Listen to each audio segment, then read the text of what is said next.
All right, everybody, break out the 07s. It's time to go live on Twitch. Hi, my name is Captain Richard. We're live at twitch.tv/Captain Richard.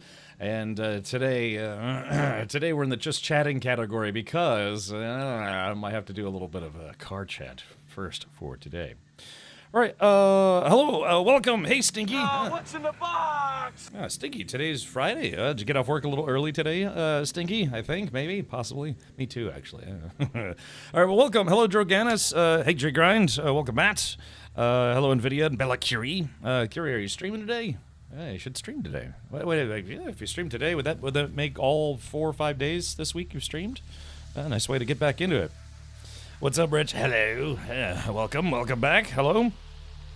Heard you had a vet announcement. Left work early. Yeah, no, I don't have an announcement. I wish. not. I was going to talk about it a little bit today, but yeah. Well, cool. Yeah, I mean, it's. I still think it's a bit shocking that I have streamed on average about 5 nights a week for 10 and a half years. That's 10 and a half years. It's like when I first started out, I only streamed for 2 hours a day. I used to stream from 8 p.m. to 10 p.m. Monday through Friday, and then I started streaming, I think, from 7:30 to 10 p.m. and then I finally started doing 3 hours a night, 5 nights a week. And then sometimes I would do a Saturday, and then sometimes, of course, I'd have to take off. But I would say, on average, I have streamed legitimately 5 nights a week for over 10 years. And then I remember I was trying to stream. I was really trying to go for it. I was trying to stream, I think, from 6 or 6:30 to 10 p.m. Monday through Friday, and that got tough. I was losing a lot of sleep then, trying to do a full 8-9 hour shift at work, and then come home and trying to push like 3-4 hours, and I was doing that 5 nights a week. Were you once again financially irresponsible? No, that's way out of my wheelhouse. Hold on, wait a minute. Breaking news. Breaking news, Dune Awakening is in 6 days. Yeah, that's the breaking news.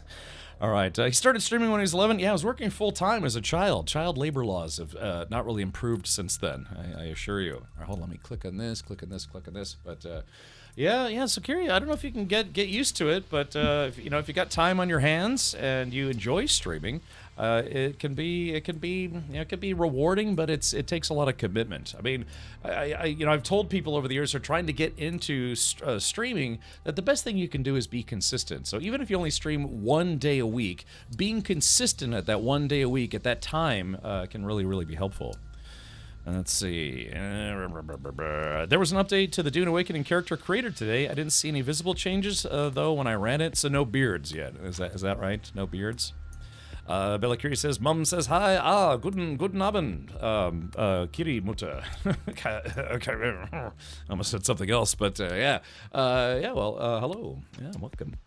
I would stream because I have time, but I don't think I would be interesting to watch. Well, I mean, part of it is that if you just want to share your gameplay, because if you're having fun, your audience can have fun. That's also a big thing about it. So if you're simply just playing a game, you don't, some people do that. When they start off, they don't even like talk into a mic or anything. They just play the game. It's just sharing your adventures. I mean, a lot of people tune into Twitch because they want to see a specific game or gameplay. Some people like watching entire playthroughs on Twitch. Some people just watch a little bit because they want to see if they think that the game might be for them. Yeah, you'd be surprised. I will never ever forget the first time that someone typed in chat who wasn't my buddy Rack, who was just like letting me know if anything was broken or not. So let's see. You still work a full-time job? If yes, like what? Like a SW dev? No, Doety. I'm a full-time streamer. I've been a full-time streamer for 5.5 years now. Yeah. Let's see. Oh wait, I'm sorry. I was thinking beards in Harry Potter. Gosh, I was thinking about Harry Potter. There's an update to the Dune Awakening character creator. I was thinking Harry Potter character creator today. Yeah, like I said, I've got Corvette on the brains. Let's see. Schönen Abendwunsch ich dir auch. Oh, okay. Well, yeah. It's, I will try to have a good evening as well. Professional streamer. I know, man. I just had like Corvettes on the brain because I was watching some Corvette stuff. I was talking about the mods, about some changes that might be coming soon to the channel. Nothing too drastic, but stuff that will make my life better. Maybe not Chet's, but definitely mine. Yeah. No reveals yet there, but just was something we were talking about today. I'm just trying to find some ways to improve the viewing experience, but also the streaming experience. Let's see. Curious, did you see the Forbidden Cat? I watched all the videos that you sent me. I did. I kind of reacted to those, I guess you could say, with emojis. Welcome, Grim. Hello, Auroras. And Xantus says full-time streamer, hobby racer, occasionally not dumb. The power of two. The power of many. Yeah, changes coming soon to a channel near you. So, I mean, this channel's proof you don't have to be interesting. A train wreck is sufficient. Yeah, I mean, you know, it's kind of hard to not look at a train wreck, right? so maybe. All right, let's see. Taco Bell, product placement with Taco Bell. Injarito, Macho Burrito. Master Kane, what are you doing here?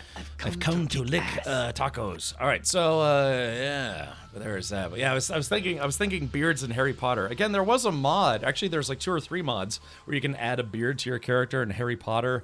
But yeah, those mods haven't been updated in a while, and people warn me that a lot of mods just don't work because if they're out of date, because there was a somewhat newer build of the game from like, I don't know, 3 months ago, 6 months ago.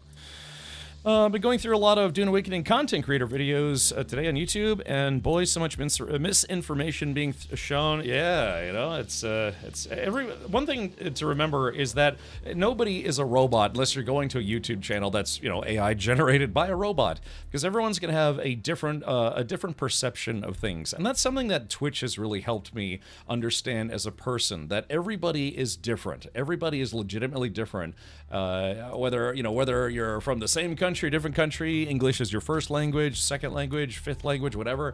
Everyone has a personality type. Everyone absorbs information in a different way.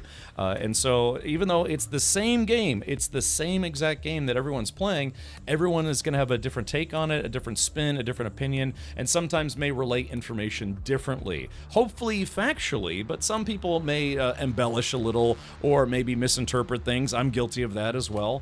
But yeah, that's something that you'll find is pretty varied. Now, someone's like, ooh, sandworms, and someone else is like, ooh, sandworms, and then you find someone who's like, it's just a big worm. What's the big deal, you know? So it's just, everyone's going to be a little different. There's going to be a lot of commonality, but everyone's going to have a slightly different take. I want a Hogwarts Legacy RP server. Yeah, that's what a lot of people are saying, right? If Hogwarts Legacy had been multiplayer, I mean, it was already a big game, but if they had made it multiplayer, it would have just really exploded. Yeah. How long before you go Frankie Muniz on us to become an F1 driver? I have to be honest, I'm not sure I'd want to become an F1 driver. Now, if someone's like, hey, would you like to, do, racing in like some GT class? Yeah, again, that's the thing is I am way more into GT stuff than F1 stuff. I mean, I keep a casual familiarity. Apparently, the McLaren team is really kicking butt this year in F1. What's his name? Oscar Pistachio, and the other kid, what's his name? Lando Chuck Norris. Yeah, apparently they've been doing really well. Not exactly like always winning races, but the both of them have been getting on the podium for, what was it, like the last 5 races? So as a team, they're doing very well. Did you get Hogwarts working? I did. Yeah, I did get it working finally.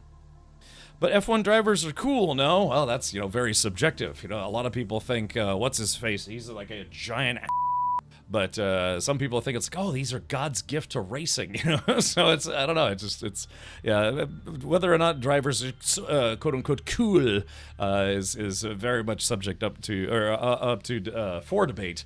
But yeah, I just get way more into GT racing or production car racing. Not to say that I didn't watch a little bit of the Indy 500. I mostly just kind of watched the recap of it. But yeah, I don't know. Maybe I'm kind of an odd duck in that regard. I'm just genuinely not really interested in F1. Ready, man. Check it out. Big 80s, thank you for the 12 months. One entire year of Big 80s right here on 106.7 FM, Captain Richard Radio. Do you take requests for game suggestions? Yeah, as a matter of fact, that's why I'm actually streaming Hogwarts this week, because Big 80s resubscribed for 12 months. I'm not sure. I think I changed scenes and it played the alert twice. Well, what did you have on your mind? Because sometimes I take suggestions, but usually I have a pretty good idea of, one, what I'm going to be playing, and two, what my backlog is. But yeah, I mean, I always take suggestions. If anything, I like suggestions, even if I may not be able to get to it quickly or soon enough. It's nice to keep abreast of the gaming industry at large. Jay Grunt says, Arma Reforger. I will stream Arma when they finally come out with Arma 4. That's my goal, or 5, or whatever they're up to now. Because you know, once we get the next Arma, right, Jay Grant? I mean, you probably know this better than I do. We should be getting a new DayZ, like a DayZ 2 or a DayZ Super Zombie, something like that. Buy myself a BMW R1300 GS. That's a motorcycle, though, isn't it? And it's funny enough, my father has never been into BMWs, but he actually just bought another motorcycle, and for once, he was actually considering getting a BMW motorcycle. Instead, he got one of those like Harley knockoff Hondas. You know, Honda's not a bad brand at all. Don't get me wrong, but they very much do have a lineup of Harley knockoffs. It will be 2027 minimum for Arma 4. Yeah, so yeah, good things come to those who wait.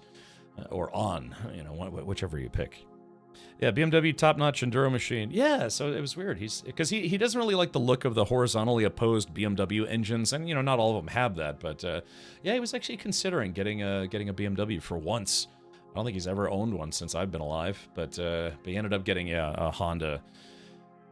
I don't know if I have a picture of it, but yeah, it's just one of those. What do I? Yeah, I mean, you know, it's a Harley knockoff, but it's a Honda motorcycles. Let's see, yeah, Power Sports. They call it Honda Power Sports. You know, very well known for their dirt bikes and stuff. But let's see, motorcycles. Yeah, let's go to motorcycles. They have their own lineup of like cruiser-style bikes. You know, they've got the Gold Wings, they've got the Winnebagos on 2 wheels. But then they have stuff like, cruisers. Yeah, cruisers like this. They have the Fury, the Shadow Phantom ABS, Shadow Arrow. I think what he bought was a Shadow. They got the Rebel. So yeah, I mean, this is very, very, very much a knockoff of a Sportster. But you know, it's they're not dumb. You know, they know that the Harley Davidson is an iconic brand, an iconic look.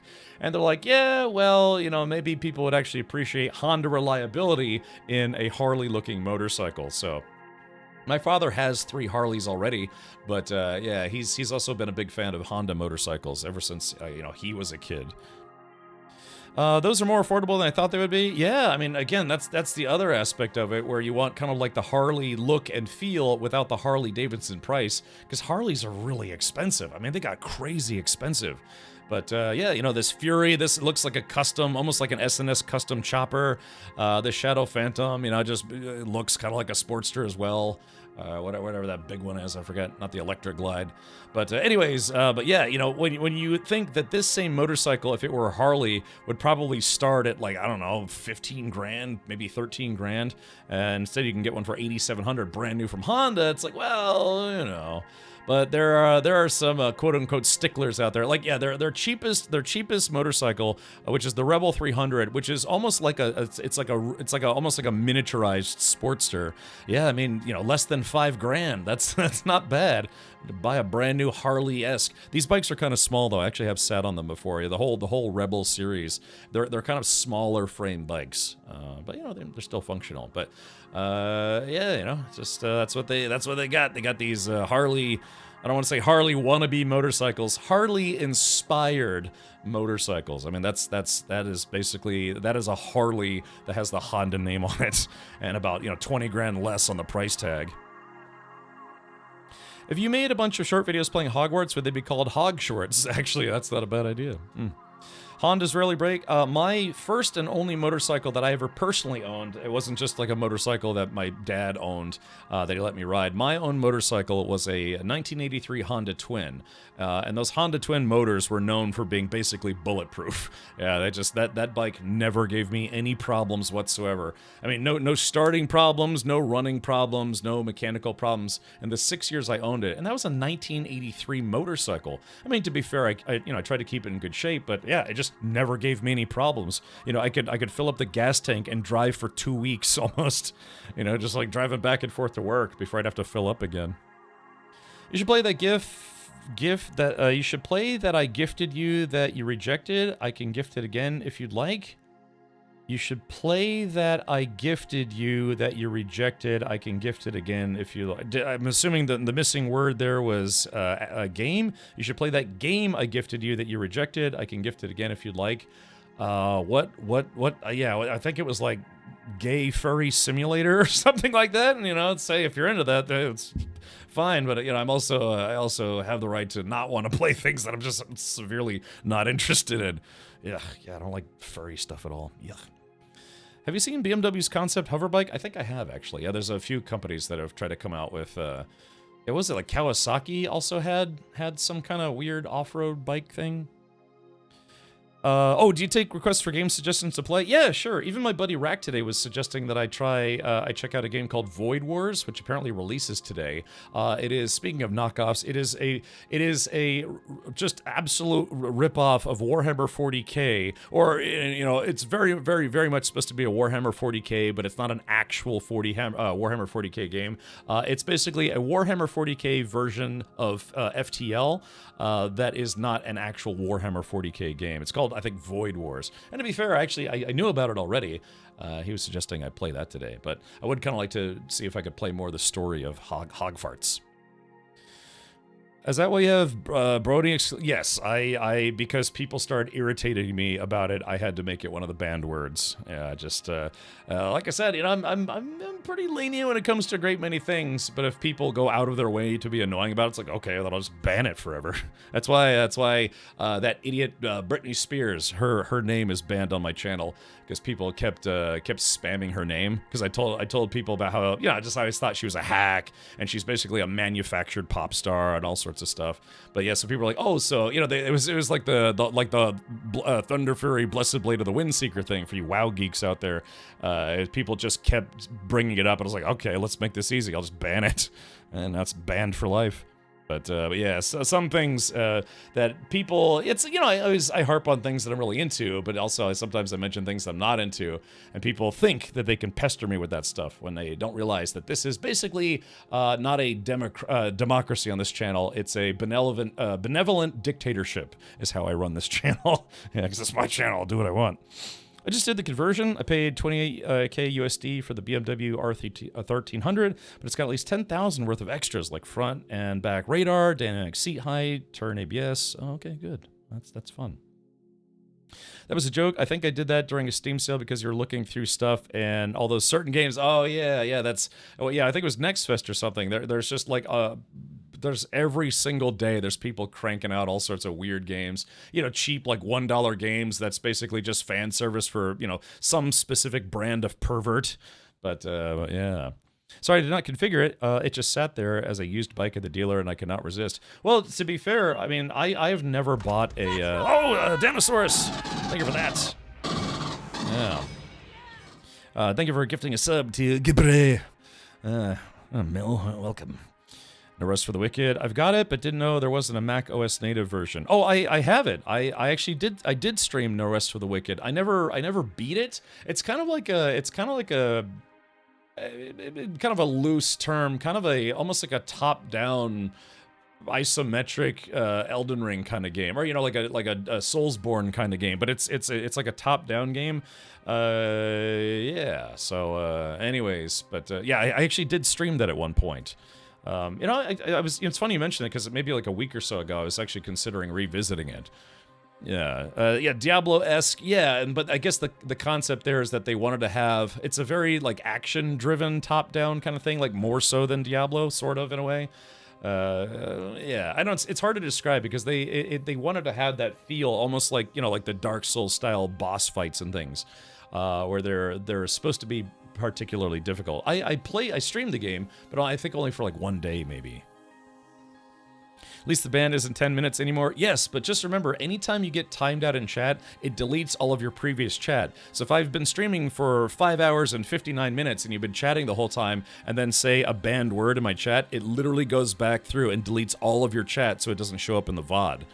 because they assume if you're timing someone out or someone's trying to say a banned word or whatever, Twitch moderation just assumes that you are up to no good, and so it literally deletes all of your chat. That's one of the things I caution people about. If you're like, oh, let me say a word, I know it's going to get me timed out. Well, it'll literally delete all of your chat that you've said. And, you know, Twitch VODs, they only last for 60 days, but you have to remember, they actually do include the chat so people can see the chat as it was right then. At one point, Twitch made the very, very major mistake of allowing people to chat over VODs. Like, you know, it wasn't even a live stream. You could chat inside a VOD, so people were taking that opportunity to just leave people really, really messed up messages in their VODs and saying horrible things because they knew that probably nobody was paying attention. So yeah. We should add Planet Crafter to the backlog. I own it, but haven't played it. Well, yeah, that's. I almost bought that game. I think it was on sale for like $10, $13 the other day, but I don't know. I just ended up not because I've already got a backlog. I have nothing important to say anyway. Well, you could let me know how you're doing. I understand your vacation is now over, so you could lament that fact and let everyone know how miserable you're about to be. Yeah. Yeah, that's amazing. Yeah, that was a colossal mistake because instantly people realized what that meant is they could say messed up things in chat, and more than likely nobody was paying attention. No streamers or mods. Like I have to be honest myself. I don't keep my chat open all day. Just sometimes I open it when I'm working on stream stuff. But yeah, people were like, "Oh yeah, I bet this guy." They'd go and find a thing. It's like, yeah, I totally agree with that. You know, the streamer said that. Then they would type in a chat. It's like, yeah, I hate these people, or it's like, I think this person is a neo-Nazi or whatever, and they'd stream be like, yeah, I really agree with that. So it'd make it look like they were, you know, agreeing with stuff out of context. Oh, it's on sale now. Okay, gotcha. I'm doing well, Chris. Thank you for asking. It's over, but I set up an inflatable mattress with sheets and everything. Oh, all right. Well, there you go. Yeah. Well, anyways, yeah. So that was an exceptionally bad idea. I mean, it was kind of fun because people could chat, and you know, just while watching a VOD, kind of make believe that you were there live, but. Anyways, yeah. A Richard Gent game released Car Dealer Simulator. Yeah, I think I saw that. It's not like Car Repair Simulator, but yeah, I think it was Car Dealer Simulator. I think I heard about that. Maybe I'm thinking of the wrong thing. Hey, Solid God, welcome. So speaking of cars, I am in the just chatting category for a reason. And that's because, yeah, the Corvette ZR1 has, they've already announced it, they'd already unveiled it, but I guess as of today, all of the NDAs and stuff have been lifted, so they've also added the website for it on the Chevrolet.com website. I have that Car Dealer Simulator. Yeah, I thought I saw something about that. I would have totally been one of those reasons they retracted that feature. Yeah, that was kind of one of those what were you thinking Twitch kind of things, because I guess they're like, no, we have auto mod, that'll stop all the bad stuff. No, people just realized they could get away with saying terrible things on people's VODs and not get caught, or like, you know, have it stick. But yeah, so anyways, this is now the top tier model of the Corvette, the C8 8th generation Corvette. And yeah, a whole bunch of content creators, sadly not me. I guess I gotta get into the car you know, YouTubing space to get invited. But they invited a whole bunch of content creators out there, also, you know, professional journalism websites like Car and Driver, I think Auto Erotica, no, Auto Nation. I don't know, they invited a whole bunch of car journalism outlets, but also a bunch of car, you know, enthusiast YouTubers and stuff, and all of them, oh man, I have to be honest, my envy level was pretty high, but yeah, they all got to do a test drive at Circuit of the Americas in Texas, and you know, probably a very well-known racetrack. I've never been to it, but let's look at the new ZR1 stats today. Amazing. Yeah, I mean, so it is 1,064 horsepower. Top speed is 233 miles per hour. It has 828 pound-feet of torque. Now, normally, like in the C7 Z06, which I owned one of those, it had equal amounts of horsepower and torque. But because these cars come with dual clutches, it's pretty common that the torque rating is lower than the horsepower rating. But it's still pretty darn fun based on how it works. Do they get caught, Cap? Do they get caught, Cap? I don't know what you mean by that. I wish I did. I drive off, Cap. Chris, what are you trying to say, buddy? Yeah, I mean, there were some I watched a few of the YouTuber videos, like Cletus McFarlane and some of the other folks. I think Top Gear also got a stint. that one lady who's like the queen of car clickbait. She tried to pretend that she bought one on the spot. So I don't know, but anyways, yeah. So sadly, I didn't get invited to that, but yeah, they got to take a spin in a ZR1. I mean, these are some pretty famous car YouTubers, so they can afford to buy one outright anyway. So, oh, I have 12 of those in my backyard. Want one? You and me both. But yeah. So these cars, the price starts. It's 0 to 60 in 2.3 seconds. I mean, that's like EV speeds almost, and it does a 9.6 in the quarter mile. And this is a factory produced car, which is amazing.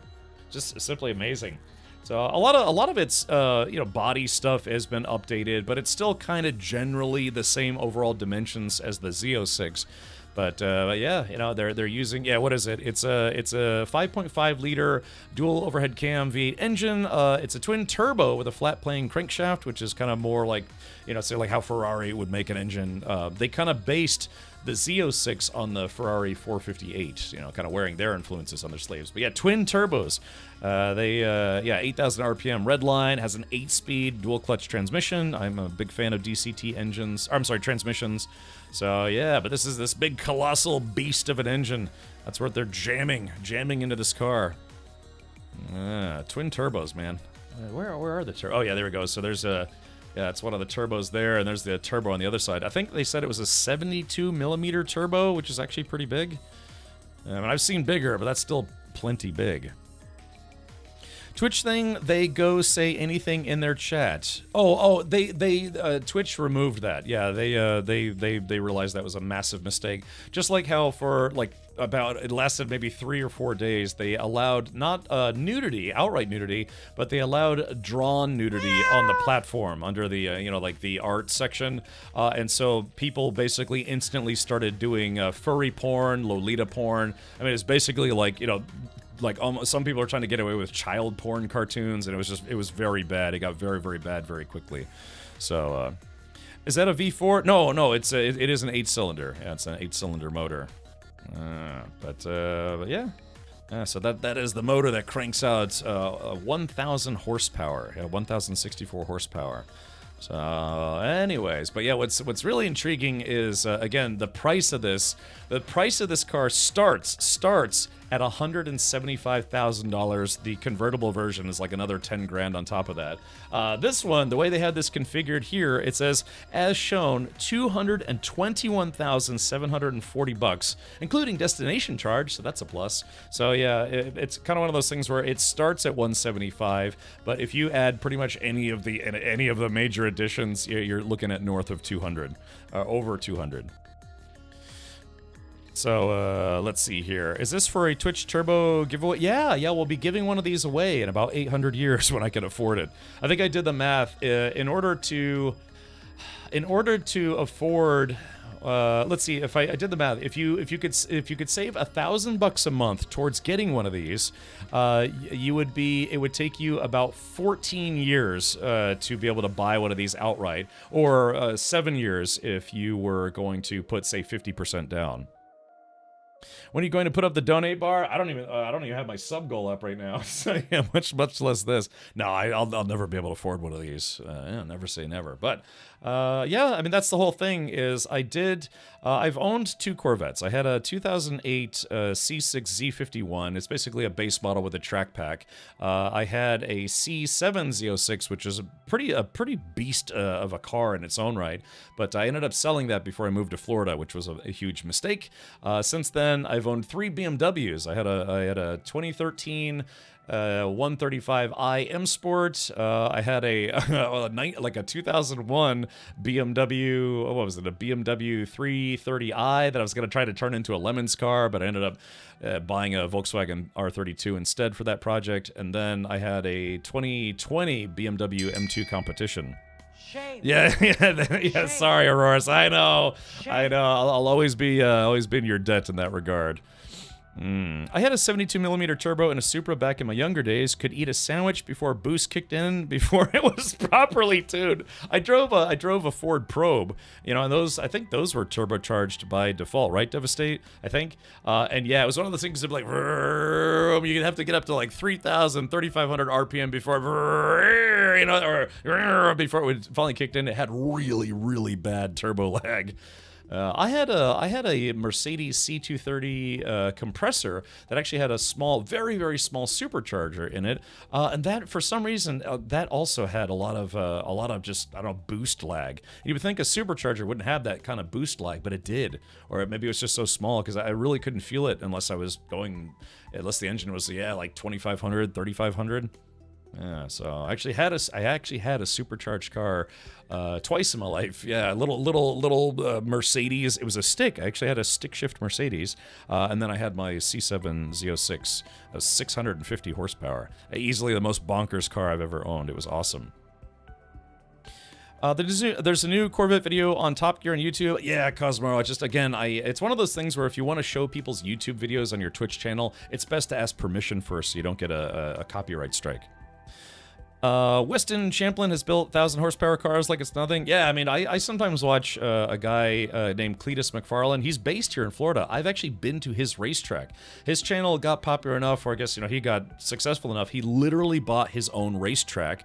It used to be called the DeSoto Raceway or DeSoto Racetrack or something like that. It's in Bradenton, Florida, and I've actually been to it before.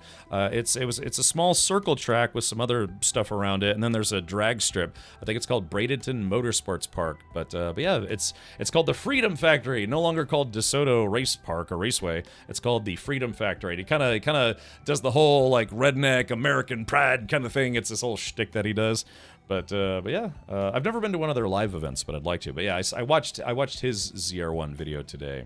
I think you have to add up at least 4 of his 1,000 horsepower cars to equal the price of this new Vet. Sure. Well, you have to remember, it's so for a car like this, it's not just about straight line speed, right? It's supposed to be able to handle going straight, but also turning left and right with some genuine like world-beating ability, I guess you could say. Let's see, I've always wanted a Nissan GTR, but no one wants in on a bank job to reach my goals. Actually, there's someone in chat that actually had one of those. I don't know if they want to say who they are, but they had it for a while and then sold it. My car is probably older than some people in this chat. Yeah, it's the oldest car I ever owned was a 1969 Lincoln Continental, and it was a big old boat, and I really, really liked it. It got stolen. Yeah, unfortunately, I've gone through the experience of having my car broken into a few times, various cars, and then I just straight up had a car stolen out of my parking lot, and that sucks. Andy says, I joined at the right time, had an 03 Cobra running 585 horsepower, 500 pound-feet of torque. That's awesome. Yeah, and that's the big thing, too. It's like, the horsepower is rated what's called at the engine, or at the crank, so to speak. But by the time that power makes it to your front wheels, rear wheels, or all wheels, typically that horsepower rating is lowered because you lose power going through all the mechanicals to send that power from the engine to whatever wheels are driving the car, pushing or pulling the car. So yeah, they call it horsepower. There's a term called brake horsepower, but then you have what's called wheel horsepower, like rear wheel, actual wheel horsepower. And they can if you go to what's called a dynometer, or a dyno for short, they can tell you what your actual tires to ground sort of tires to surface actual horsepower rating is. So this might be 1,064 at the crank, but who knows what it actually is. I'm sure we'll get those figures eventually. It could be only like 700, 800, maybe 900. To be fair, dual clutch transmissions are very good about not having as much power loss going from the power plant to the actual, through the transmission to the axles to the wheels, what have you. Dual clutches are known for for a transmission being very power efficient, so to speak. Be in that place, son did the burnout thing. Oh, Wadakika, you've actually been to the Freedom Factory before. I mean, yeah, I could be there in an hour. It's just a lot of their events, you have to pay to get in or pay to participate, and yeah, I don't know. I don't know. I'd have to bring it down there. Yeah, Trunk Monkeys Stop Thefts. Trunk Monkeys Stop Thefts. I don't know what that is. I've never heard of that before. I mean, I have car alarms and stuff.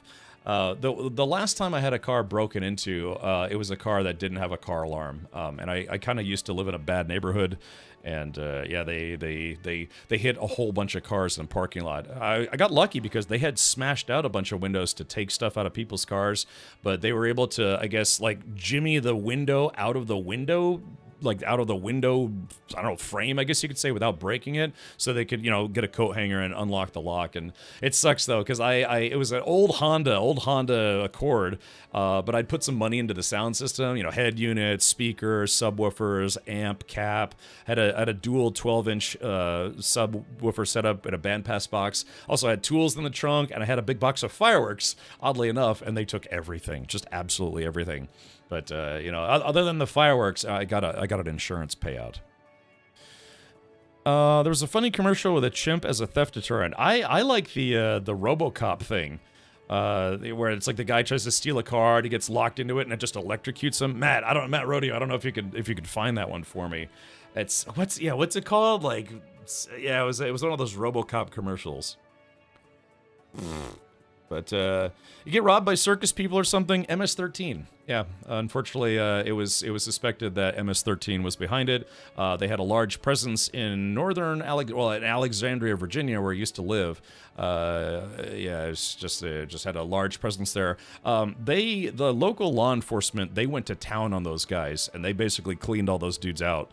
I mean, I'm sure they're probably still remnants, but yeah, they had a major crackdown on gang members in a place where I used to live. I got shot at while I was there. That was fun.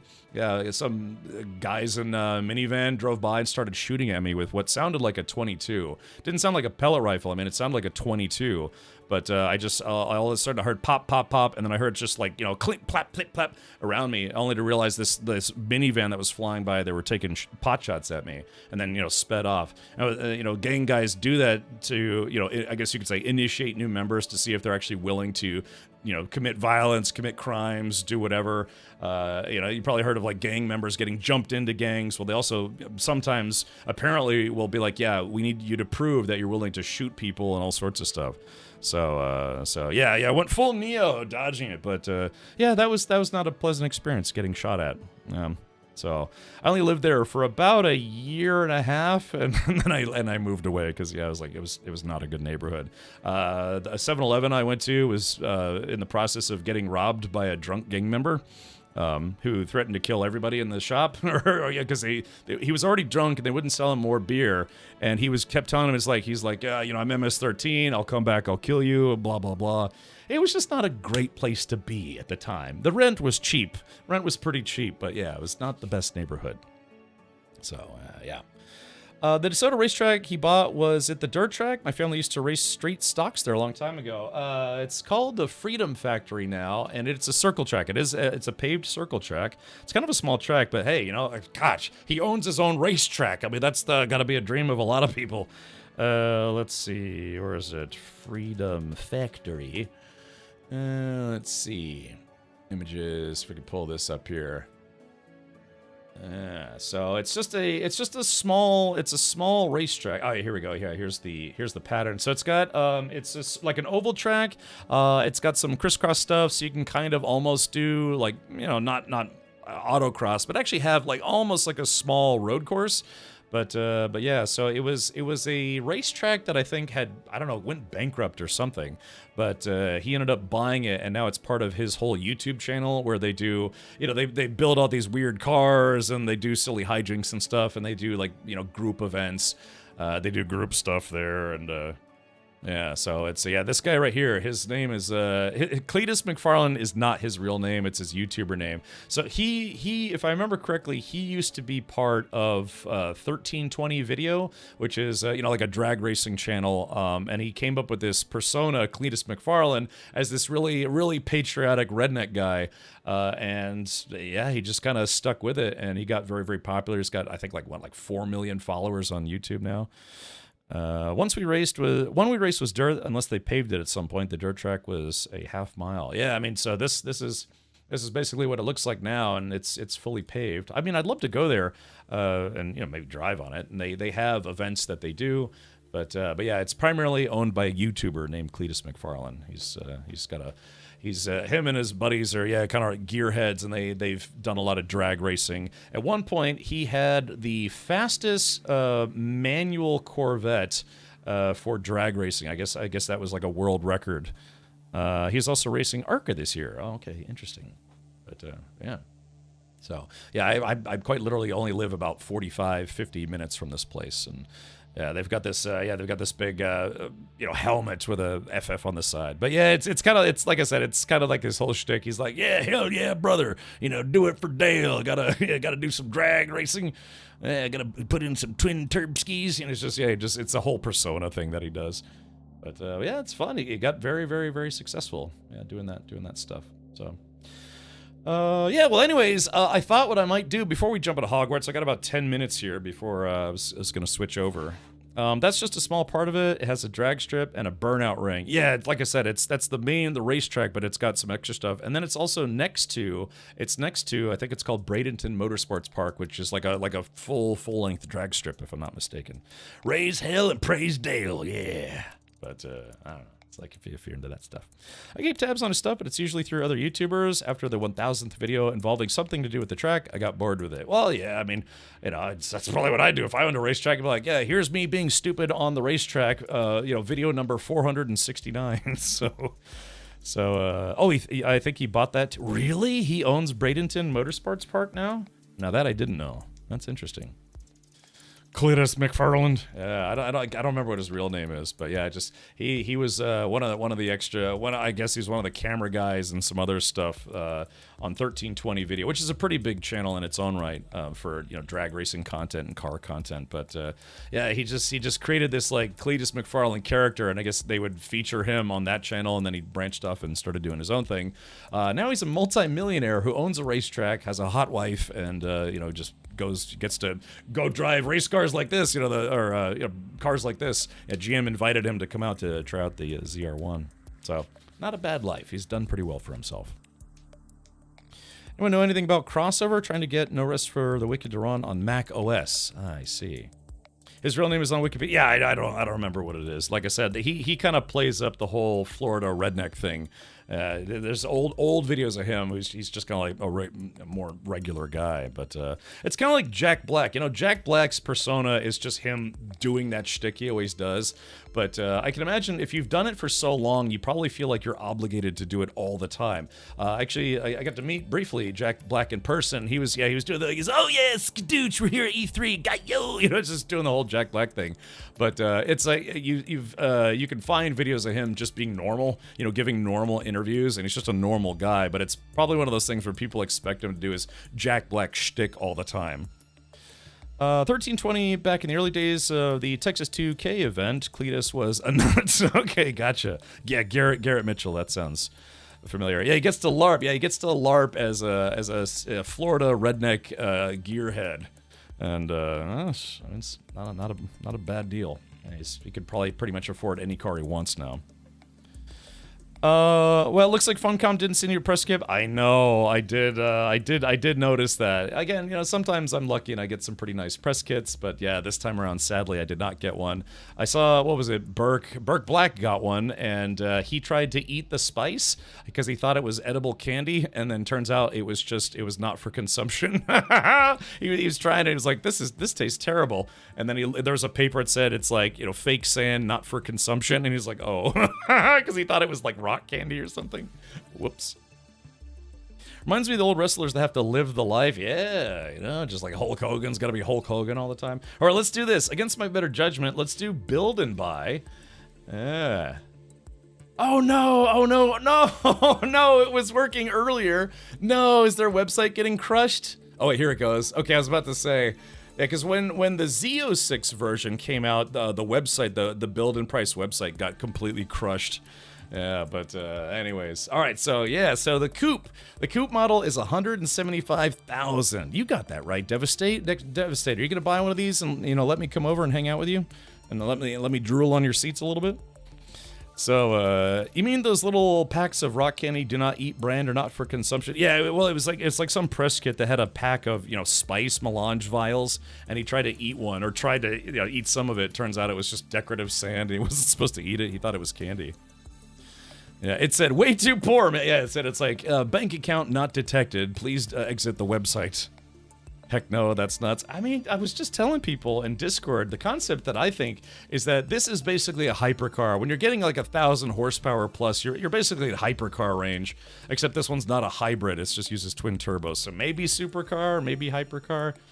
I don't know. Does a car have to be a hybrid to be considered a hypercar? Like hybrid hypercar?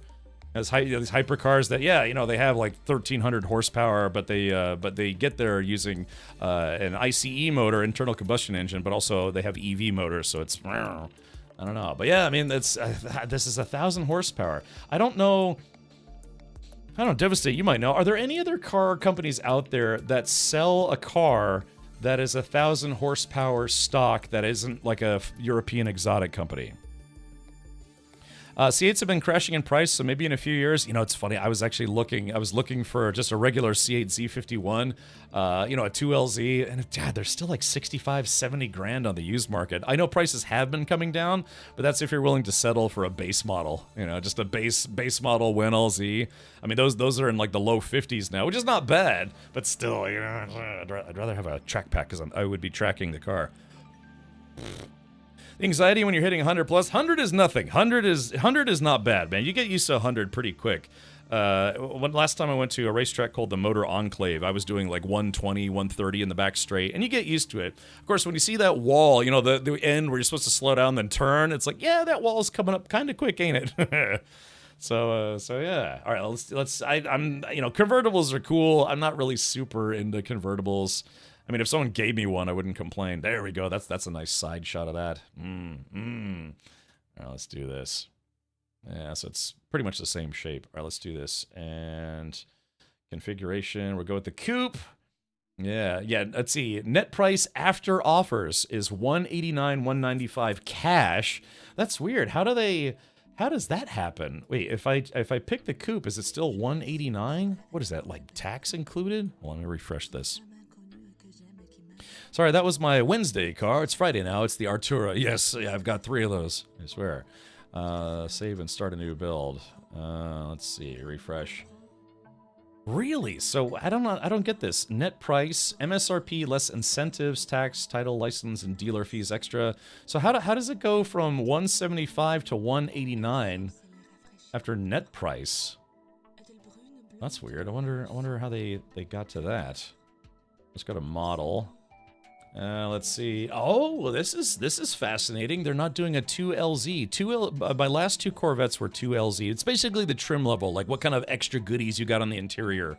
Let's see. They have a 1LZ, and then they have a 3LZ. That's interesting. I wonder why they skipped the 2LZ, because, yeah, it's kind of my opinion. It's like 3LZ. Yeah, I mean, you get the Alcantara, all the trim and stuff, some extra goodies. It comes with better seats by default. I was always pretty comfortable getting a 2LZ though. Only thing I can think of are those special model GM and Dodge puts out that have like track packs at 1,000 horsepower but are not road legal. Yeah, like what's it called, the Capo Camaro? I'm kind of familiar with those. Is that Need for Speed? This is Need for Corvette. Yeah, because the 1LZs, yeah, you kind of lose a lot of creature comforts. At least for like the base model, the Z51 and the Z06. Yeah, base model, you kind of lose some amenities. That's the true coat. They put that on at the factory. Yeah, maybe. Honestly, I don't understand not buying a 3LZ if you're paying 200 grand. Oh, yeah. Well, let's see. So a 1LZ is 175 and a 3LZ is 186. So I guess, yeah, I mean, if you're buying a $200,000 car or close to it, yeah, what's an extra 11 grand, right? To have, yeah, instead of like a 9-speaker system, you have a 14-speaker system. I will say that the GT2 bucket seats are more comfortable than the GT1s. I've actually tried both, and the GT2s are better. Let's see. It's the same car. All right, let's go to exterior. Here we go. Oh yeah. So I know, chat. There's a whole bunch of different colors, but you know me. I love orange. I've owned. I've only had one orange car, but if I had my druthers, I'd like to have more orange cars. So I don't know. Any special request? Does anyone want to see this car in a specific color? The very first time I ever saw any C8 Corvette, it was in red. I actually went to what's called Corvettes at Carlisle, which is the biggest Corvette meetup on the planet Earth. Went there with my father one year. So yeah, hey, look everybody, it's not quite Ferrari. I mean, if you're dead set on buying a $2,000 Corvette, you might as well get the top package. Yeah, I know. Although sometimes the reason why, and you probably know this, Devastate, sometimes people don't like getting, say, like the 2LZ or 3LZ, because if they're planning on turning it to a dedicated track car, you want less equipment, right, instead of more, because it just adds weight. Can we see it with a Captain Richards splate on it and or washing it? Yeah, you know, spread eagle. Okay, yeah, so like I said, if you're doing track stuff, theoretically, yeah, you'd probably want to get a 1LZ, but then stick the competition seats in it, or simply aftermarket seats, like some Recaros, or like my seat. I've got a nice Momo racing seat. I'd buy a base seat and go nuts if I want a track car. Yeah, so I mean, that's like I know the 1LZ is usually preferred. I just like the 2LZs because it adds little extra creature comforts here and there. I think the base models don't even have a heads-up display and all that stuff. Let's see. Okay, so that's red. It's blinding white. That's a good Miami color right there. Hysteria. Wow, they actually have a purple color this time around. That's interesting. Huh. Man, I can't remember the last time they offered purple as a Corvette color. Yeah, Tarmon, that's my plan. Again, for my own race car project, I just have to... It's so weird. Because one of the shops that had been helping me work on the car, they called me yesterday and they said, "Hey, how's the race car project going?" I thought that was interesting because he was actually thinking about it. He's like, "Yeah, I hadn't heard from Richard in a while, probably because he wants me to do some more work through them." But he was like giving me discounted rates on work so he could help me with the race car project. But yeah, he called me yesterday and so we were chatting about it. He's like, "Yeah, man, if you're struggling to find a solution for DSG cooling, we can try to rig something up." So I may have to go that route and just bring it to his shop and let them figure it out. They specialize in mostly BMWs, but they cover European. I mean, sometimes they'll go to his shop and I'll have Bentleys and Ferraris at his shop, but then other times they'll also have like beater BMWs. Yeah, kind of like what I brought there one time. Let's see here. I say a rapid blue. Oh wow, that's another Miami color. I've seen cars kind of a light blue color like that. Competition yellow tint coat. So this is the yellow is the official racing color for Corvette racing. They usually do yellow and black or black and yellow. Is it me or are the wheels they put on these cars a bit questionable looking? I've never been a fan. Never been a fan of the base model wheels. I've always thought they looked cheap or just they didn't look good for. I mean, I kind of like these. These almost look like Lamborghini wheels, like knockoff Lamborghini wheels. Sea Wolf Gray tint coat. Oh, really? No silver. Oh, that's interesting. Huh. Yeah, silver's been a pretty popular color for a while. I've seen a number of them. My father has owned 2 Corvettes, and both of those were silver. My daily driver is silver. Looks like gold, yellow. Yeah, competition yellow tint coat. They've been using that color for a very long time for their racing efforts. Do the other blue. Okay. What was it? Riptide blue metallic. Yeah. So yeah, it's kind of a slightly deeper blue. Yeah, it's just a straight up blue. Yeah, but that's interesting. No silver. Now sometimes what GM will do is they'll switch up the colors. They might do like first year purple, then drop it in favor of a silver, or drop or sometimes they'll drop orange in favor of like a green color, what have you. But yeah, it looks like no green, no silver. They also had like almost like a coffee brownish kind of color. You like the white the best, Jay Grind? Yeah, so there you go. Yeah, it looks nice. Yeah, I mean it really does scream really does scream a Ferrari inspired though, doesn't it? Gunmetal gray. I mean that's the thing is you can get any car wrapped these days in any color you want. You can have like a rainbow on your car if you want to. They should add flat black as an option. Some car companies do. I think BMW does that. I think Mercedes does it, where you can actually get a semi-matte or matte finish, and usually they charge extra for it. Those tri-coats are such a pain to match if you need to do rock chip or any repairs. I bet. Yeah, I bet. But all right, so just for tickling my own pickle here, I'm gonna go with orange because that's kind of my favorite color combo. So let's check out. Let's see. It looks like they have. Yeah, they have the carbon fiber wheels that they were putting. I don't know if these are the same ones that they put on the Z06, but these are wheels, entire wheels that are made with carbon fiber. This is a $14,000 option, but what that does is it does what do they call it? Unsprung weight savings. So yeah, these weigh less than standard forged wheels. But they're supposed to be pretty strong, but unfortunately they're susceptible to damage, carbon fiber chips and things. And they're very, very expensive to fix. But, I don't know. I've always been kind of a fan of putting black wheels on orange cars. That's the way my Volkswagen, or my BMW was. Yeah, kind of like an evil pumpkin color, so to speak. Oh, they give you a choice of tires. You can get 4-season, or you can get the Cup 2Rs. Interesting. Yeah, run flat summer only. Oh, chat, what do we think here? Forged aluminum, silver painted. So this is what it would be with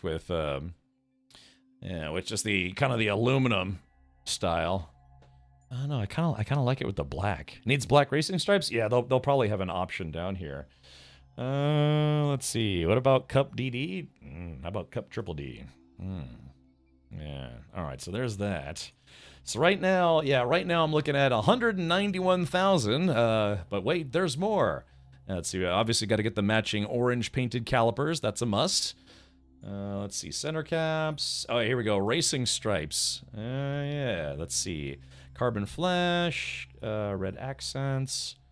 Yellow. Here we go. Carbon flash with orange accents. Oh no, it's okay. So that specific one is not available on this color. Yeah, it looks like it for whatever reason. You have to change it. I wonder if that's like that for all of them. Carbon flash, racing stripes, orange. Yeah, it looks like I wonder if they have an override. Sometimes you can get an override, but let's see. Oh no, there it goes. Yeah, there it goes right there. Okay.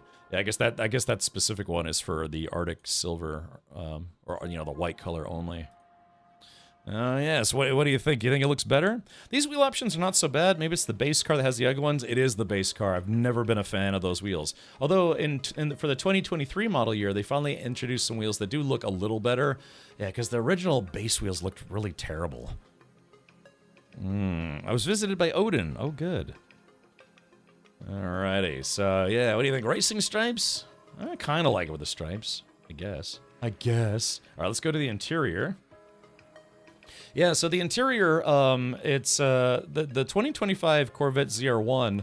It has the kind of the standard layout that the regular Corvettes do, but the 2026 model year is actually going to get rid of this big bar here. Yeah, they finally decided to get rid of that, and they're going to put the controls more centered. So yes, because I've been in these cars both on the driver's seat and the passenger seat. The passenger seat almost feels like car jail because it's very enclosed, and yeah, they got this like high armrests. That's one thing I'm actually not a big fan of in these cars, is the armrests sit kind of high. So when you're driving, if you have to rest your arms on the armrest instead of kind of being like down like this, it's more like this, a little bit. You're just like, oh yeah, this is great. But that's the one thing I didn't like. But it's a very snug cockpit, so to speak. Let's see. Yeah. Habanero. Let's see. Orange seatbelt color. Oh yeah, confirm. Oh yeah. So yeah, if you want to, I don't know. That might be a little bit too much orange for me. But yeah, I guess if you wanted to, you could have the outside could be black and orange and black, but then the interior as well. I don't think they offer this for the base models, unless that's new for 2025. It'd be hard to have a Happy Meal. Yeah, they're getting rid of this wall of buttons thing, and they're putting everything right here instead. In fact, a lot of videos that came out today actually are showing the update. Previously, GM hadn't really unveiled that. I don't agree with racing stripes on Vets. Stripes were first used by Ford Mustang. Yeah, I don't know. Yeah, I don't know. I've never had a car with racing stripes either. Let's just pull those. I mean, there's already a lot of high contrast here. You got the exposed carbon fiber roof. You got the slats in the back, Stingray slats. It's got the hood scoop now. Plus, it's I'd have to pay extra. I'm trying to stay below 200,000 here. Tan interior. I had a two-tone interior myself. My C6 Z51 had a two-tone interior. Confirm. So if you want to see what that looks like, so it's a little creamier. I've always thought, yeah, kind of like the black and beige looked very fancy. Yeah, so it's got the beige seats. What I liked is my C6 seats were black and then they had beige inserts. If you aren't spending over 200,000, are you really living? Yeah, you know, why own a house so you could own a car? Look, that's, yeah. I guess it's included though. Hold on, confirm. Yeah, I guess let's go like annoyingly orange. Just everything is orange. All the things are orange. Although I do like the fact that they have the orange trim on everything. Hold on, I wonder if you can keep that orange trim if you don't choose that interior. No, yeah, so everything goes to grayscale. Yeah, this is how my Z06 was, where it was just black on black on black. It was black with kind of like a gray stitching. So I don't know, you know, I could probably learn to love this. I really love seeing they call it contrast stitching, where they specifically, when they stitch the leather, they use a high contrast thread so you can see the contrast. I like that. Yeah, it would be, you know what I'd want? I would want, I wish I could get the orange stitching, but then have the seats just be all black. And I don't know, I mean, orange, you could see the stains a little easier when you crap your pants taking it to the racetrack for the first time. Can I trade in my car, house, and wife for that? Sure thing, Wadokiko. Why not? Yeah. All right, let's go to options. Uh-oh. Okay, all right, here we go. Oh, yeah, here it is. The ZT1 Track Performance Package. You get the track suspension with mag ride. It's basically a ferromagnetic fluid that can either make the suspension stiffer or looser based on what you're doing. And my last car had that, and it's awesome. It's actually really, really awesome. Oh yeah, so there's the Pilot Sport Cup 2Rs. That's $1,500. That's actually not bad. Yeah, that's actually not bad for a $1,500 option. I mean, those Sport Cup 2R tires, a set of those is like $1,500 anyways, or $2,000. Not yet, Redworm. I'm just taking some time to talk about a car that I'll never get to own. But I don't know. Like I said, I sold my BMW. I had a 2020 BMW M2C. It wasn't an altogether cheap car, but I did own it. But after a year, I sold it because I decided I wanted to go back to a Corvette. Not this Corvette, because like I said, I'd have to probably, you know, sell a kidney or two to be able to afford it. But at some point, I'd like to go back to having a Corvette. So yeah, but yeah, look at this though. This is the carbon fiber package. It's a shame I can't see a preview of it. Let's see. The carbon fiber aero package. Hold on, let's see. Track performance pack. Confirm. Yeah. Oh no, chat. Yeah, look at my price now. So I guess if you add the track performance package, it automatically adds the carbon fiber aero package. Because sometimes Chevy is weird. Sometimes in order to have a specific build spec, you have to choose multiple options. I think kidneys only sell for $50K. That'd be a good down payment. Like I said, maybe I could sell two. So yeah, all right. So this car is at $201,000 now. Body color, carbon fiber split rear window trim. I could live without that. Chrome exterior badge package. That might be kind of nice. That's only $300. Let's throw that in. Yeah. Corvette Museum delivery. It's funny because they offer a thing. This is a true story. They offer a thing where you can pay to have your car not delivered to you. It's a weird concept, but what they do is they make it where you can pick up your car, your Corvette, from the Corvette factory. But what they do is they bring your car over to the Corvette Museum, and you get to take a guided tour of the Corvette Museum. You get to see all the history of Corvettes, and read about Zora Arkus-Duntov and Taj Jukter, however you pronounce his last name, and all the racing efforts. And at the end of the tour, they have your car up on like this pedestal thing, so you can be like, ooh, yeah, the end of the tour is your Corvette. So they charge $1,500 for you to pick up your own car. But to be fair, it's supposed to be like a whole experience, and then you can either drive the car home or simply, you get to drive it around for a little bit, then you could put it on a truck for delivery or whatever. Is a dialysis machine an available option? It's built into the glove box. Hell, I'd have to sell all 4 of my kidneys to buy that car. Yeah, I'm right there with you. Stinky says, next time I have a vet, I'm going to watch it be built and have them deliver it to the museum across the street from the factory. Yeah, so that's that. Yeah, the Corvette museum delivery. When I had pre-ordered a C8 Corvette, I was planning on doing that because at the time I only lived, I don't know, maybe like 15 hours away from the museum. Did they let you drive it on the track? From what I understand, you don't get to drive your own car on the track unless it's like an event where you can bring your own car. But what they do have is sometimes they have a promo where if you buy a Corvette or a Z06 or presumably this car, they will throw in 1 free track day where you get to learn how to drive those cars. Even Ford, I think, does stuff like that, where depending on if you buy like some super high-end Mustang, they will include like 1 free instructor day at a track, but you don't get to drive your own car. You drive one of their cars. So yeah, I've seen it. I don't know. Maybe that's something that they'll offer for the ZR1. I mean, for what you're paying, they kind of should, right? But that'd be great. Yeah, you roll it from the parking lot and then bring it to the track. The problem is that GM wants you to break in the engine, and so that means the car is kind of like in what's called a break-in period, where you have to put on 500 miles before you can really start hammering on it. They actually they deliver them with like lower horsepower, and it's to make sure that the engine gets conditioned via not so brutal usage, to make sure all the seals are flush and everything kind of works its way into place. And any engine, you kind of want to take care of it. If you buy a car that has 5 miles on it and then start like revving it and just really slamming on it, you can cause engine problems because all that stuff is, it's bolted together and it should be made well, but problems can happen if you really start beating on it right from the get-go. So they have it's not a limp mode, but it's kind of like a break-in period mode where the car actually specifically won't let you do certain things unless you do the override. It's basically kind of like prevent you from breaking your own car type thing. Indeed, you probably don't want people driving that car for the first time on a racetrack. Yeah, exactly. I mean, somebody buys a car, they have never driven a 1,000 horsepower car, take it to a track and put it right into the wall. And then they're like, well, you want to buy another one? Because, yeah, that's not covered by our insurance. Well, they learned their lesson when they used to do a test drive and it gets totaled before you sign the paperwork. Yeah, I gotta be honest. I don't see any dealership allowing anyone to test drive this car. But I have test driven before I actually rented a couple of C8 Corvettes. I did do some test drives, and it's just, I mean, those cars are, like base models still have about 495 horsepower, but just.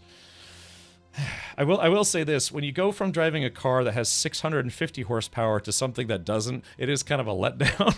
So yeah, that BMW I had about 403 horsepower, but yeah, it just the BMW I had a far superior transmission to my Corvette, but the Corvette had way more power, and it was noticeable, very very noticeable. Nissan did that with a Nismo GTR. If you had 200,000 to drop on a Datsun. Oh, okay, gotcha. Devastate. What's your primary fun car now? Is it still the muscle car? Because I know you had some previous goodies, but you ended up selling them. Yeah, same here. I go through I go through cars like used toilet paper.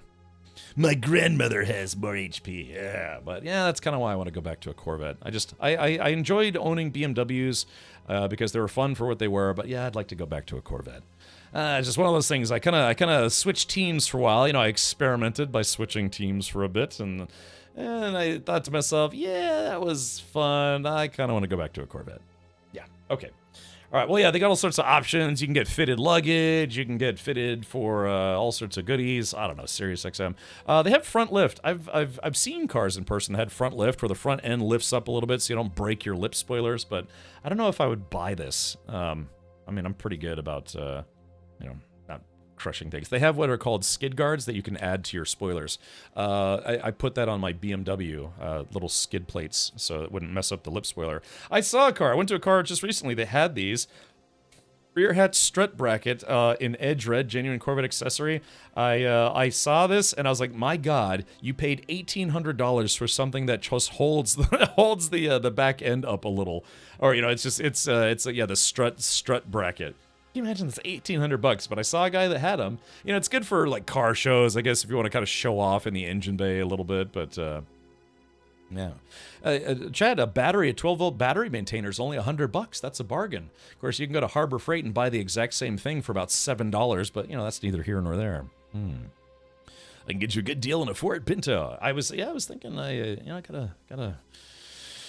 gotta plan. I was doing a little bit of window shopping for a Corvette. Not that I could really actually swing it right now, but yeah, C8 Corvette prices have come down, but not enough for me.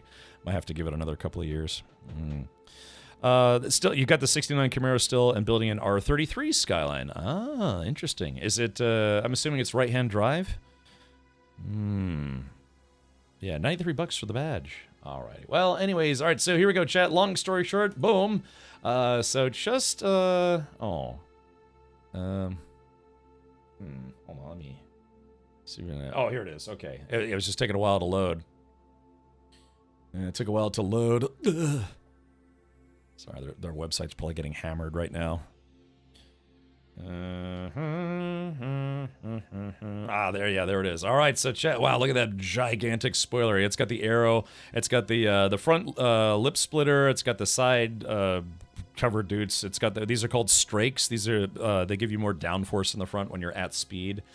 Yeah, look at that. So, yeah, golly. It's funny too because the Z06 spoiler was very, very wavy. Kind of, they made it where it's like dipped down in the middle so you could get to your trunk stuff a little easier. But yeah, they went back to having a straight spoiler. I guess maybe not as many people are a fan of this like wavy whale tail looking spoiler on the Z06 and went back to a straight spoiler. I kind of think that looks better, to be honest. Yeah, Avalanche says, "Are you single?" Sadly, at the moment, yes. Devastate, so you're saying there's a chance. Yeah. More like 1 in 1,000, more like 1 in a million.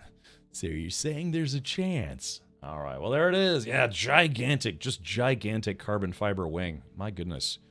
All right, chat. Well, this is what wishful thinking looks like. But, yeah, there's probably a bunch of, like I said, car YouTubers that already have, a dozen cars or whatever. Probably, I bet Stradman's going to buy one of these. Cletus McFarlane said he's going to buy one of these.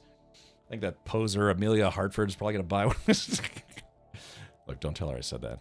I just say that because she has like terrible clickbait titles on her YouTube channel that are annoying. Let's see here. Yeah, carbon fiber everywhere. I wonder if I could have some like carbon fiber surgically installed in my body so that way I could pick one of these up. I'm single, you're single, I like cars, you have cars, I'm broke, perfect match. Yeah. Yeah, it would take me, if I could somehow save up $1,000 a month, I could put a 50% down payment on this car in about 7 years. So, and that's only 50%. Weren't you building an SUV type vehicle? Yeah, Avalanche Master. Avalanche Master got a great deal on a, what was it, a Blazer? A Chevy Blazer 4x4, I think it was a ZR2. Yeah, it's $350. Even I'm envious of that. That was a great pull. Yeah, that was a fantastic pull. Avalanche, how much money have you put into it since then? Because yeah, I mean, I've bought cheap cars, but they were cheap for a reason because they barely ran. So, but yeah, man, that's a $350 Blazer with 4-wheel drive, and it's got the ZR2 package. That was a good pick, man. I'd love to have that car. Be kind of nice. Yeah, it's $1,700. Yeah, $1,700 for one of those is not bad. I had a Chevy S10 4x4, and it was $3,500 and or $3,400, something like that. Had you kept your pre-order, do you think you would have been selected by now? J-Gron, you must have missed that day. So I had, what was it? What was it? I had canceled my pre-order, and then something like 3 months later, the dealer said, "Hey, we can finally build your Z06." And I was like, "Hey, I'm sorry." God, what was his name? I can't remember his name. The dealer, I think like Chuck or Charles or something like that. I told him, it's like, "Hey, I don't know if you remember, but I actually canceled my pre-order." And he's like, "Well, we can get you one right now, anyways." And I was like, "Then the pre-order was pointless at that point. It's just like $1,000 extra that they got to use while I was being wishy-washy." But yeah, I had canceled my pre-order because I got tired of waiting. I bought a BMW instead, and then like 3 months later, they said that I was now eligible to have a Z06 built, like actually built. I am the ultimate badass. Nerf Herder, thank you for the 4 months, or 5 months, I should say. So, okay. Well, that's fine. Yeah, I'd still like to have one of those. But yeah, so the irony of that whole situation was that, yeah, I was, even though I'd put in a pre-order something like a year and a half before the Z06s were even out, the guy had originally told me that it's like, yeah, I was looking at another 2 years. So after a while, I canceled my pre-order, and then, what was it, 3 months later, 6 months later, he said, hey, we can build you a Z06 if you still want one. But yeah, I told him, it's like, yeah, I already canceled my pre-order, and I got my refund. He's like, well, we can still build you one. So at that point, there was basically, I was so far behind that it didn't even matter at that point because production had caught up with demand. Should have immediately sold the BMW and got the vet. Well, the other problem was that the Z06, the Z06, so like the model below this, yeah, ended up being a little more expensive than I was anticipating because the C7 Z06, I think those were about 75K base, I want to say, if I remember correctly. You know, optioned out, it'd probably be low 80s or you know, whatever you want. But yeah, so I kind of assumed it's like, oh, they've kind of gone up every year since then. What, the C6 Z06 was like started at 70. Then I think the C7 was 75 or 78. And I was like, yeah, you know, I could probably maybe make this work. And then when they finally came out, they announced the Z06. It started at 106K. And I was like, ouch. Ouch. So yeah, it's kind of one of those things where, yeah, I'd set some money aside, but probably not enough. So yeah, so I ended up getting a BMW instead. And then I sold that, and I used a lot of that money for this infernal race car project. But yeah, I'm still putting aside a few pennies every once in a while to get another Garage Queen. Yeah. Okay.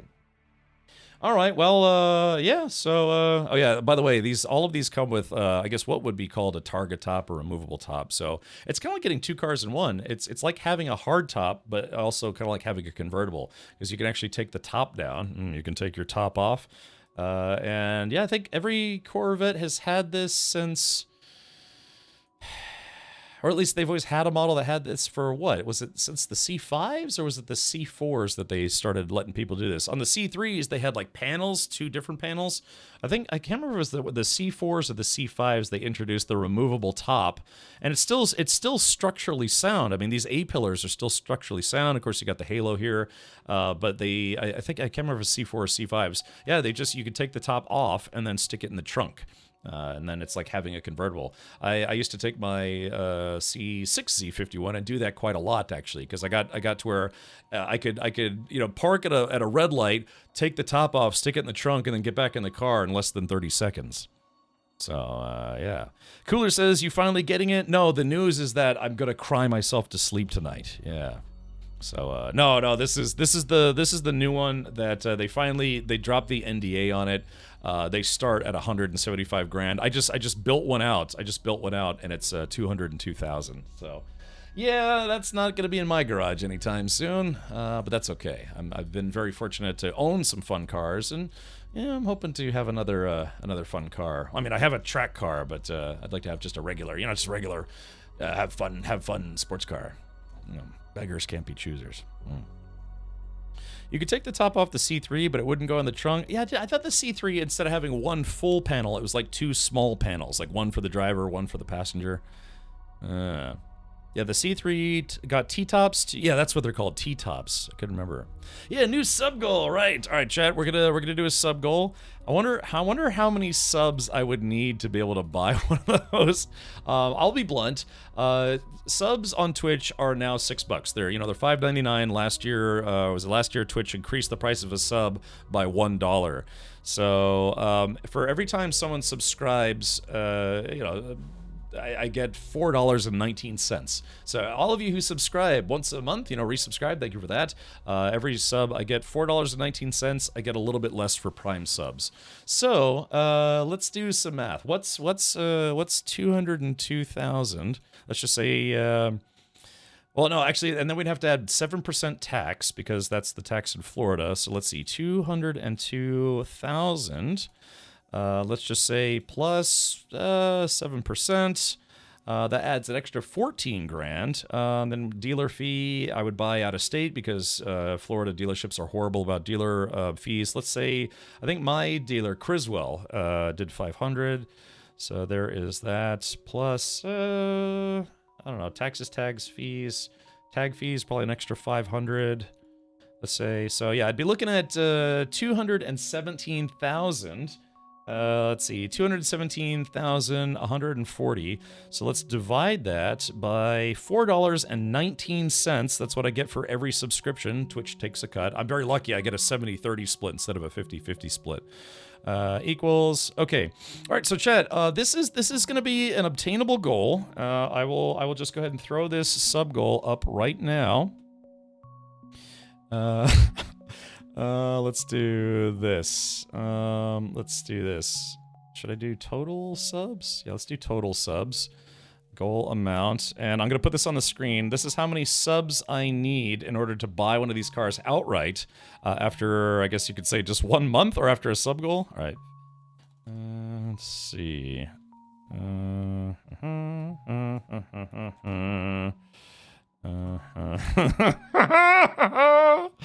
All right. Let's see. 01. It doesn't. It's too long. All right. 3, 2, 1. Activate.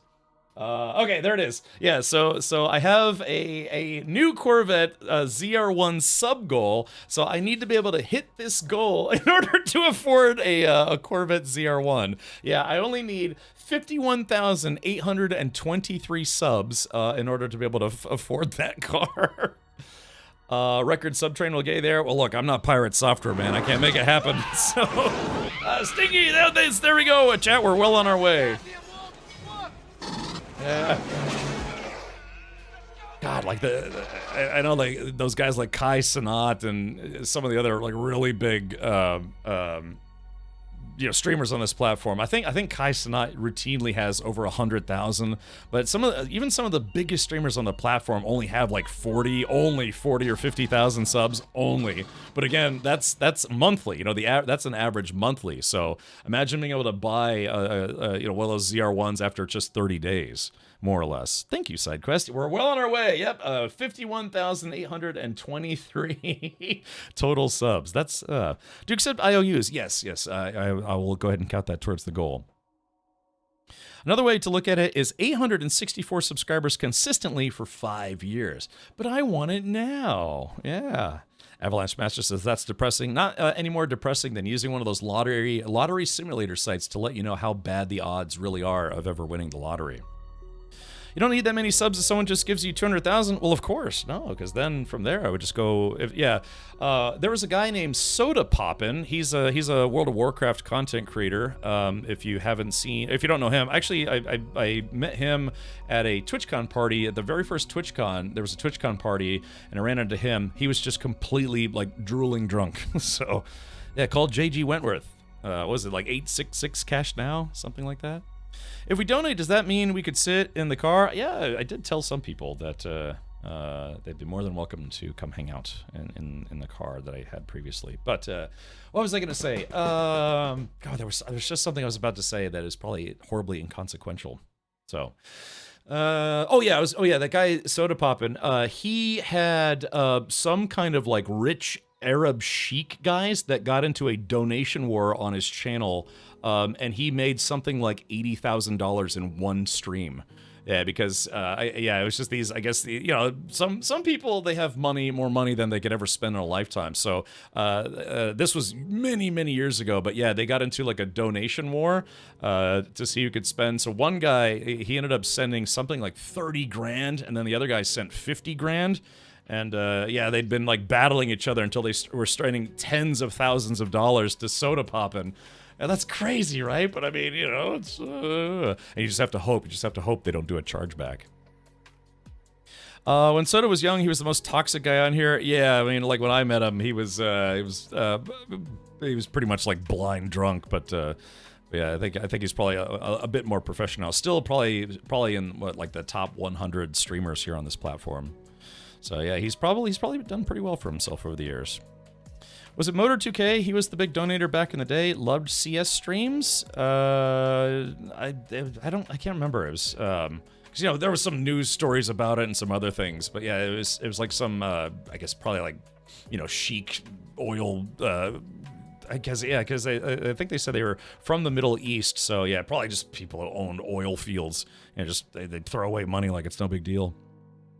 Mr. Beast has been known to donation bomb streamers. He used to do that. He doesn't do it anymore. He said that after a while, he said it just had been overdone. Because I used to watch some of his videos, hoping that maybe someday that would be me. But yeah, he eventually said he got tired. He just got bored with it, so he stopped doing it. May need to update your stream's title/category. My title is Corvette ZR1 News. Later, first time playing Hogwarts Legacy, Day 3, and I'm in the just chatting category. So before I switch to the game, I'll update all that stuff. But unless it's reading yesterday's stream title, in which you may need to refresh. But I will show you this though. Let's see. Let's go to. So here is the biggest outright donation I've ever received on this channel, and this was 10 years ago. This was not long after I had become a streamer, and it's funny, this was in the early days, and I actually wasn't streaming Star Citizen at the time, but let's see, hold on, is this, let's see, we go here. There was a guy named Fox Anderson. He used to be a big SC fan, but all right, here we go. So this is the biggest outright donation I've ever received on the channel from a long time ago. Waiting for the captain to get fully turgid. I think this was called Wings of Icarus. All right, here we go. Let's man the cannons. Go and help our friendly. I can't tell which is which though. They're all teaming up on the junker. Yeah, you can see. Fire! Ooh, direct hits. PSA Ken Zero. There we go. Lighting him up. Miss. Going full speed. This gun is very long range, but it's very hard to aim. Oh, he just rammed him to death. Ready the flamethrowers. Barrel roll! You can see my face. Oh my god.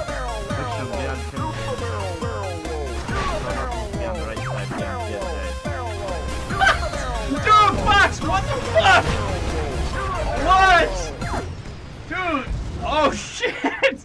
All right, anyways, yeah, so that was the largest outright donation. Now I've had some people drop some really big sub bombs. I think back when Twitch used to allow you to drop like 500 subs at once. I don't think they allow that anymore. But yeah, so it was a guy named Fox Anderson.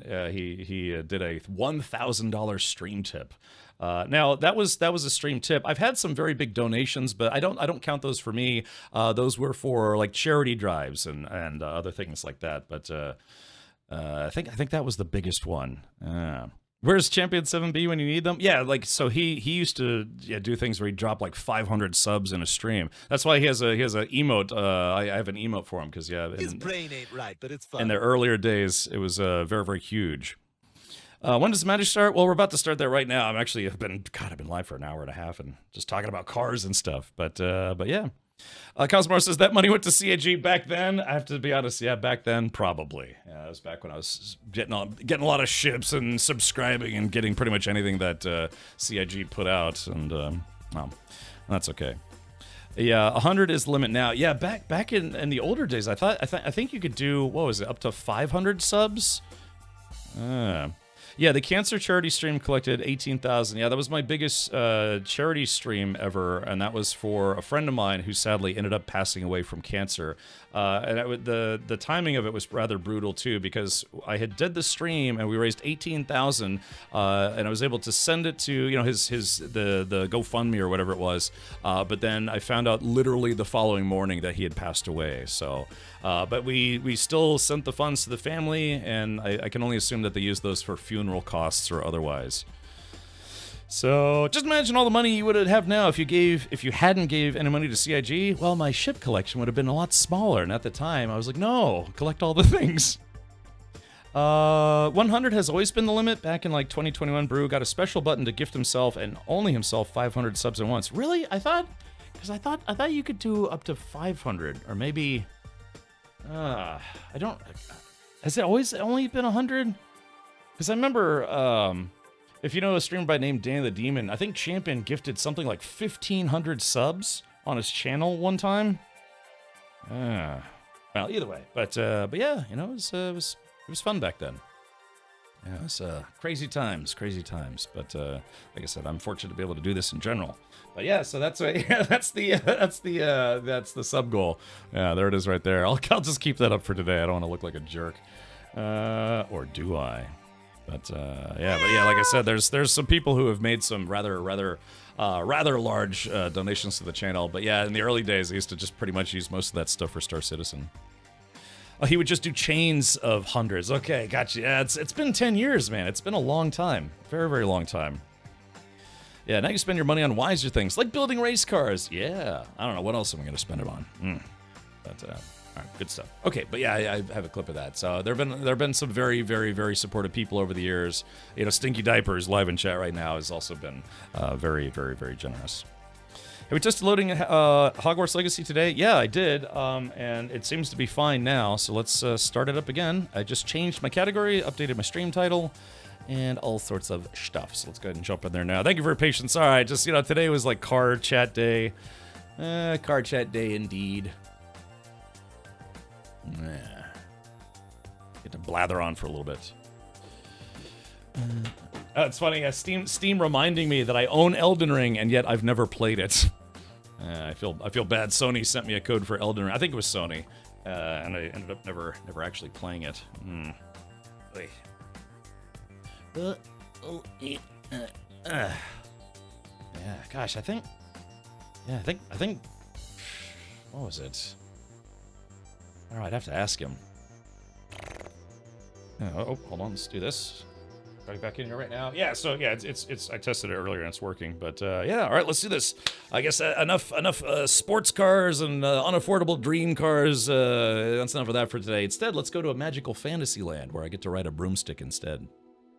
Can we do one thing today, Richard? Please disable blur and depth of field. I like depth of field effects. I mean, I worked as a videographer, cinematographer, I guess if you want to, at a stretch, but I actually like depth of field effects, the bokeh that you get, because, you know, your eyes do the same thing. Like, you can literally do this right now. So if you're in your room, take your hand, and then you focus on your hand, and you can see as your focus shifts from, you know, what your monitor or your windows or whatever, you know, you can focus on your hand, but then things in the background get a little blurry, right? So depth of field effects try to recreate that when they have that in video games, you know, because the camera lenses kind of work the same way. Sony sent you a Bandai Namco and FromSoft game. I think it was from Sony. Yeah, because Sony, they sometimes will, you know, promote games as played on their like, for instance, when Grand Theft Auto 6 comes out, PlayStation is going to just spam the crap out of that, right? Because they want people to play that game on PlayStations. They want to encourage people to get PlayStations to play the game. So, but anyways, I already turned off film grain, I turned off chromatic aberration, but I actually like depth of field effects. It depends on the game, but I actually kind of like it. Just like how for certain applications I actually do like, what's it called? Motion blurring. No, what is it? Yeah, you know, I guess the motion blur. It depends on the application.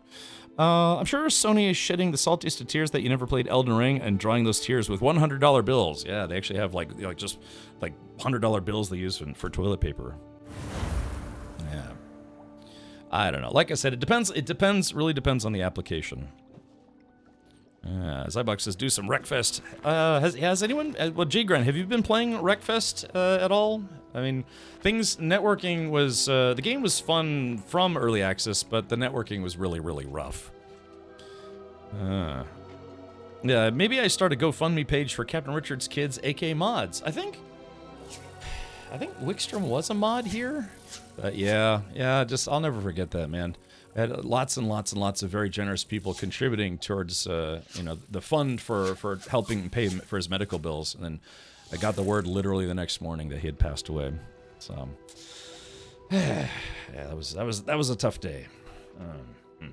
Okay, well, as you can see, I'm dressed up like a Harry Potter style wizard. Whoops. So let's continue our adventures. We are just about to do a dungeon, I think, or something like it. I haven't played it since we did. They need to add armor and customization. I would play Wreckfest 1 instead if I was able to play at the moment. I see. Okay. So yeah, I'm basically like a kid superhero. I'm wearing pajamas with a cape.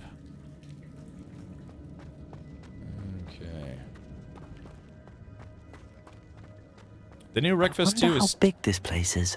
still in beta. Well, I guess it would be called early access, right? So if we go to, let's go to Steam, and then we go to Wreckfest. I mean, what is early access? Early access is basically, yeah, they will sell you the game in alpha or beta, and then you can play it while they're still making it. I mean, let's not get it twisted here. Early access is effectively you're buying a beta, or buying a game during its beta phase, and you can play it while they're making it. So let's go to Wreckfest 2. I believe this is listed as early access. Yeah. So early access is basically synonymous with saying it's like, yeah, the game is not done being made, but you can play it right now. And it's a way for companies to make money off of a game and let people play the game while they're still making the game.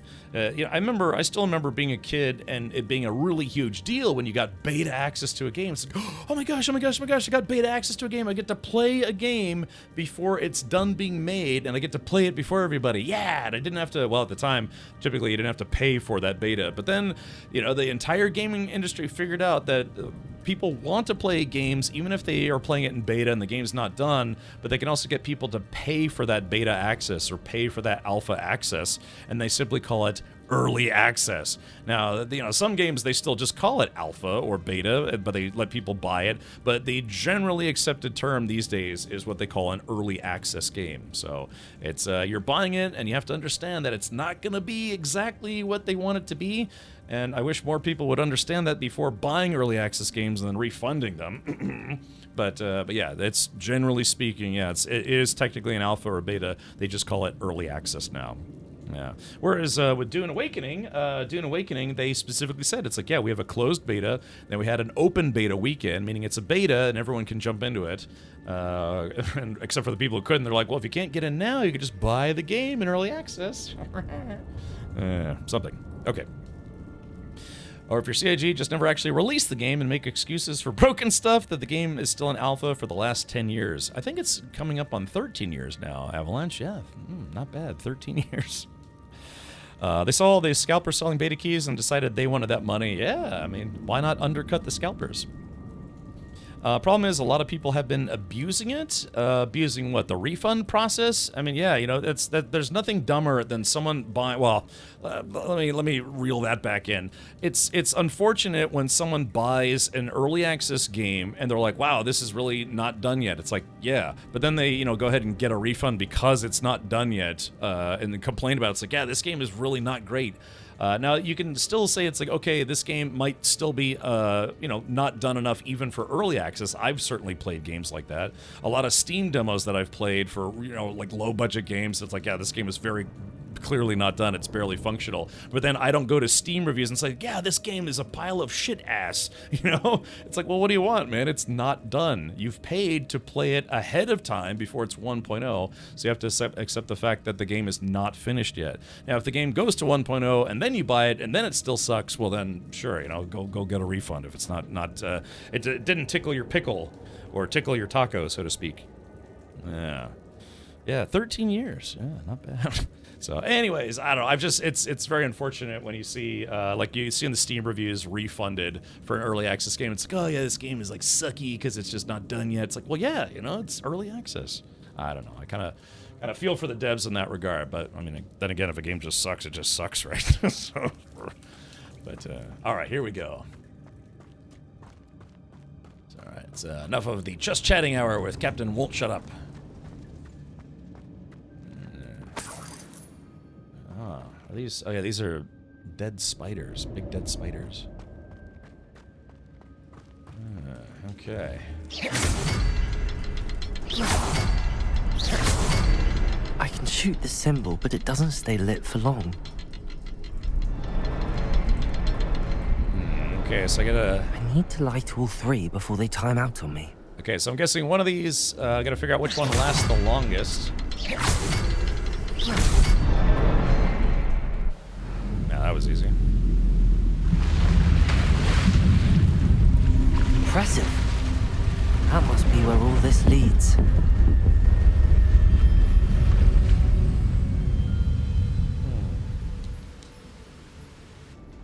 Yeah, you like this? I'm gonna get to wear my underwear and a cape. So Stinky, do you Someone mentioned... didn't want casual visitors down here. So Stinky, do you think you might actually try to get another Corvette someday? I know, like me, you are also a previous Corvette owner, but the question is, do you think you'll ever return to Team Corvette? That's the question. Hold on, dialogue. Well, I'm just gonna bring it down just a smidge more. I keep meaning to do that. I guess, do we happen to have any current Corvette owners in chat? Just out of curiosity. Horse penis. Just out of curiosity. Oh, I can't wait to make those changes. Can I stand on this? Hold on. Am I gonna get... Just stand on this and just let it... Chestnuts roasting on an open fire. Dunpeel says you have... Oh, you do, Dunpeel. What year is your Corvette? I wonder if any of my spells will help me through this.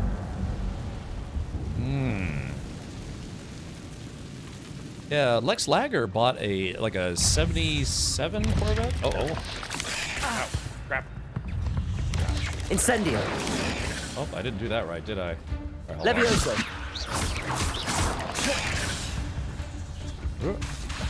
Incendio. Accio.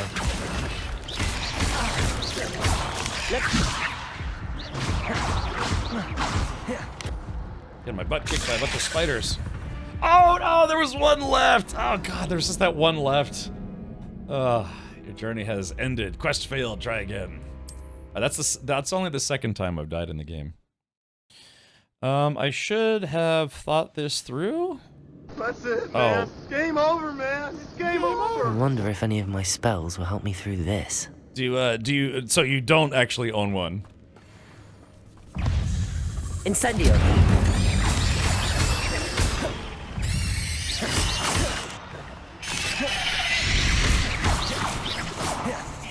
Accio. Oh, shit. Incendio.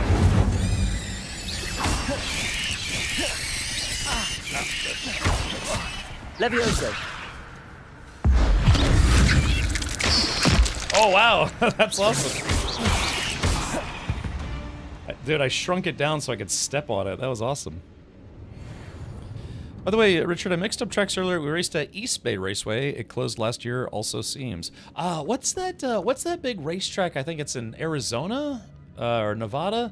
But there's a kind of a famous track out there that apparently the owners decided to sell it because it was going to go into bankruptcy. Oh, I have no driver's license. I think at least that is required. Ah, I see. Okay. Yeah, Willow Springs. So, Jay Grun, do you know if they have new owners yet? I mean, my pipe dream is I would love to buy a fun car and then buy a truck and a trailer and just bring that car to various racetracks around the country and just, get to drive various racetracks. Of course, I'm not a millionaire, and so I can't actually do that. So, yeah, if there's anything that gets expensive, it's doing race car stuff. It's always expensive.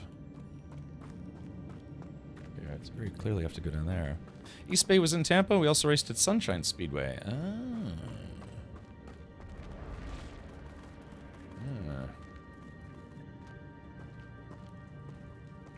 Yeah. I'm not gonna touch those. Ugh.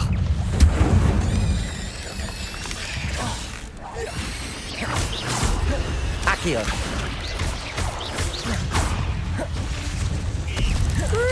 Oh man. Incendio. Accio. Levioso.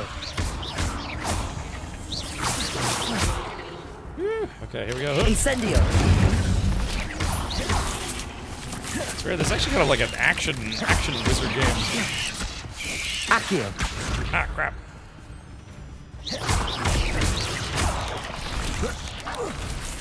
Alright, here we go. They see me rolling. Ow, crap. Incendio.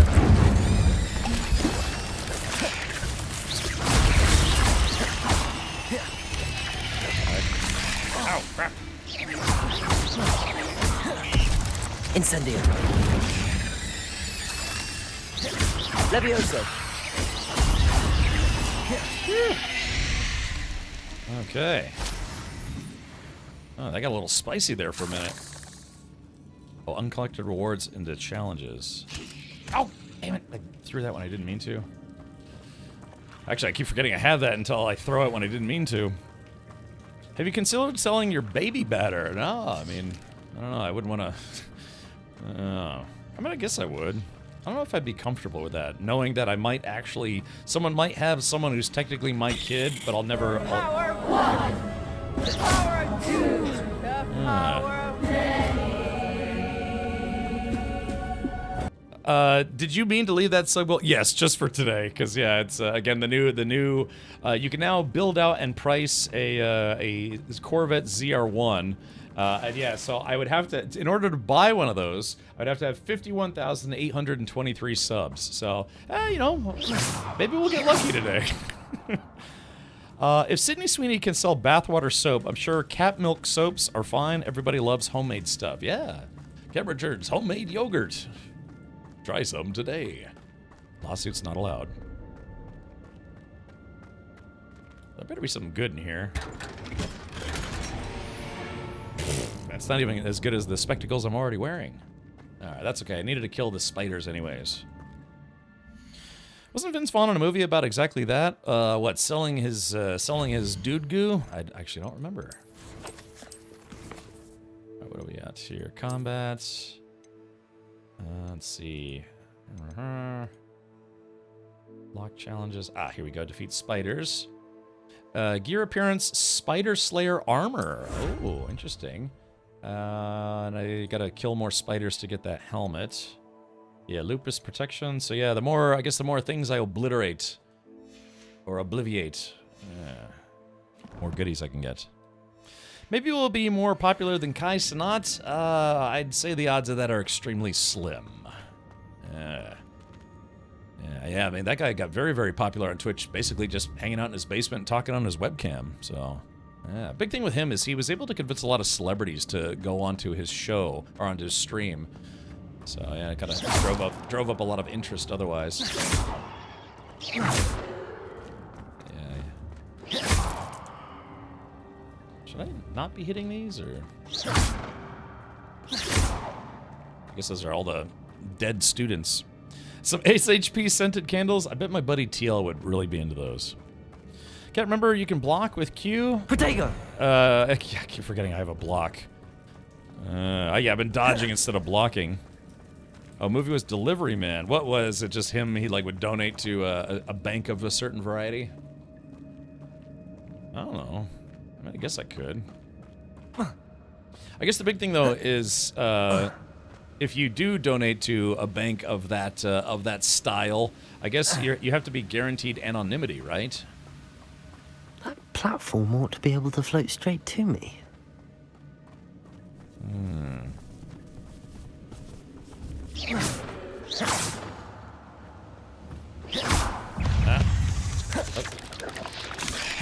Protego! Oh, there it is. Hold on. Incendio! Damn it. Stupid one! Alright, there we go. I'm getting used to it. He had a whole bunch of kids and they sued the bank so they could find out who he is? Oh, really? Yeah, see, that's the thing too, because, you know, it's supposed to be anonymized. They give a general description like, oh yeah, he had brown hair, had a very dark brown beard, he doesn't wear glasses, he's 6 feet tall, he's overweight. It's just, you know, mildly overweight. Let's see. Accio! But yeah, but I can imagine there would be people out there that they would just kind of want to know, right? Want to know who they daddy is. It's like, what's her name? Like Amber Turd did that. I think she had a bunch of I don't know, surrogate babies. This is America. You can sue for anything. I sue to demand to know who my daddy is so I can get money from them. Kids can find out their parents at the age of 16. Ah, I see. So I wonder...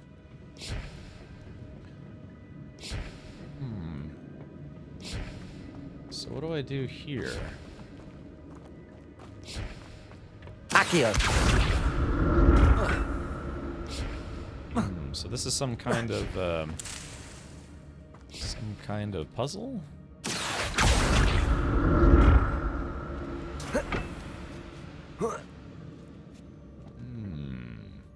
So now... Incendio. Wrong one. Accio. Ah, there it goes. Oh, what do we have here?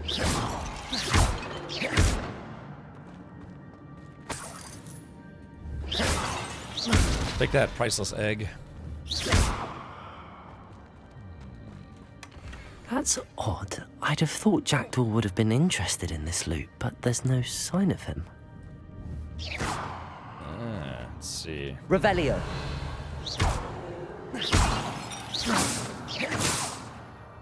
Just making a mess.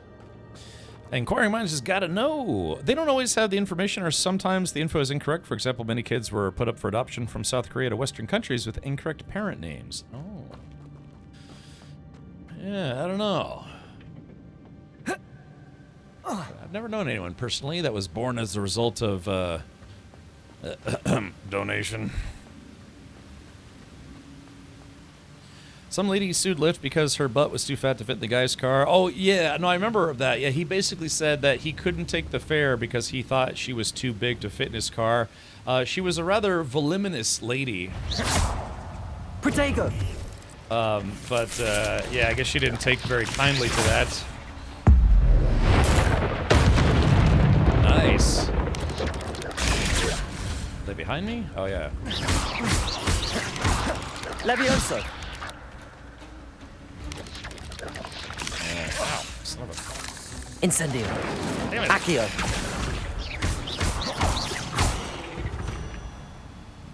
Yeah, so... Ugh. Shame you're so foul. Yeah, I remember hearing about that. Yeah, he said he couldn't take her. Another puzzle. Well, if Jackdaw could solve this, so can I. Let's see. Because that's Liv's problem, not hers. Oh. She lost that. They said lose weight? Really? She ended up losing? I mean, because, yeah, I'd like to think as an independent operator of, Lyft or Uber, you can decide who goes in or out of your car. Like, look at it this way. Look, for instance, if I'm me, and I am like, hi, I'd like to get an Uber, and, I'm on the app. Perhaps the next symbol is hidden somewhere. And yeah, and then all of a sudden I like crap my pants and then rub it all over my head for laughs or whatever. And the guy comes to pick me up and he's like, oh, whoa, you're not getting here, with like crap rubbed all over you. It's like, well, I don't want to be discriminated against, But yeah, that's a little different than just being of large stature, right? But yeah, I don't know if the guy felt that it wasn't safe to have her in his car, then, well, so be it. All right, it's all gone.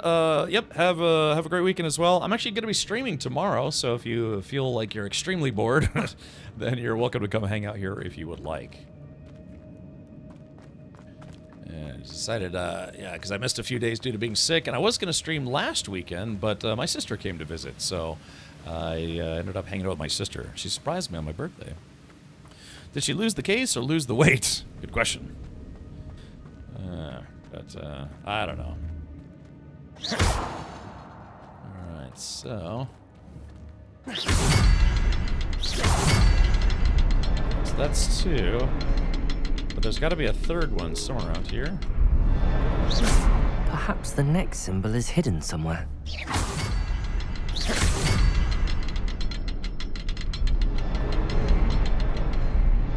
Oh, there it is. Oh, behind the rock. There's the symbol. Alright, we got it. Hey, Hail Sparrow, welcome back. Remarkable. Respect.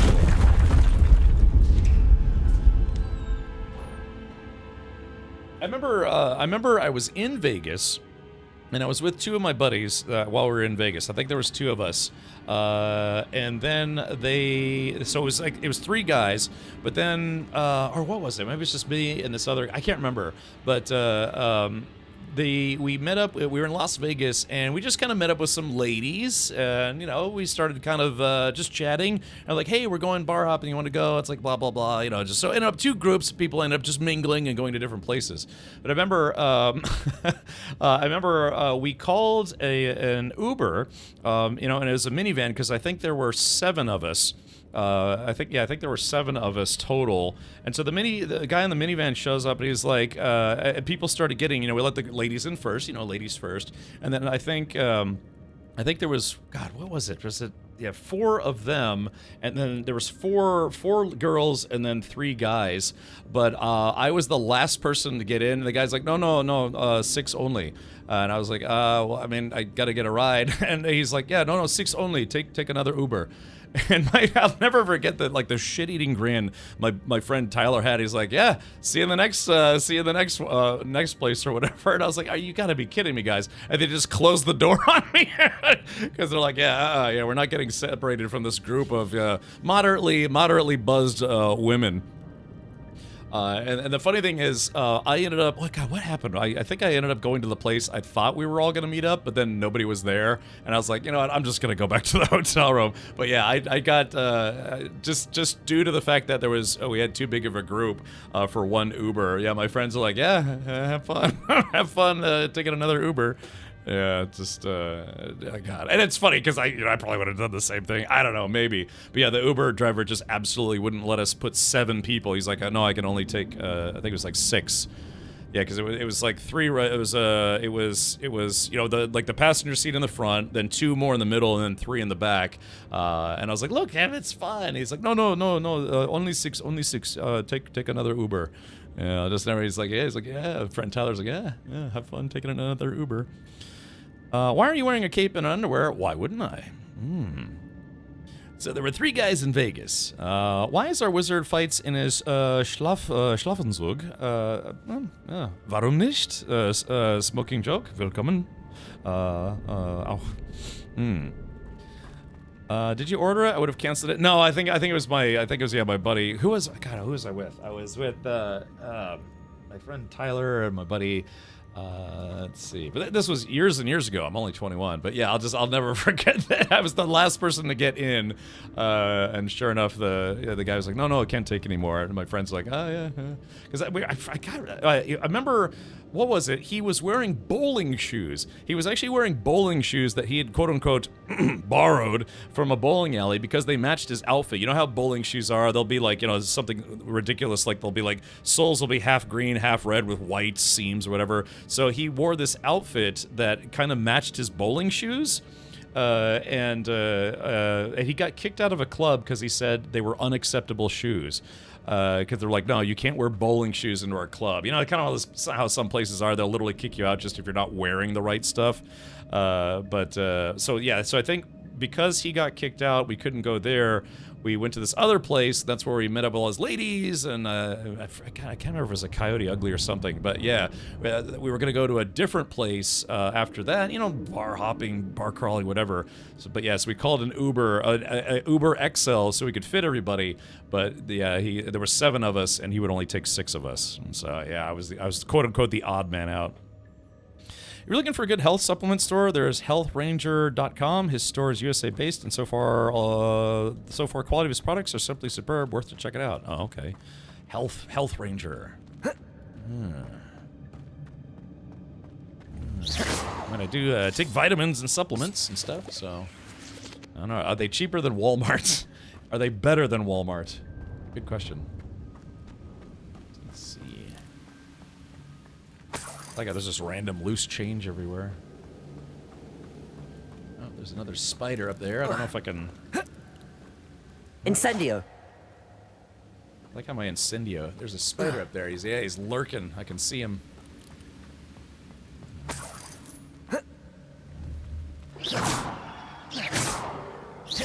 Oh, yeah, that just looks like they're part of the scenery. You should have said, driver's seat, get out, I'll sit there. I know, I would have. No, I probably shouldn't have. We'd all had quite a few drinks by then. Yeah, exactly. Yeah, unfortunately, my character's kind of hung like a Ken doll. I bet he only said that after the 6 people were already in the car. Well, that's what I'm saying. Yeah, people started getting in, and you know, we just let the ladies go in first. Then it just so happened that one of my friends got in, and one of my other friends got in, and I was literally about to get in. And he's like, no, six people. He was from a different country. He's like 6 people only, 6 people only, and I was like, but we're all a group. And again, one of my buddies, he was already closing the door, and then and I was trying to convince the guy to let me take him, but he just wouldn't. He's like, no, I'll get in trouble. And yeah, like I said, I'll just never forget. It's like, I guess you'll have to. My friend Tyler was like, I guess you'll have to take another Uber, and he closed the door. But yeah, the stupid thing was, we were the place we were supposed to meet up at, because we had there were other couple of guys who were supposed to meet up at this other place, and I got there, and nobody was there, or at least none of my friends were there. So we ended up getting separated, and I was like, all right, well, I guess I'll just go back to the hotel room. And it's probably stopped off at a liquor store on the way home, or beer shop. That was when we I guess Four Loko was new. You know, a blackout in a can. Yeah, it was when Four Loko was new. So we stayed at the Mandalay Bay, but there was actually a small like beer shop. But yeah, we had discovered Four Loko because they were selling 4 packs of Four Loko for $4 because it was brand new and they're doing some kind of promotion. So man, we got buckets of this stuff, and boy, that stuff really is like a blackout in a can. So yeah, I think I went back to the hotel room and I just chugged some Four Lokos, and I remember at one point I was just sitting in the hot tub watching Steven Seagal movies.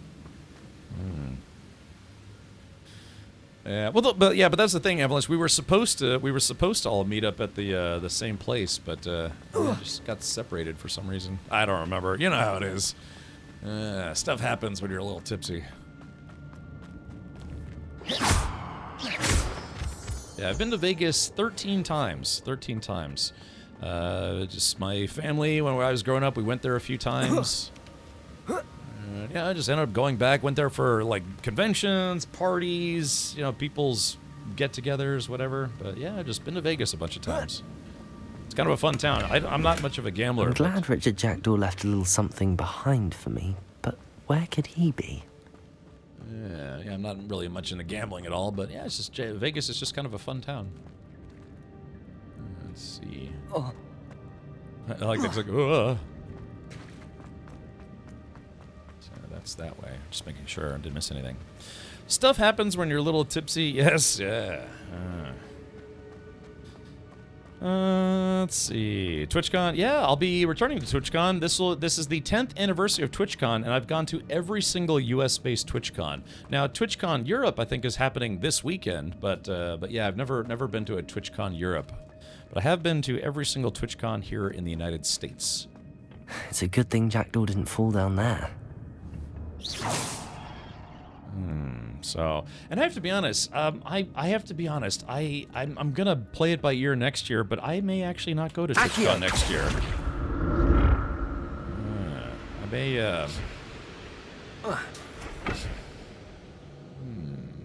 so I'm assuming, I guess I have to go that way, but let's go this way first. And I just keep thinking about how, TwitchCon is fun, and don't get me wrong, it's good for networking and meeting up with folks. I get to meet up with my management company there. And yeah, I may not go to TwitchCon next year. I've already kind of like pre-decided that I might try to save a little bit of money next year. Because my whole thing is that I would like to do some more international traveling. And going to TwitchCon, unless you're getting paid to go there, it gets kind of expensive.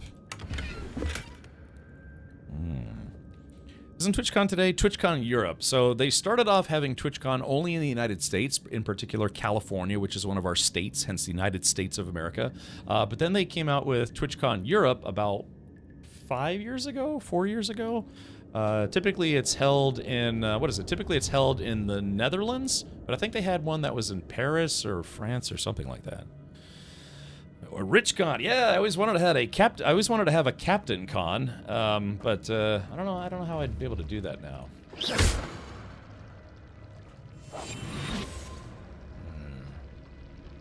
The previous plan was to kind of, ow, crap. Yeah, the previous plan was to, back when I was doing CitizenCon stuff, my plan was to do kind of like a pre-bar citizen, have it be called Captain Con. but just never ended up getting around to it. Now, you know, I don't really do SC stuff anymore, so.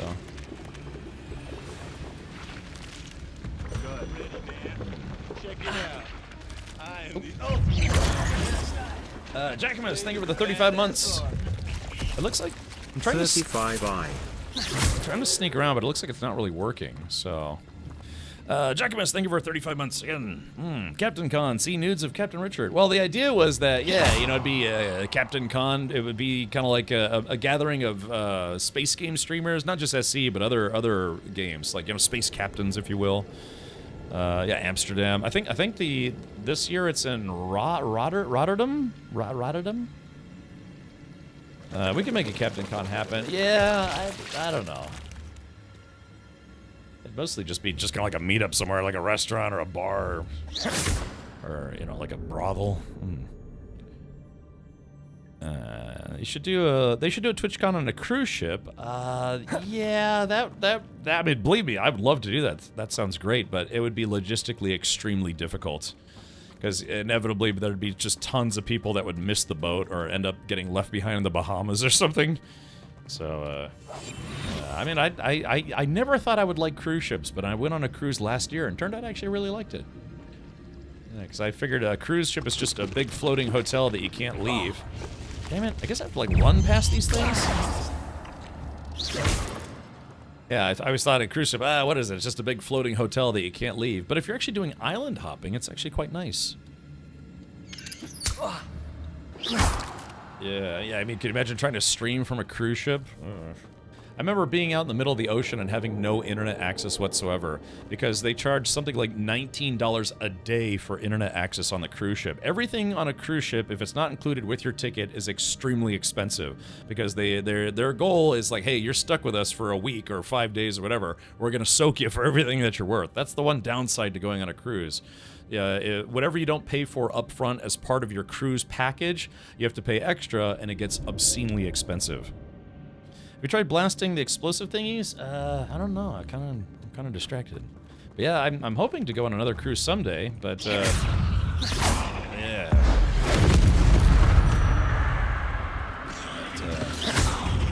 Yeah, they have these things where if you go in like the off time of year, cruise tickets get kind of cheap, you know, like $300, $400. But again, it doesn't include anything extra at that price, and you get a crappy room. That's okay. Incendio! Nice.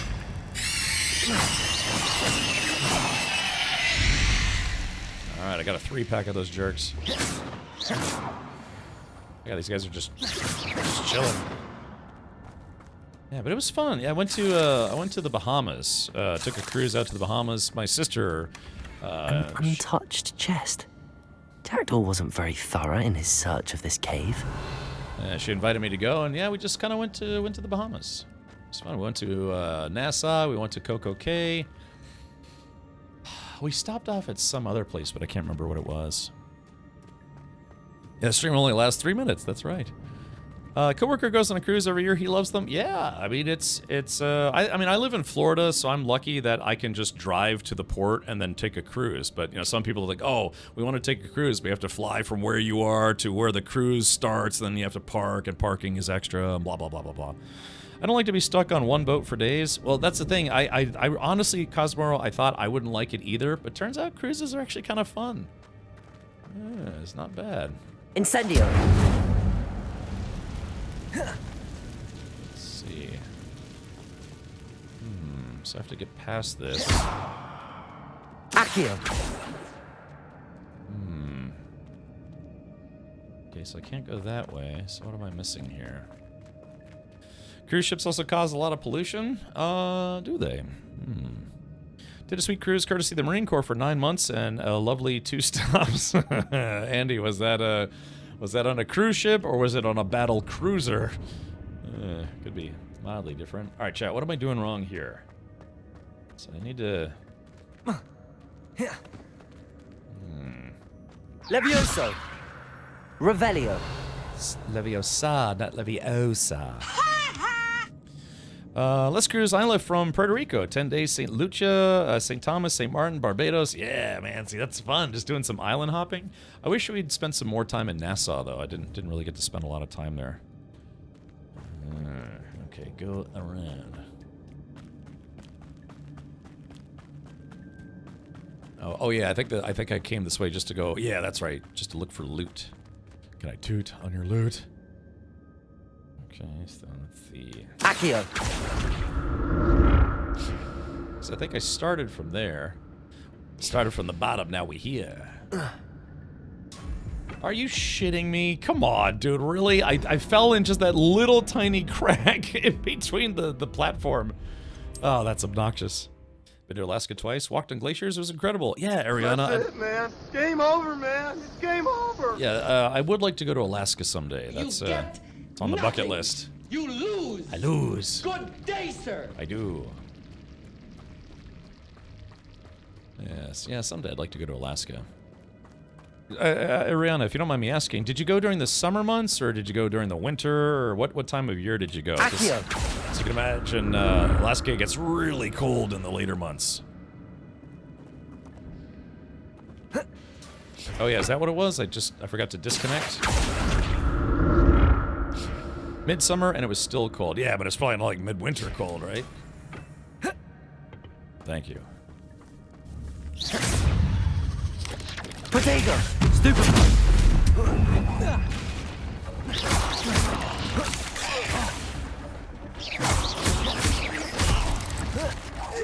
Oh, I missed. Ah, crap, I messed that up. Accio! Levioso! Incendio! Ah, crap, get my butt kicked. Potato! Stupefy!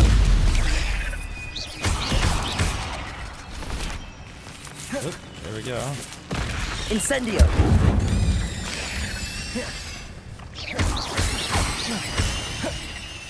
Levioso! Wow, I tried to levitate him while he was digging, and he ended up just, like, blowing up.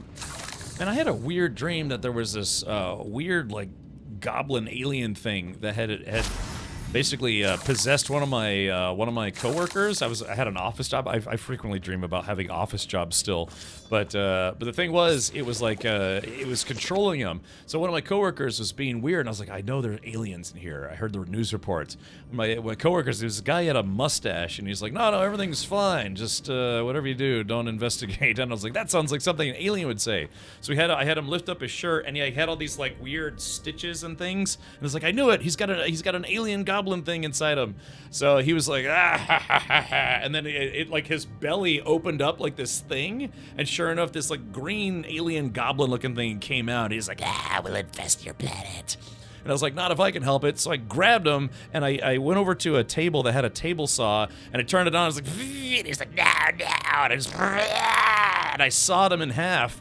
And I was like, woo, defeated the alien in my office. But then he was like, I'm still alive. And so I grabbed him, and I took his face, and I sawed off his face on the table saw. And then my coworker's like, oh, but also, woo, no more alien. And then the coworker who the goblin alien came out of, yeah, once the goblin alien was dead, he was like dead on the floor with his like body cavity where his guts were. And anyways, that was my dream last night. Thank you, insomnia meds, for those weird dreams that I keep having. I'm from Arizona, so every place is cold for me. Oh, okay, I gotcha. It was supposed to be a booze cruise with some really nice ports, but boy, the world had some other ideas during that time, I bet. Yeah, I just keep having these weird dreams. You might want to talk to a professional about these dreams. What's wrong with dreaming about alien goblins that infest people's abdomens, and then you chop them up? That's odd. I'd have thought Jackdaw would have been interested in this loot, but there's no sign of him. And I kept dreaming that we were looking, like, we were opening all the cabinets and stuff, trying to find power-ups, you know? But all I could find was like these, like, you know, health milkshake things. And I was like, well, these are worth money. I can trade these into the vendor to get the coins that I need to buy more office supplies. It was a very, very strange dream. Ugh, golly. Yeah, I actually overslept a little bit today because I was having weird dreams all night. Not a headless skeleton in sight. And shite. But I may as well help myself to this. Sounds like they really did try to make this kid sound like Harry Potter, didn't they?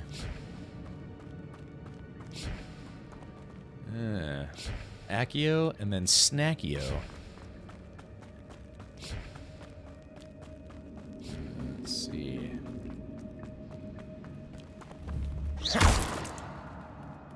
It's very mean of me to just kill these spiders. Technically, I'm in their domain, aren't I? Hork lump. It's gross. Yeah, they look like mushrooms, but they're actually these little slug things. And I squeeze the juice out of them. This game is super fun. Is it Yoga or Joga?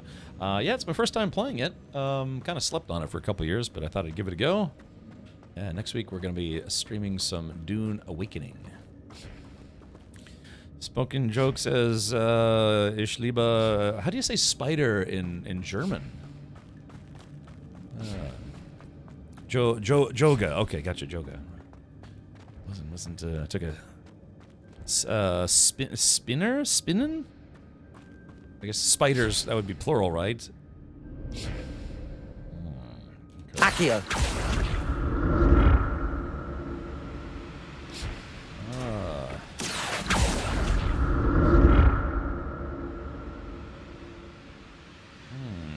Oh yeah, I gotta take the, oh, crap.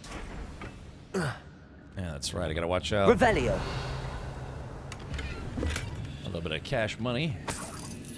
Cash money millionaires. Accio! They see me floating. They hating. Oh, wait, there was another one that right there. Hold on. Just walk over to it. Oh, yeah, look at that. Yoink. I'm glad Richard Jackdaw left a little something behind for me, but where could he be? No, Four Seasons, I had RTX on, but I turned it off because I was getting okay frame rate, but not as good as I would like, so I ended up turning it off. So this is with RTX off. I have the graphics set to ultra, but with RTX off. So that is the only I guess you could say. Accio! Only thing I don't have on at the moment. Otherwise, I have all the other graphic settings maxed out. That's odd. I'd have thought Jackdaw would have been interested in this loot, but there's no sign of him. Sign of. Like you do like a little spin around. But yeah, so I'm getting a much better frame rate now with it off.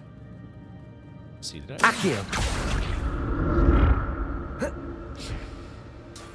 Did I open this one already? Yeah, I guess I did. Hey, there we go. Wiggenweld potion. How do I brew stuff? Do I have to brew stuff before I do missions, or can I brew stuff just like everywhere, like wherever I am? Is that a distinct possibility?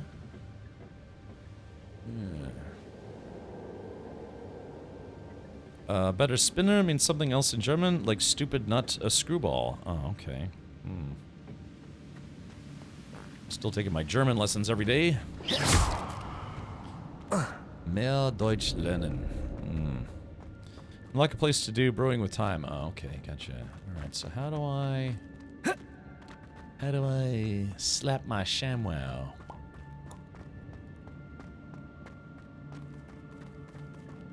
Do I ever get like any kind of levitate spell or anything like that? Spinnennetz? Yeah. That makes sense. Ich verstehe. Ich verstehe.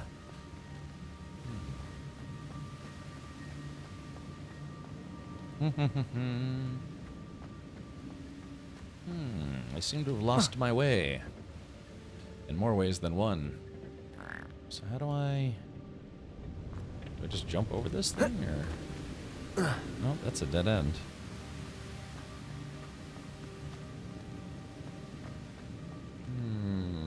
Okay, well, yeah. Because I'm very close to where I need to be, but I just don't see how to get over there. Whoa. I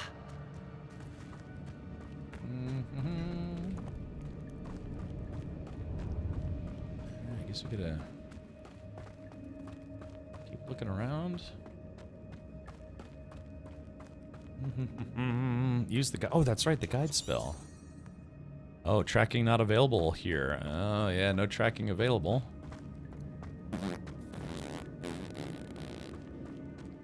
Okay.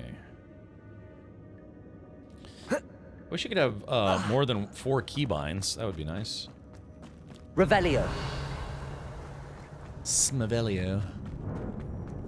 Maybe it's this way? Yeah, no GPS in the caves. I guess not. Have I... Wait a minute. I think maybe I haven't been this way. Or have I? I have been here before.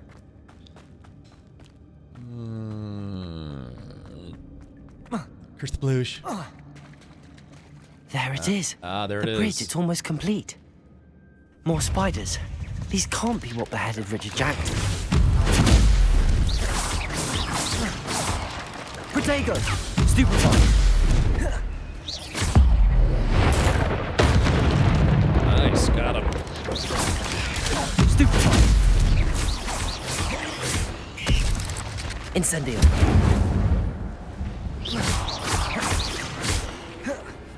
Alright, getting a little better here, chat. Accio! Yeah, there we go. Alright, there we go. Inlex is simply too many. Oh, we got some big boys now. Oh crap! Oh, those are much bigger. Protego! Stupefy! Okay, so we got a matriarch. Hold on. Incendio! Accio! Scurrier. Hold on. Incendio!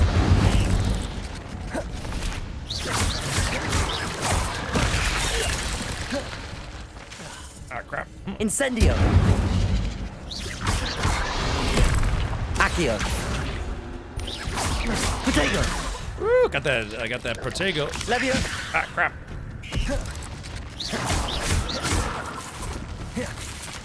Incendio!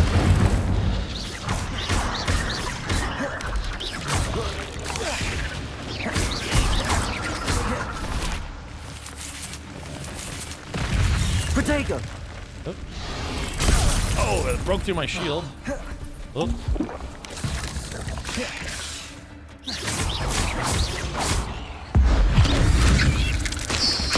There we go. That's good. All right, just got a couple of little ones left. Incendio! Levioso! Yeah, there it is. Accio! Farewell, monster. I can only imagine how these spiders have multiplied since Jackdaw came this way. Yeah, that other guy had no chance. Have you been to potion class yet? If so, you can go back and use it there. Oh, okay, gotcha. Yeah, I gotta make some more of these healing potions. Veganwald, or whatever it's called. Poor spiders. Ugh. 8-legged freaks. Okay,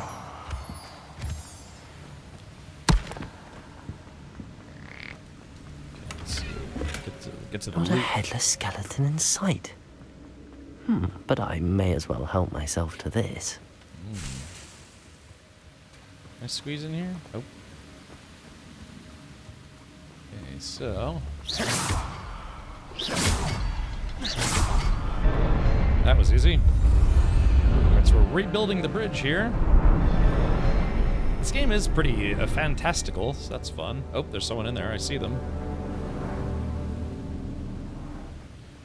I keep forgetting I have these booby trap plants or whatever they are. I'll put on my regular clothes after this mission. 3 streams! Hey, Cameron Page, welcome back. Hopefully your day has been splendid, if not better. I must be getting closer to Jackdaw's remains and those pages. I like how sometimes you can commit suicide and sometimes you can't. There's Jackdaw looking dead as ever. Oh, look at What that. happened here? Here it is. The map that brought your doom, Jackdaw. Is there something beyond this room? Okay, about to have some friends, unfortunately. Levioso. Accio. Incendio. Levioso.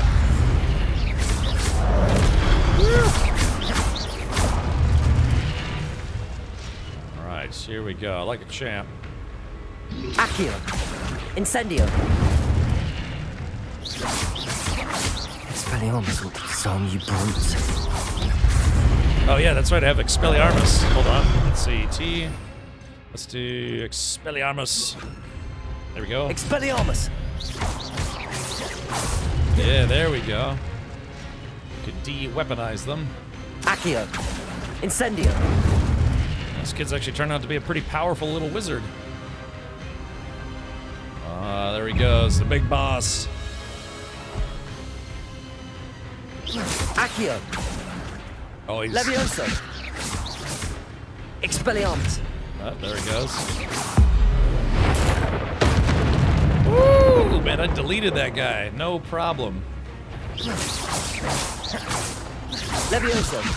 Alright, here we go. Expelliarmus. Incendio. Accio.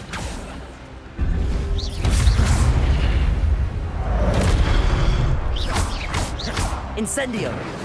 Oh, this guy does not care about fire. Expelliarmus.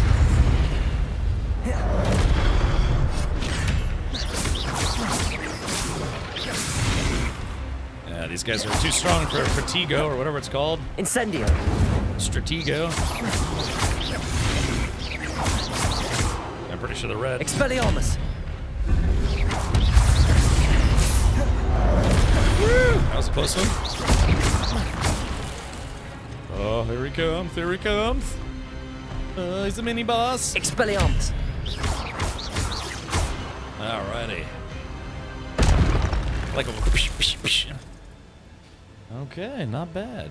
Work on artwork like daily thus far. Got a sketch a permanent exhibit that's moving. That's unnerving.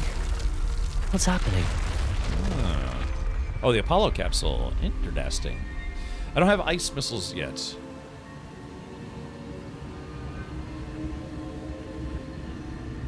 Yeah. Yeah, I'm more powerful. Oh, I thought that was my character. I was like, that's weird. I've seen this before. In Gringotts and the restricted section. Lorp. Yeah, weird, right? Lorp. Lorp. Weird. Where am I? Oh no. The room's starting to flood. Oh, that's not good. How am I being protected? What sort of magic is this? Oh, yeah, interesting.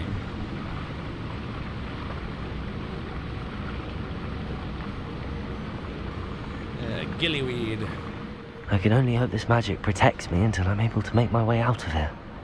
This is probably to prevent intruders, yeah. What is this place? Stop asking questions and just start walking. Revelio.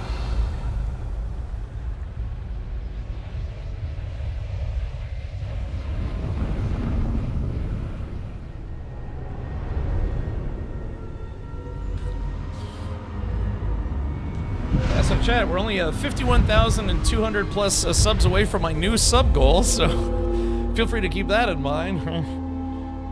Yeah, don't fart in your air bubble for sure. Can it be? Can it pee? I can. Revelio. All right, rack 'em, rack bar. It's you. Has someone finally found our map chamber? I recognize you from the Pensieves. You're Professor Rackham. I am indeed. I must confess that I am surprised to see someone so young standing before me. I'm the same age that you and Isadora Morganach were when you started at Hogwarts. You've paid attention, and might I presume you share our ability? To see traces of ancient magic? Yes, sir, I do. As you have likely realized by now, our ability gives us a unique relationship with all forms of magic. We can access expressions of magic that few others can. Opportunities will arise that allow you to sharpen this rare talent. Do not squander them. I won't, Professor. Thank you. We have much to discuss. But first, a map found in a certain book led you here. Place the book on the pedestal. I don't have the book with me, sir. That is unfortunate. I'm afraid we must pause our conversation until you return with the book. Completionist pack. No. We'd have to do something else at this point. Something comparable, but just not that anymore. They have enough money. Stop giving them your money. You just have to make stuff like Kia, maybe change skin color, and 52 subs or yours. Make stuff like Kia. Kia? Who's Kia? Oh, you mean like Kai? Oh, Kai. Yeah, probably Kai Sanat. Yeah. God, gosh, man, I'd be happy with just like 10% of his subscriber base. Why is this called the map chamber? I'm a bit confused, sir. Why is this room called the map chamber? I assure you that all will be clear once the book has been placed on the pedestal. And are you a seer? The statues and carvings in the house on the cliffside, those are of you. Are you a seer? I am. Did you know that I would be here? I cannot say more at present, except to say that your presence here does not entirely surprise me. Presence? Let's see. No, a Kia would be a much lower sub goal. Yeah, 10 subs and Cap does yoga. Yeah, I put a webcam inside my crotch, like in my underwear, and I do yoga. Let's see. Yeah. Sometimes you find rust bucket Corvettes on eBay or whatever. Just remember, the money you save buying a cheap car is the money you'll spend having to fix up that car so it works correctly. All right. Very well. I'll retrieve the book right away. Good. We shall speak again once the book is in place. And that's the thing too. Is like, can you imagine that there are people on this platform who actually do have 50,000 plus subscribers or otherwise, and like that's maintaining that means you could literally buy a Corvette ZR1 every month. For me, it's like I'll be lucky if I can afford one in about 10 years or more. But there's some people it's like, oh yeah, I could afford that in about a month. Yeah, I'd be like, I guess I won't buy, I won't buy the Ferrari this month. I'll buy another Corvette. Where's your OnlyFans? I was actually approached by OnlyFans to ask me if I wanted to do content, I guess I declined or whatever. But there's speaking of OnlyFans, there was a guy who I guess is a kayaker, like a kayaking sport guy, and he was supposed to be on I think it was the British kayaking team for the Olympics, but they found out he had an OnlyFans page, and they ended up kicking him off the team and said he can't participate in the Olympics, something along those lines. I don't think he was necessarily doing nude content or whatever, but yeah, he was posting on OnlyFans. Avalanche Master says, I just read that today. Yeah, I saw it. I was just skimming the news, making sure World War III hasn't broken out yet. But yeah, that would suck. It'd be like someone saying, oh, we'd like you to be the spokesperson for Corvette moving forward. Oh, but you stream on Twitch. Oh, never mind. Or what's really ironic is the WWE, World Wrestling Entertainment, they had it where they didn't want their wrestlers streaming on Twitch unless they owned this wrestler's Twitch account, because they felt it's like, well, if we have signed you to be a professional actor, for our wrestling federation, and basically they didn't want people streaming as their characters, because they felt it's like, WWE, I mean, their mindset is like, if we've signed you as a wrestler, we basically own you. So eventually they had to work out some agreement where wrestlers can stream on Twitch, but they have to give a portion of their income. If they make an income from Twitch, they have to give it to WWE as part of their, I guess, like, agreement or something. But I was like, man, if somebody told me that's like, oh, you work for us, you can't stream on Twitch, I'd be like, well, then I don't work for you anymore. You don't get to tell me what I do, between hours. But I guess it's a little different in the entertainment arena, maybe. Because, yeah, they felt it's like, yeah, they didn't want them portraying their characters on Twitch to make money, because that money is supposed to be money that's made for WWE, who then pays them a salary, or, you know, pays them however much they pay them. So I kind of get it, but yeah, I would get very, they would get a lot of animosity from me were that the case. Yeah. Hogan didn't stream on Twitch, but he did appear in a few court cases, for one reason or another. But WWE owns the character rights for most wrestlers. True, but the argument for them was that, hey, if you're on Twitch and you get popular on Twitch, it's because of your persona, not you as a person, right? Which is a little messed up, because it's like, no, you'd have to say, it's like, hi, everybody, I'm not my character from the WWE. I'm just Jeff Jeffington streaming, you know, Elden Ring. But yeah, WWE didn't see it that way. They're like, no, we pretty much own you as a person, even if you're not even if you're not in character. Because for the WWE, it's like they want you to be in character all the time, right? Because they want people to be like, oh yeah, that's their persona, that's how they are all the time. It helps sells the idea. There's a term for it. I mean, Tangent could explain a lot better. But yeah, their whole goal is they want people to think of that wrestler as being that character all the time. Like, they don't actually have a real persona. Take Mick Foley. I mean, he had multiple personalities, and then sometimes he didn't wrestle as just Mick Foley. He wrestled as Mick Foley. But yeah, so it's like, yeah, they own the character, not the people. But you know, that's exactly kind of how WWE thinks about it. They're like, we basically own you. Yeah. So, and that's why they're like, yeah, don't provide entertainment to other people, you know, out of character or even in character. On other platforms.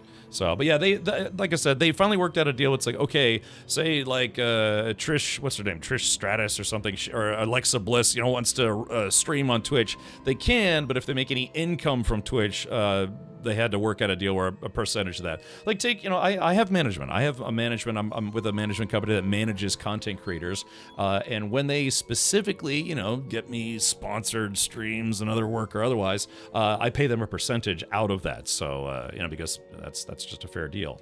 So, yeah. But anyways, yeah. So they finally made it where, yeah, wrestlers can stream on Twitch, but they have to work out some kind of financial agreement. I don't know. Wrestling in its own right is kind of a weird beast. But yeah, I mean, they were kind of treating it like, it's like, yeah, we don't just own the character, we own you as a person while you are assigned to perform as that character. Yeah, but you know, just Vince McMahon being Vince McMahon. You've earned talent points. Starting at level 5, you may spend these talent points as you wish to enhance your spells to increase your combat powers, stealth, and more. I noticed a distinct lack of Tangia. Today, I dozed off during the last couple streams, but I remember waking up towards the end to a certain widely known redhead. Hopefully she'll show you how to use your magic wand to explore her chamber of secrets. Maybe. It's worse than baseball or football. Yeah, I mean, sometimes they get that. People who play, you know, professional sports ball, yeah, they stream on Twitch. I mean, the whole thing about Twitch is like, yeah, it's where you get to go online and kind of share either gaming or other stuff. But yeah, it got a little bit heated there for professional wrestlers who wanted to stream on Twitch. Okay. Find the map chamber as a Gryffindor. Oh, so I guess there's multiple achievements. Hey, you probably have to play through this game 4 times to get through all the achievements. All right, spells, dark arts. All right, let's go to spells. Incendio Mastery. Casting Incendio unleashes a ring of flame around you. So I have 8 talent points. Enemies near a target summoned by Accio are also pulled to you. Let's see. Enemies near a target levitated by Levioso are also levitated. Oh, that would be handy. Let's do this. Let's grab this one for sure. Okay. Purchased. Oh wait, does it oh, hold on. Oh, what is it? I have to purchase it and then I have to purchase it? Or is that resetting the talent? Oh, it costs, I guess, 200 to reset it, I believe. Because I have talent points. All right, let's go ahead and check some other stuff out. Dark arts. Stupefy has the same effect as a curse on enemies. Cursed enemies take increased damage. Dealing damage to a cursed target inflicts damage to all cursed targets. Expelliarmus has the same effect as a curse on enemies. Cursed enemies take increased damage. Okay, well that would probably come in handy. Core. Okay, basic cast impacts reduce spell cooldowns. Okay. Successful Portigo blocks will contribute to the ancient magic meter. Perfect Portigo blocks contribute even more. Let's see, that's cool. That's actually probably pretty good. Let's go ahead and do that. Ancient magic throw catches and throws disarmed enemy weapons. Oh, you can catch it and throw their weapons back at them. That's kind of neat. Holding down dodge allows you to vanish quickly and reappear nearby. Oh, how does that work? So you... Oh, okay, so it's not just a dodge anymore. It's a dodge and a roll. So you dodge, but you can also hold it down to do a further dodge. You do, if you want to see all the content, there's some house-specific stuff. Okay, that's fine. Let's see. Many games do that. It sucks, but they do it. Oh, I'm sorry. What was it? Guess what I just got via Twitch notification? My Doom skin. Yeah, better late than never, right? Let's see.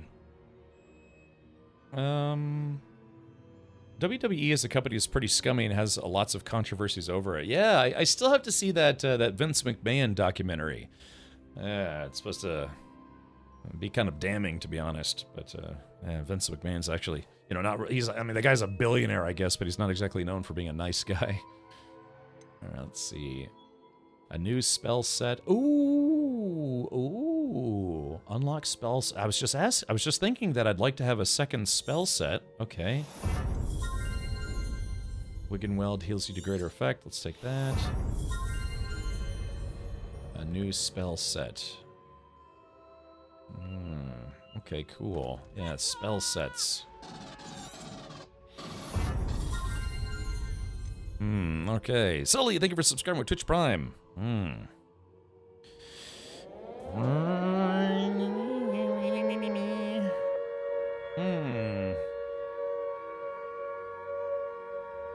We're being raided, apparently. Who's raiding? When's raiding? Why is raiding? Let's see. Enemy's ability to detect you is reduced. Allows you to sprint while using disillusionment. Oh, that would come in handy. False alarm. Oh, okay, we're not being raided. Let's see. Room of requirement.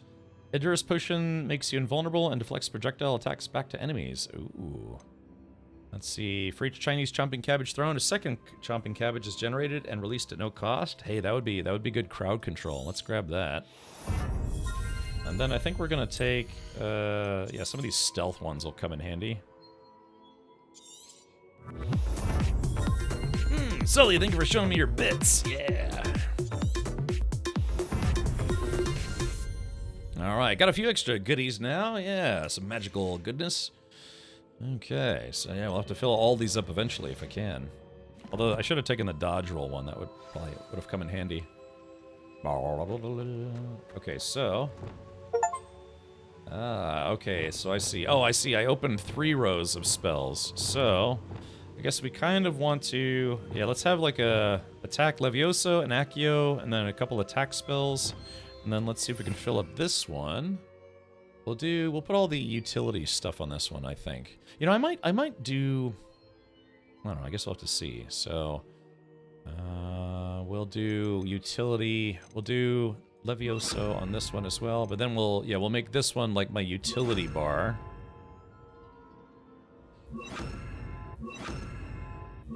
Yeah, there we go. So I unlocked a 3rd row. So now, yeah. See, I might want to undo the 3rd row. I guess I've already paid because if I'm scrolling quickly, I don't want to scroll and then all of a sudden have nothing. You know, I'll be like, oh crap, I don't have anything because I don't have enough spells unlocked. But to reset it, I have to pay $200. Equip the new gear. Yeah, we can take a look. See what I got. All right, handwear, Hanshu, 26, 18, 23. Okay, we'll go ahead and put that on. Blop. Since we are playing this game, I wanted to repeat my disdain for the HBO Prolapse Maxi Pad Harry Potter Dollar Tree Edition. That's Siad. Even if it's as much a turd as I think it will be. It can't possibly be worse than Snow White. But one can hope. Do you guys want to watch the Snow White movie for Discord Movie Night this Sunday? I haven't seen it yet. I mean, it is probably the worst Disney movie of all time, maybe. course, Songs of the South was probably pretty brutal as well. But anyways, yeah, you guys want to watch that this weekend? Yeah, I'd be game. I think that's already on streaming. You get 40 points and there are more talent options, so a little bit of build crafting is included. Oh, very good.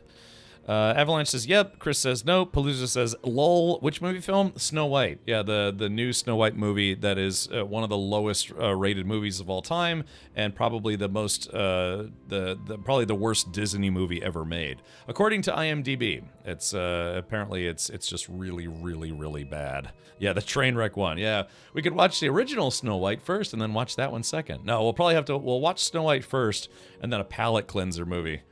Yeah, I don't know, like Faces of Death or something. I don't know. Yeah, that would be a good combo. Yeah, we'll watch Snow White, and then we're done cringing to death. We could watch something else afterwards. I don't know. It's like I said, I kind of want to see it just to see how bad it is. Pitch Dark? Oh, the yeah. I don't know if he showed Pitch Dark previously. I'd have to look it up. Let's see. IGN 9 out of 10 probably. Yeah, maybe. What's the guy's name?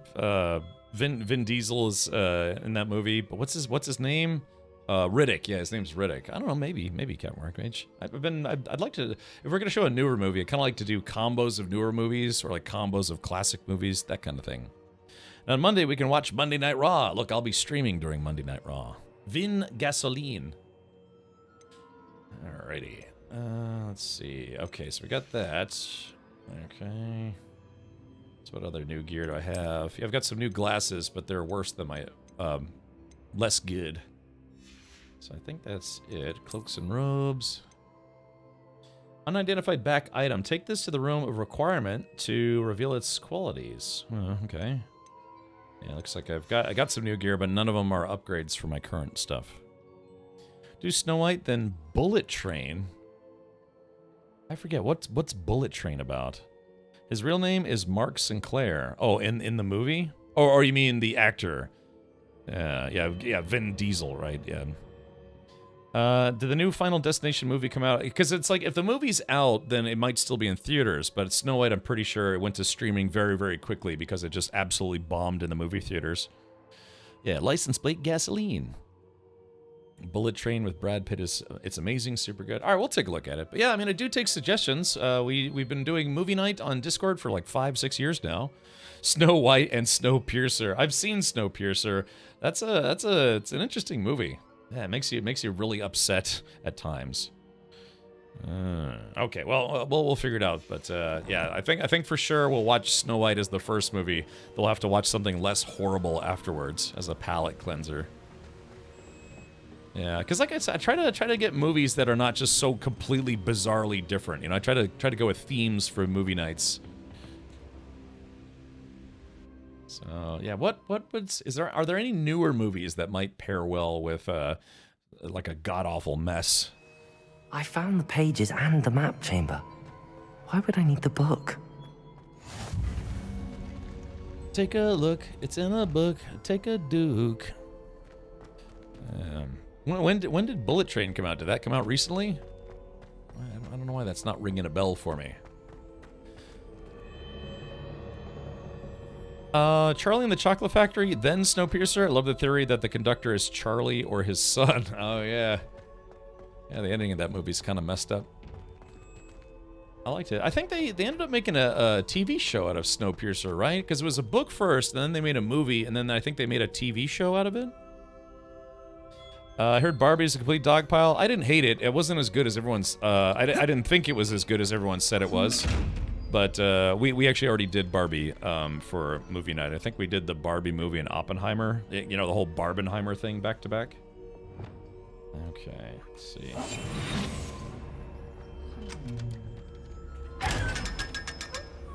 I just got $500.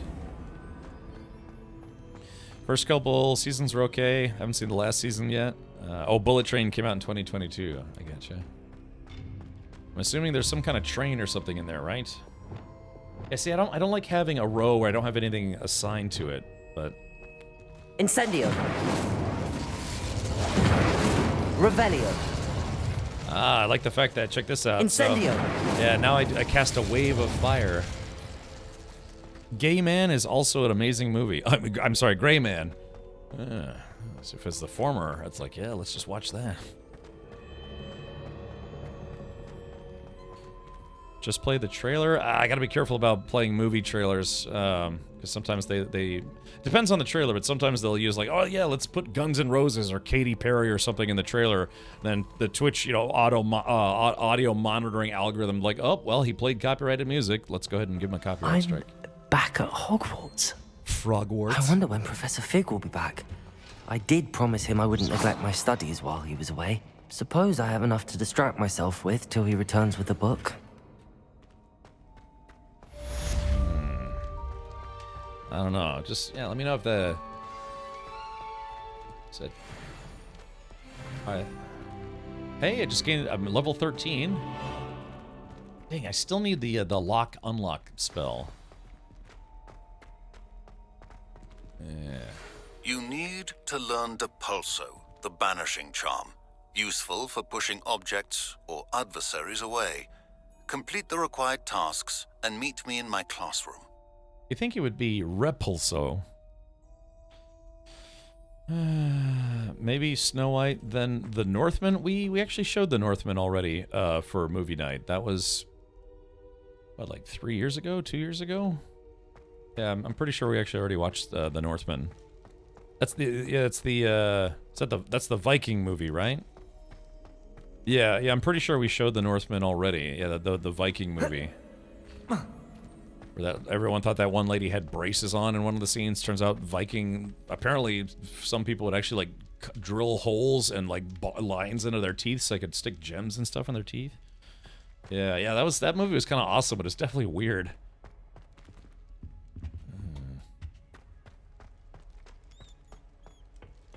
Dang, I can't get into any of these places. I need the lock-unlock spell. Oh, look, a bad dragon. Revelio. Sleeping dragon statue. The Hogwarts motto, Draco dormiens nunquam tilandus, means never tickle a sleeping dragon. Fortunately, this particular sleeping dragon is made of stone and will never awaken. It may be tickled to absolutely no effect.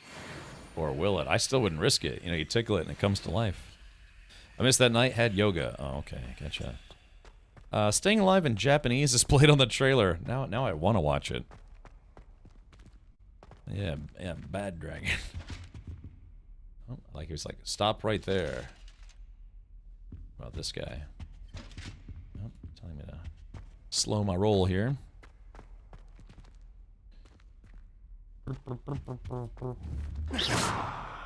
Trying to get in trouble for blowing up. Revelio. Oh, there's a chest right there.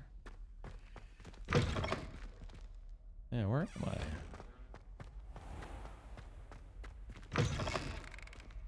Yeah, where?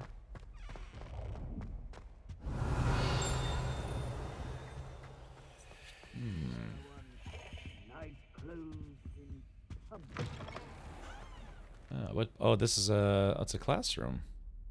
Merlin. Revelio. Oh yeah, all this stuff is locked. I guess it's probably really late at night, huh? Oh, they got dropped over the years. Ah, okay. Vikinger. Snow White and Dungeons & Dragons Honor Among Thieves. Yes, we've seen it, but great movie. Yes. I'm hoping they get a sequel. I'm not sure if that movie did well enough to have a sequel, but it'd be nice if they did. Yeah, it'd give Captain Kirk something to do.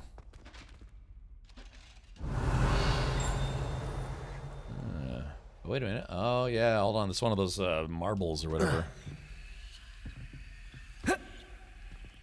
So this thing can be moved. Accio.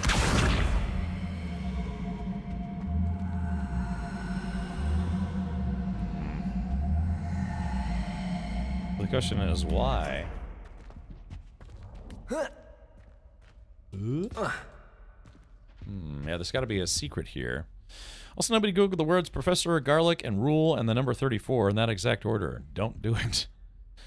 Where do the teachers sleep at Hogwarts? Oh, I'm sure they probably have their own rooms.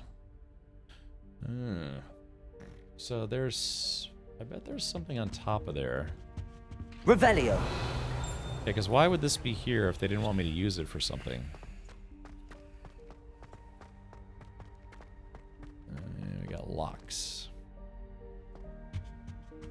Everything is locked down here.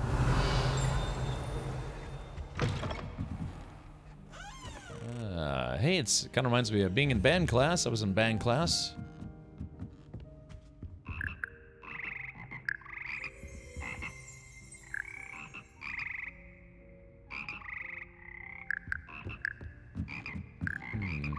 Revelio.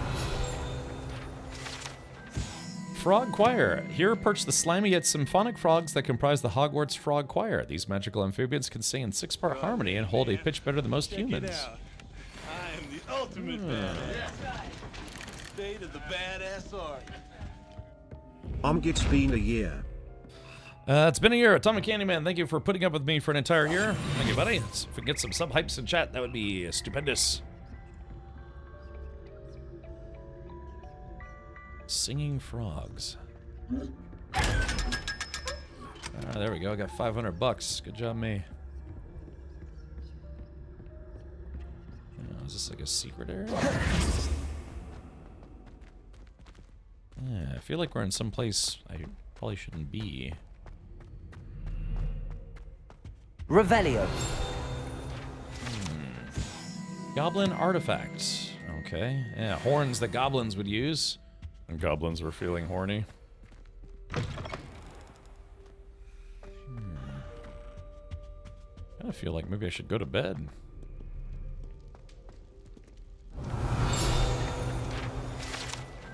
Broken broom. This broken broom belonged to Celine Wartnaby and is rumored to be all that remains after she insisted on demonstrating her experimental lunar apparition charm to fellow third years. No one knows if she succeeded. Interesting. The hell is this thing? Revelio. Set of armor belonged to Sir Skagglethorpe the Heedless, who unwisely challenged a mountain troll to a game of musical chairs. Wow, that's awesome. Yeah, that's great. Unwisely, I should say. That's fun. Snow White and the Green Knight. No, the Green Knight was that was that like wasn't it like an Indian take on like the Knights of the Round Table? Oh, look at this. Oh, is this the I think this is the Quidditch field. Oh, this guy's practicing. Lumos. Oh! Yeah, so this guy's trying to practice. I mean, yeah, can you imagine how uncomfortable it actually would be riding on a broom? Yeah, it looks like this is the, we made our way to the Quidditch field. Interesting. Or at least, maybe like a practice field? Or maybe this is just for where you go to practice flying your broom. Yeah, I guess. Or, well, yeah, because that's the Quidditch field over there.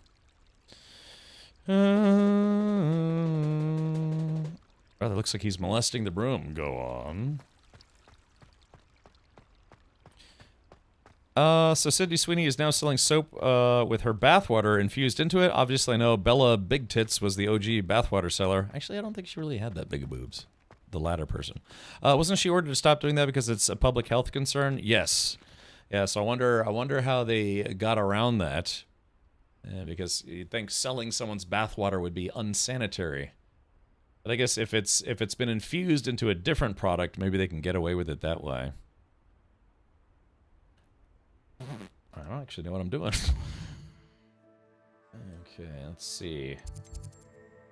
In today's flying class, Madame Kogawa is reviewing basic broom flight maneuverability. Oh.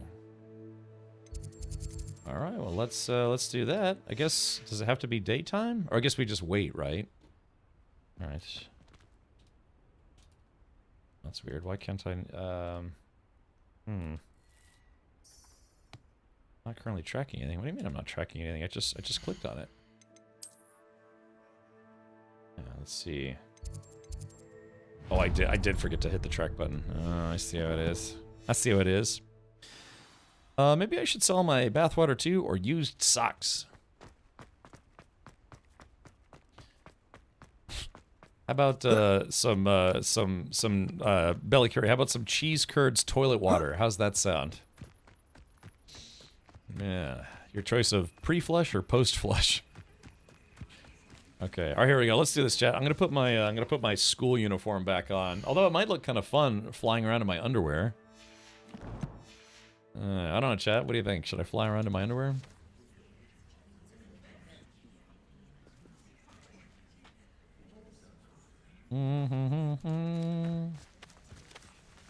Everybody grab a broom, and we shall get started.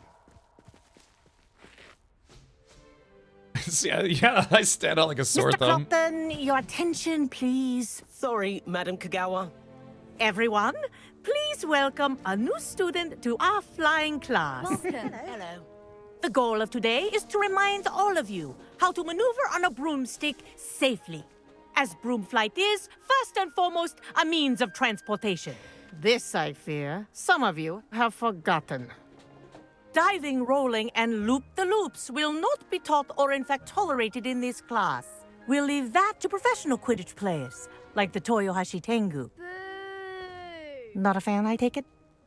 Now, let's see how well everyone kept up with their practice over the summer holidays. For those who need a refresher, step up to your broom, say up firmly and clearly, then kick your leg over and rest your weight on the seat. Up! What seat? Thank you. Now, your turn. Up. Up. Up, you stupid ratty school broom. Up. Up.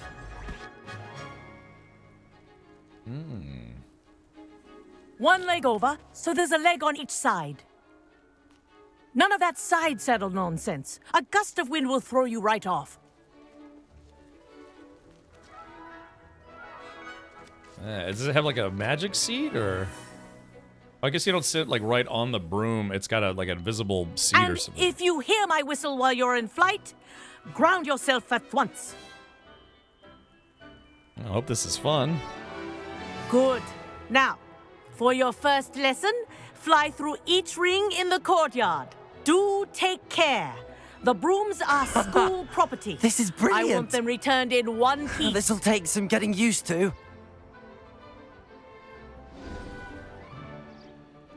Whee! Oh yeah, I guess this. Well done. Now that you're acclimatized to your broom, let's see how well you manage with a more advanced exercise, shall we?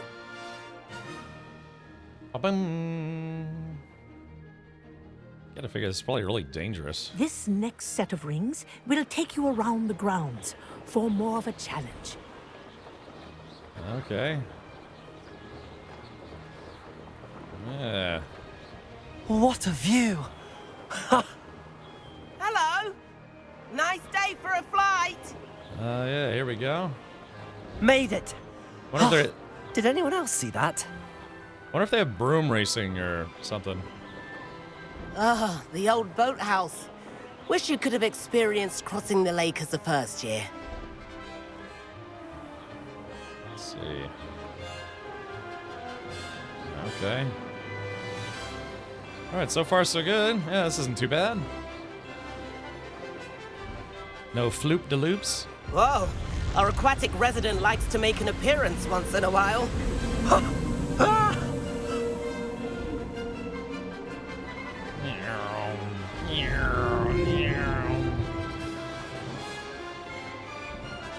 I got the music's all super busy, but it's just that you're flying super slow. Brilliant!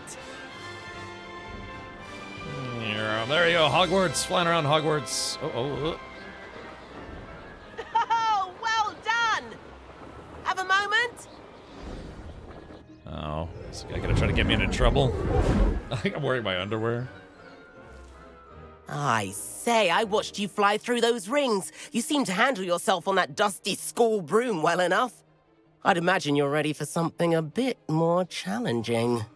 But I'm getting ahead of myself. We haven't properly met. I'm Everett Clopton. Am I right in suspecting that a Gryffindor like you might be interested in a high-flying adventure? I like the sound of that. Can't say no to that. What did you have in mind? A bit of a detour, so to speak. Follow me. Sounds like Seth MacFarlane trying to do a The tour is wizard. about to begin. Follow closely now. Right now, we're flying over the Transfiguration Courtyard. Lovely as ever. Dude's voice sounds weird. All right, here we go. Let's hope the headmaster isn't having tea by the window today.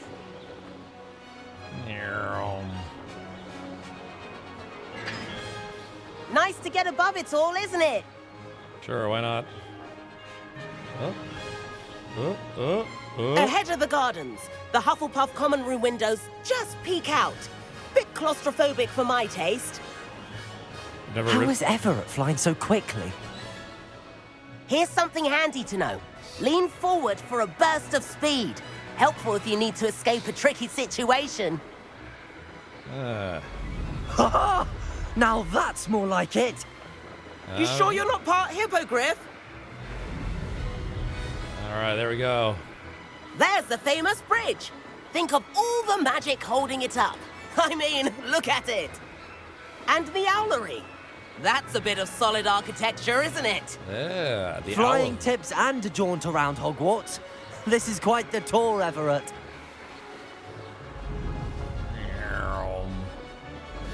That's pretty basic. Woo! That's Kagawa's whistle. This concludes our tour. Best hurry back. All right, yeah, it's kind of fun. It feels a little slow, but that's all right. Looks like she's already dismissed class. Better hurry and hand in our brooms. Dismount here. A, oh, B. All right, here we go. And B.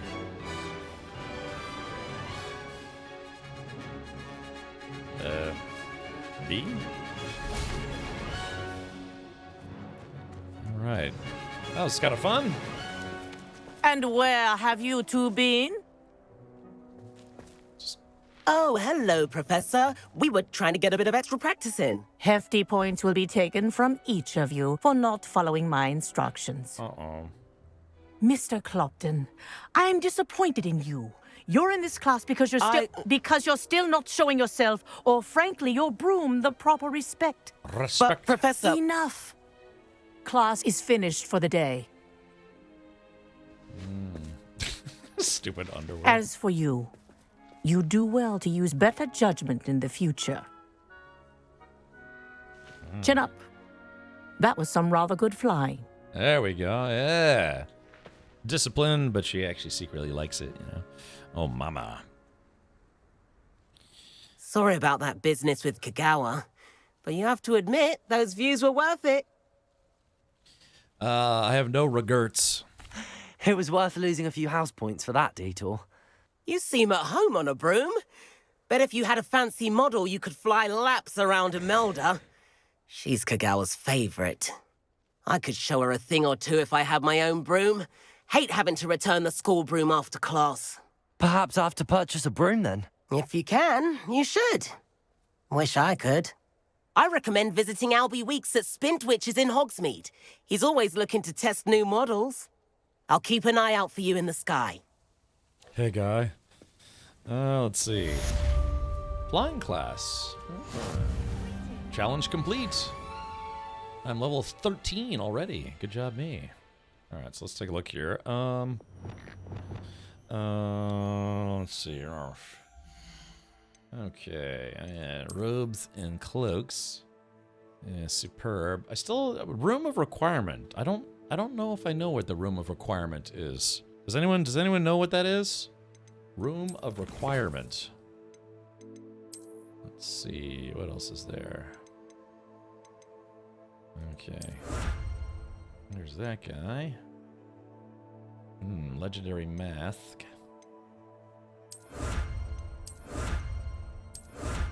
These are just all appearances, I guess. Oh, you will know soon. Okay. Spoilers are spoilers. All right. Combat.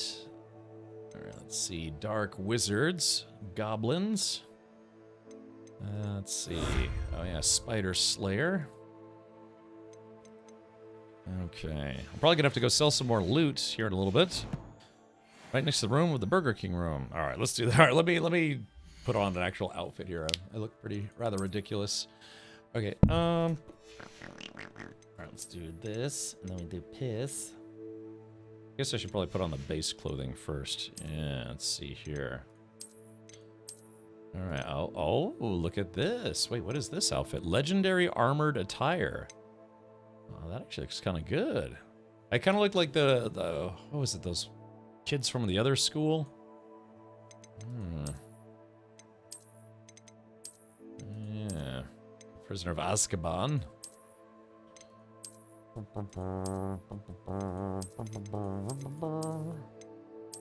There we go. This outfit, and then we go back one. Cloaks and robes. Oops, wrong button. Let's see. All right. Yeah, go back. Yeah, kind of get back into my Harry Potter gear here. Yeah, I've got quite the selection of goodies now. I even have. Yeah, what is that? Legendary?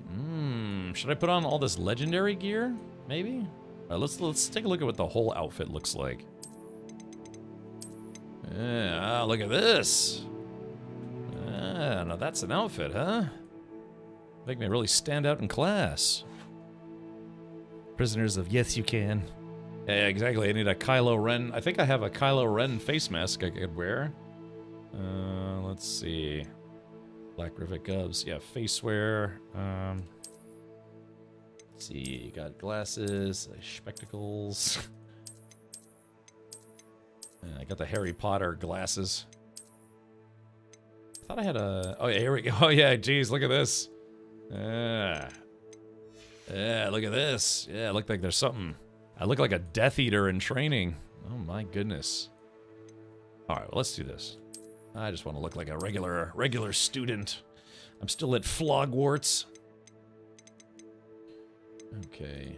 Yeah, we'll just do regular stuff if that's okay with you, chat. Nothing too sinister. Yeah, there we go. Just, yeah, go back to regular Hogwartiness. Yeah. Hannibal Potter, yes. All right, there we go. Back to regular student-looking stuff. There are some mods that allow their mini skirts. You can get mini skirts because I guess they didn't really have that. I mean, they have like witch dresses and stuff, but there's a mod that adds mini dresses, so you can have like thigh-high stockings and be, well, for lack of a better phrase, a sexy high schooler. It's like, I swear, it's a final year student. He's 18, I swear. There's a mod for the horse wiener. It's probably in there somewhere. I just haven't looked because I kind of don't want to. So I got some new handles now. Let's see. Kind of like that, actually. That looks kind of nice. Yeah, I got the Twitch purple. Yeah, I kind of like this one. Let's use this one for a while. All right, here we go. So this is my character, young Wizard Richard. All right, bookish half-rim. I've not forgotten about our library venture. How did you fare? If you're keen for some illicit spell practice, meet me outside the Defense Against the Dark Arts classroom. I know a discreet place near there. Okay, looks like we got a couple of quests to do here at Room of Requirement. Ah, this is it. Has requested I meet here in the 7th floor corridor of the Astronomy Tower. This is an odd location for a meeting. I wonder what she wants. Meet with Professor Weasley. Conjuring Spell, Evanesco, and Conjuring Spellcraft. In the Shadow of the Undercroft, meet Sebastian. I'll learn Confringo. Let's do this one first. So here we go. Looks like I got a fast travel point right about Shmya. Oh, dollars to donuts. There's a Fleshlight Wand mod, probably. I note the matter of teen pregnancy didn't really show up in the books. Like, if it was just another high school. Please meet me in the 7th floor corridor as soon as you can. I have an idea for somewhere you can focus on your studies, away from prying eyes and distractions. So yeah, 16 and wizardry and pregnant. Yes, of course, so you don't have to ask. Yeah, because you got to figure there's probably students that are doing a little magical hanky-panky when no one's looking, right?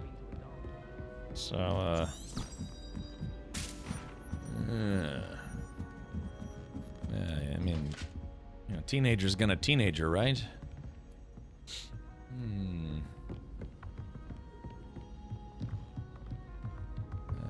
I remember when I was in, God, what was that, in middle school or like junior high? 2 seniors got caught banging in the car in the parking lot. It's like, yeah, how to remain inconspicuous. A book by not these two. Yeah, they got caught bumping uglies in the back of a car in the parking lot. Their temptations got the better of them, yes. Let's see, hold on. There's a fast travel point somewhere around here. La dee doo dee doo dee doo dee doo dee fruity. There it is. That's what we needed. Magic coat hangers. Golly. So there is magic in the dorms that guys can't go into the girls' dorms. That is mentioned in the books at some points. Oh, okay. But what about, I mean, that's in the dorms. What's stopping them from going out and having a roll in the hay somewhere? You know what I mean? Yeah, exactly. Yeah, let's go to the Forbidden Forest and bang a centaur.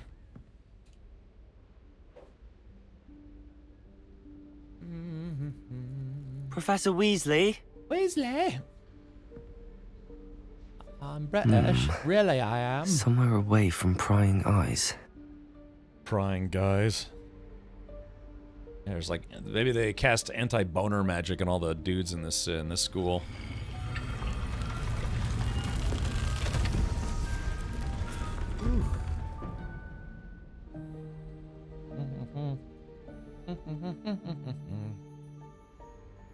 Forgive me, the headmaster stopped me and I... Merlin's beard. I see you've wasted no time. Well done. Shall we? After you, Professor. Yeah. Hidden teacher, forbidden rumpus room.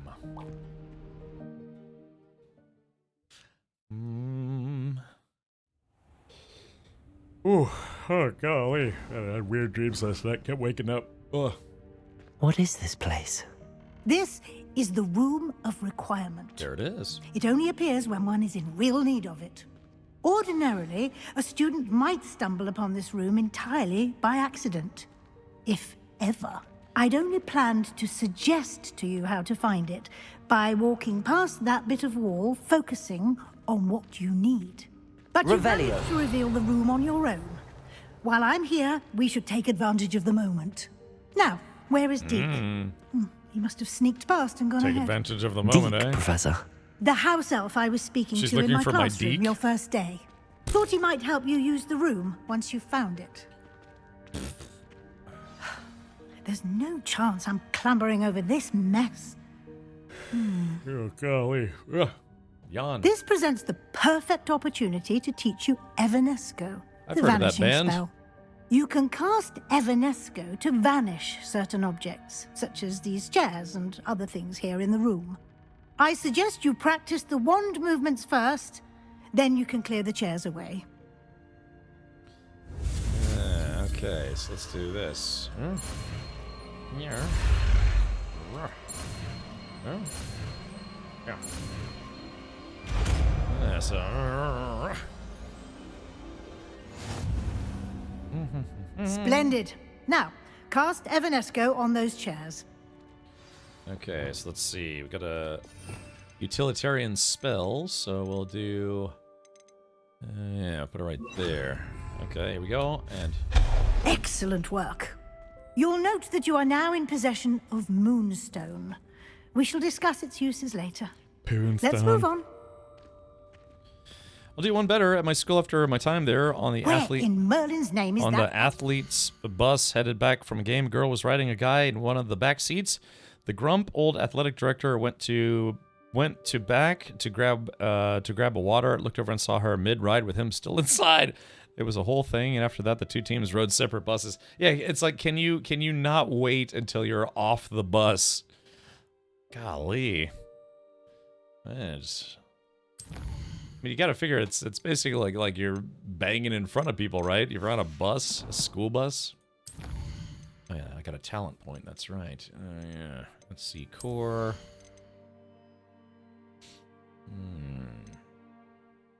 Yeah, let's do this one.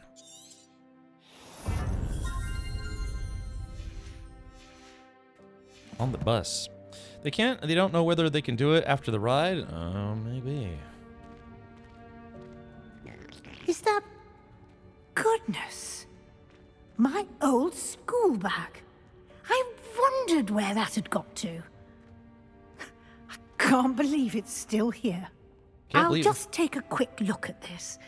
Give you an opportunity to explore on your own until we locate Deke. Yes, Professor. Oh, sorry, I'm just standing up stretching, get the blood flowing a little bit. Ah. God. Oh, ow, ow, ow, ow. Boy, it's like stepping on a box of crackers up in here. Isn't this the room that in the movie like filled up with lava? And I think there was a kid from Slytherin who died in here. Yeah, those later movies got awfully dark and started just, you know, killing students and beating up people. Yeah, wasn't it? Yeah, what was it? I think this whole room filled up with lava. In the books/movies, this room showed up with 3 different times. And yeah, and I think, what was it, Harry Potter, he tried to swoop down and save a couple Slytherin kids, and he was able to pick one up, but the other kid, like, literally fell into the lava. It was a spell? Oh, really? Yeah, but yeah, some kid actually, like, burned to death in this room. Dear me. Can't you keep it down? Some of us are trying to rest. I remember seeing that, I was like, damn, really?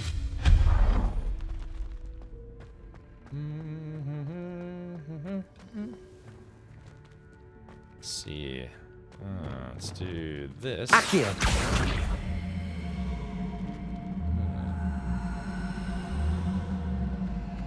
Let's see. Move this thing a little closer.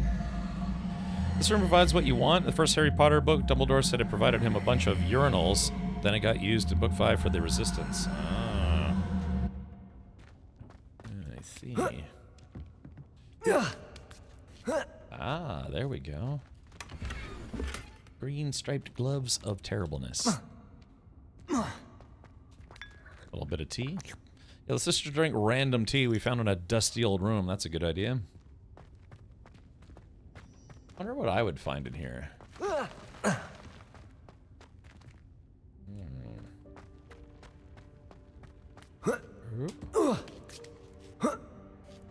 Is there anything else?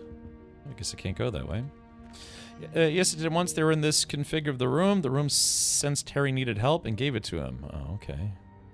I always wondered if at certain times the requirement was sex dungeon. Yeah, maybe. I guess we gotta go back. Yeah, definitely the rats drank some of that tea. Oh, speaking of rats, look at this little, like, rat zombie looking thing. Hold on. Lumos. Yeah, look at that. It's got a weird rat goblin thing. Poo-poo-mos. Oh, I guess I was supposed to keep going? Revelio. Revelio. Oh yeah, you're right, there was something I missed. So how do I get over to... Alright, I got it. Yeah, I reached over and opened that thing real quick. Alright, let's see here. Excuse me. Hope this isn't as precarious as it looks. It is, my boy, it is. An intruder! Stop them! No, not... that's not helpful, you worthless pile of tin! It's just in shambles.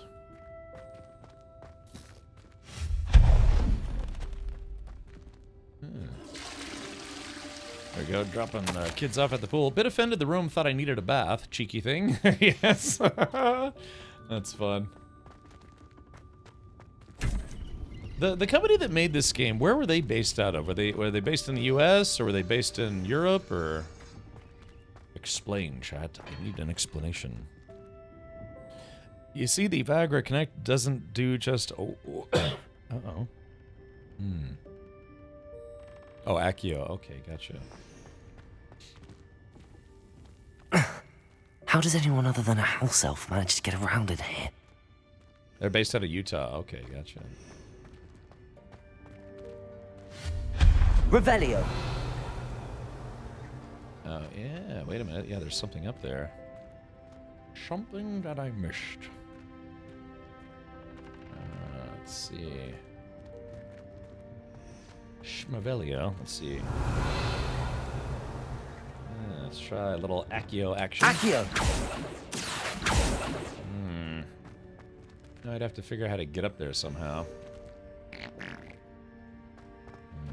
Unless I'm not supposed to just yet. Magical world of wizards. Yeah. What was that? What was that? Was that a golden snitch? Wouldn't you like to know? Perhaps you should summon your wits and find out.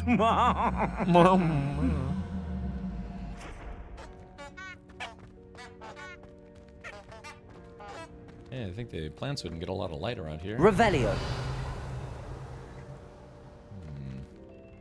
I wonder if I could drag this thing all the way back to...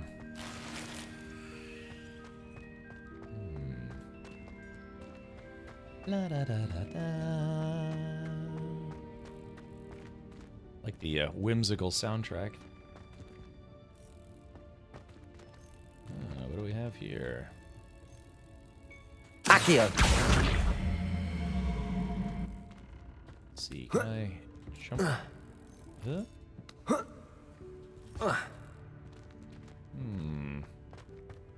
Let's see, what if I...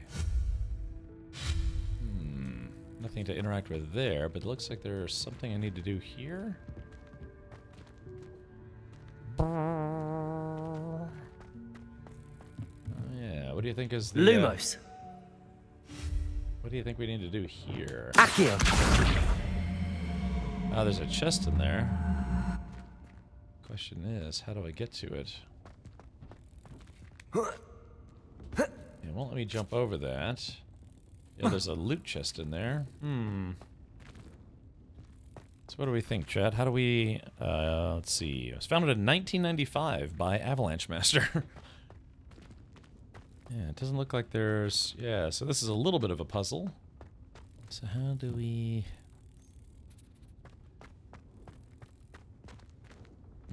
Accio the chest from the outside? From right there? Oh. Okay, let's try it. Accio. Oh yeah, look at that. But but then how do I get to it? Don't just stare at it, eat it. All right, let's see. Maybe I can Accio this thing.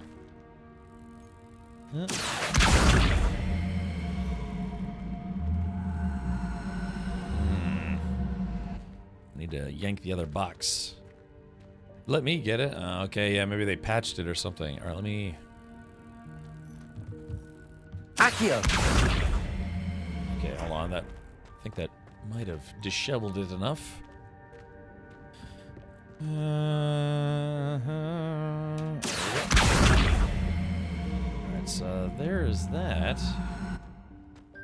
Oh, there it goes. Now, yeah, just barely... Barely? There it goes. Oh, gear slots are full. Complete Merlin Trial Challenge to increase your gear slot capacity or sell excess gear at vendors. Oh, bummer. Alright, so let's do this. Let's go to my inventory. Sort alphabetically. Beast, quest items, resources. That's peculiar. Where do I see my actual... Oh, gear inventory. Is there a way to just see your straight up inventory somewhere? Yeah, collections. Yeah, how do you... So you've got gear. Let's see. Oh, actually, we got these new dudes. 60, 90, 90. Well, I guess we'll just go ahead and destroy this one. There we go. New gloves. This kind of matched my outfit a little bit, actually. Okay, so now I've made a little bit of room. That sucks. I lost out on 60 coins. Diamond Debonair Ensemble. Oh, okay. All right, Karate. Have a good night. Karate, I will be live tomorrow, but if you're busy over the weekend, please do have fun. If you're bored, feel free to come hang out. I will be live tomorrow as well. The last month, or the last day of May. Yeah, I hope that house elf can find us in here. The last day of my birthday month. I would like to try to figure out how to get to that one bag, but man, I'd have to go all the way back. That's okay. All right, Karate. No worries.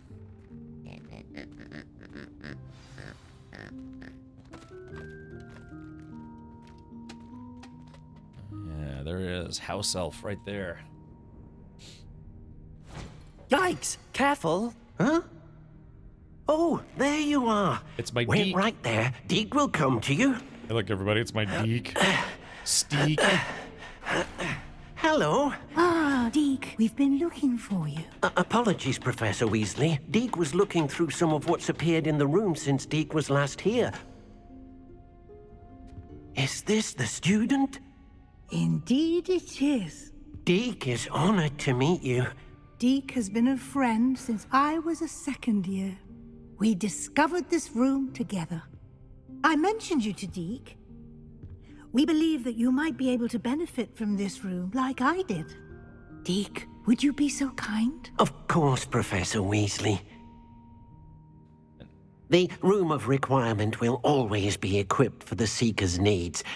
It's unplottable, so won't appear on any map. Most happen upon it by accident, if ever. Deke's seen students in need of an extra file for potions stumble upon the room filled with them.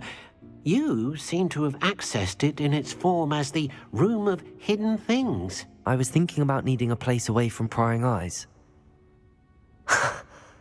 Brilliant. Oh, that explains it then. What I need specifically is a place where I can catch up on my schoolwork without distraction. Well then, the room can provide you with precisely that. Now, it's time to focus on what you need. Just close your eyes. Imagine the room precisely as you need it. A house elf-shaped The fleshlight. room will do the rest.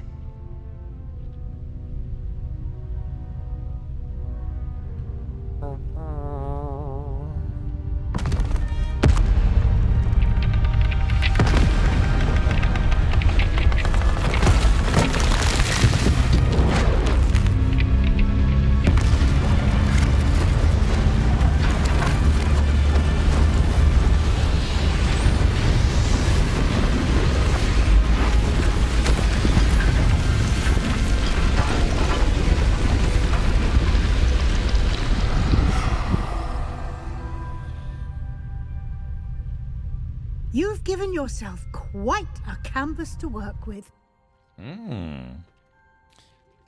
Deke the Steek. I look forward to seeing what you do with the space. Ah, and it seems the room has provided you with a desk of description. Excellent. It can identify Revelio. unfamiliar items of clothing. One should always understand the effects of anything in which one is... Professor Wisely Handy J's, Professor Wisely Handy J's. Weasley, I presume. You're a Captain Richard. Wait, wrong one. You're a Wizard Richard. Yeah, you're a Harry Wizard. You give yourself hours and hours of base building. Yeah. I guess we all know if I went into the Room of Requirement, I'd, something would like, vroom, vroom, vroom, just park right in front of me and be like, great, how do I get out of here? And like, oh no, you don't get to leave with it. No,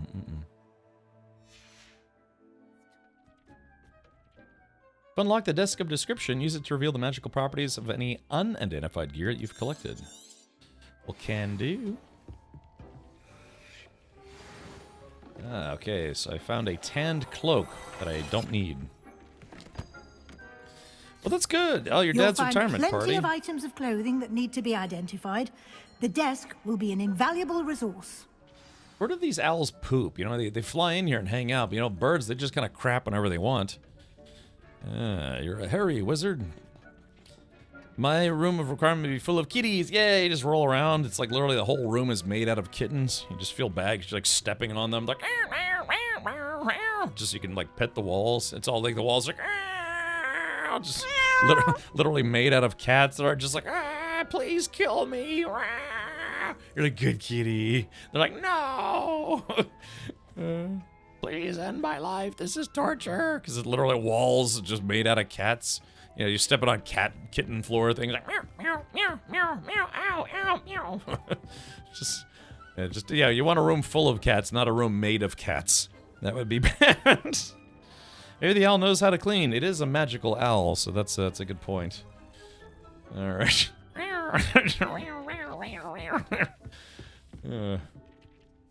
Yeah, just like roll down, just start rolling around on the floor made of cats. I imagine the desk of description will come in handy. It will. I hope you'll take advantage of it. Now, I'll give you a brief lesson in conjuring. The room might not provide everything you need on its own. Conjuring? Yes, the magic of creating or conjuring objects. I'll teach you. I could teach you, but I have to charge. So, what was I gonna say? I was about to say something. When does the summer? When is the summer solstice? Or no? Yeah. Because it's the summer solstice, right? Yeah, because there's the winter solstice and the summer solstice, and then there's like the fall. I'm sorry, yeah, the fall and spring equinox. I want to say. Retirement. Oh, please see my earlier comment about seeing someone professional about these ideas. Okay, Tech. Can you provide Dobby a sock? Yeah, but it's gonna be a sock that stands up on its own. June 20th. Oh, okay, so we're just not too long.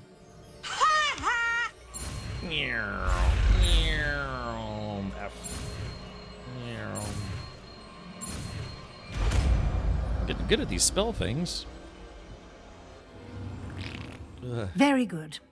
When conjuring more complex objects, you'll need what's called a spellcraft. Spellcrafts are like recipes. They list the ingredients or resources needed to conjure a particular object. You should have acquired some for a potion station and potting table from tomes and scrolls in Hogsmeade. I did. Where can I find the resources I need? While resources such as moonstone can be obtained throughout the Highlands, it's much safer and easier to purchase them. They can also be collected by vanishing objects in the room, such as the chairs you vanished earlier. In fact, you should have enough resources for now. I see. Nice, Avalanche. Can I regain resources by vanishing something I've already conjured? You can indeed. Quite perceptive. Why don't you give it a try? Go ahead and conjure the potion station and potting table. You should find both familiar, since they'll resemble the ones you've already used to study magical plants and brew potions in class. What? Yeah, where did the concept of a poop sock come from? I forget. Wasn't it like some story about a lady pooped in a sock? Or I don't remember. Leviosa. It's Leviosa, not Leviosa, or whatever she says. All right, Conjuring. The Conjuring, which is a series of movies. Okay, so how do I conjure my business? I'll leave my business just right on the floor like an animal.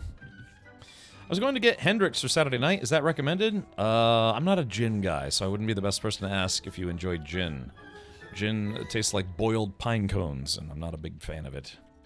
At best, I will drink some Beefeater and then probably still be upset. Okay, let's see. Journal. Let's see. Room requirement. Conjure a potting table, conjure a potion station. I don't remember how to conjure. I don't remember how to do this. Hold on. The conjuring spell. Oh, is this something that's in my spell list? Oh, I guess it is. Oh, yeah. I see. So I guess we'll click and drag that there. Okay, so... Oh, I see. Potions, herbology, utility. Wall hangings. Oh, is this... So, does this room belong to me and I get to decorate it? Potting table. Harry Potter. Let's see. Let's see. Scientific potting table with a small pot. Potting, botanical, like a eclectic, gothic. So I get to decorate this place? Here, we have an innocent game about magic and children. But Cap talks about poop socks and socks that stand on their own. Remind me why I still stay here. That's a good question. No, really, yeah. I never played this game. All right, here we go. Let's see, and flunk. Oh, can I just put one of these wherever I want, or Okay. So now what do I do? Interact. So is this, I guess this becomes your own private room and you have to build it out, and then it does all sorts of weird crap. Oh. Tonic is Fever Tree with Hendix. Oh, okay. It's very, why are we still here? Yes! Alright, hold on, let's do this. Give me a sec. What is this called? Let's see. Oh, no, yeah, look at this. Crown Royal Golden Apple 23-year. Now, I've actually had Crown Royal Apple before, if I'm not mistaken. It's actually pretty good. It's impossible to describe any Crown Royal blended Canadian whiskey without calling out its unmistakable smoothness. Every drop is crafted from resilient natural ingredients that were born to weather the challenging Canadian conditions where negative 30-degree temperatures are the norm.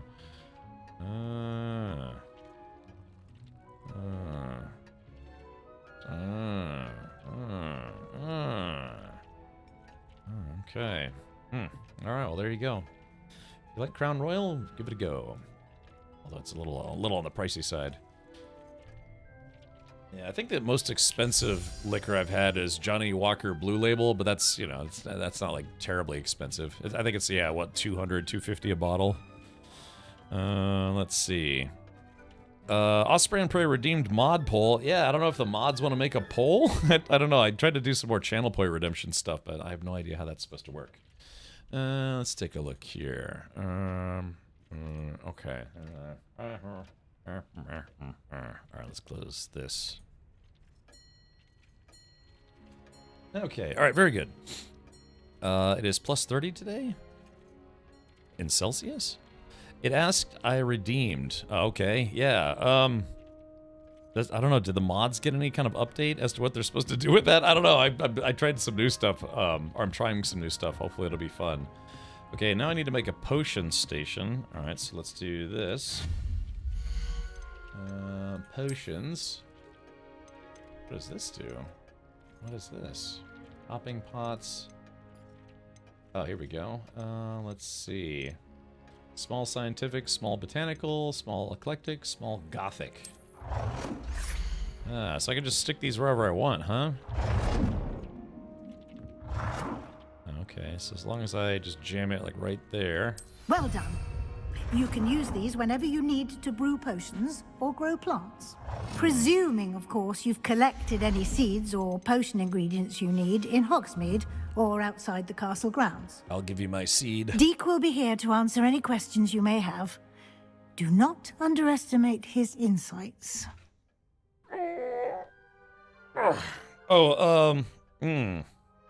I see an activity for a poll. Okay, yeah, so mods, should Osprey keep his day job? I hope this makes a great poll. So Osprey and Prey, but you have to say what your day job is, and then we'll tell you yes or no. Oh yeah, I was about to say, yeah, let's get a stretch in. And then a little hydration, I think. Yeah, sure.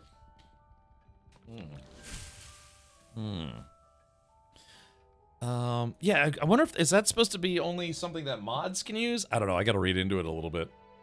I'd like to know more about my Deek.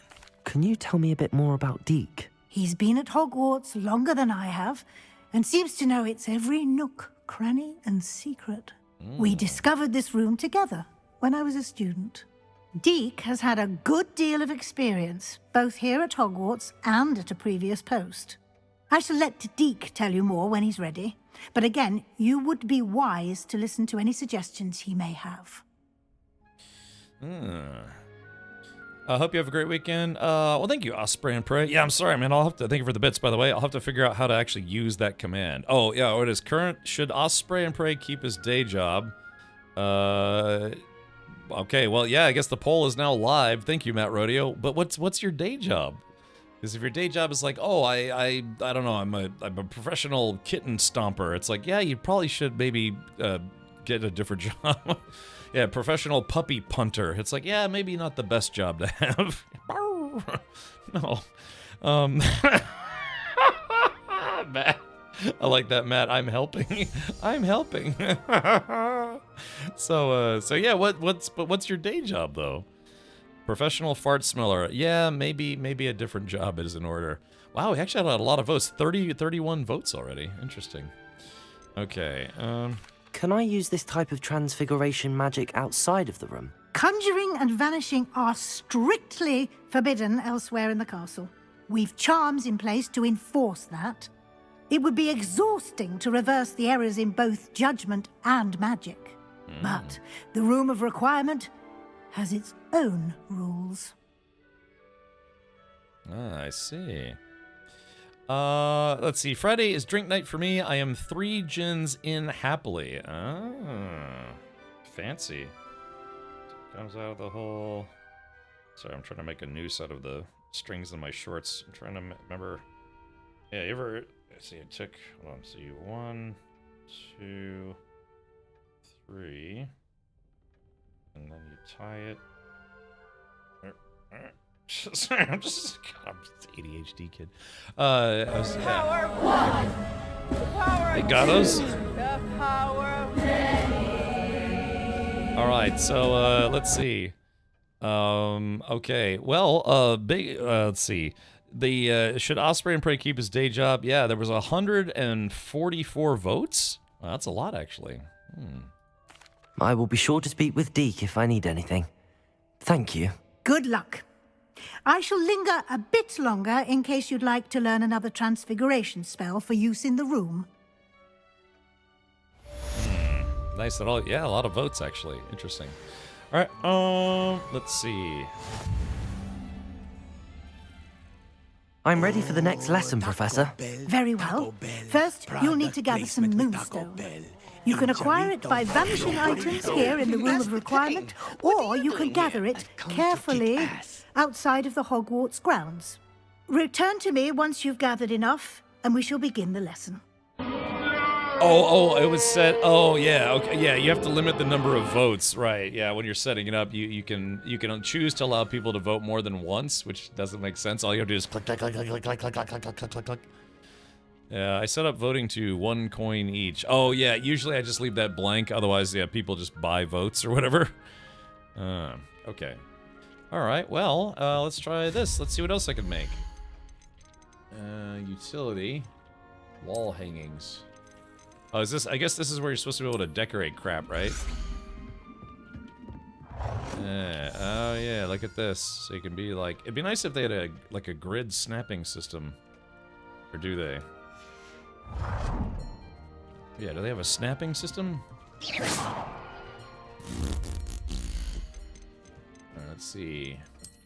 Utility. Oh yeah, desk of description. I guess I already have one of those. And then, let's see, botanical rug.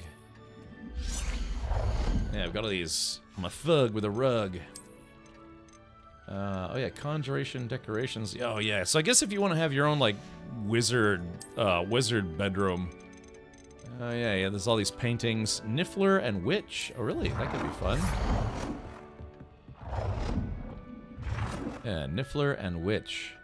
Oh yeah, Nifflers are the ones that, like, steal everything, right? Hold on. Okay. Well, yeah, I could see people playing with this for a while.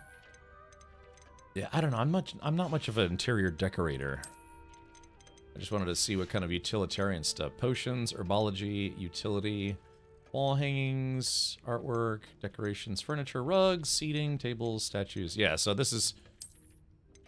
Oh, yeah. Christmas tree, oh, Christmas tree. Jack-o'-lantern, yes. Okay, so basically this is a room where you can decorate stuff, but you really just need the 3 things, right? Yeah, this thing and those 2. Oh, it does have a snapping system. Okay, yeah, okay, well, I should be alright. Alright, return to Professor Weasley.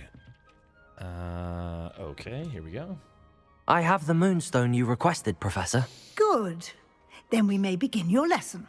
You can conjure more than potions and herbology tables. Conjuration can be used to decorate this space to your liking. Space Viking. Why don't you try it on the walls and floor? Balls and whore. Alright, okay, wall decorations. Alrighty, so let's do this. Alright, artwork, rugs, wall hangings. Yeah, I'm in House Gryffindor, so let's do this. We'll make this nice and Gryffindor-ish. Boop.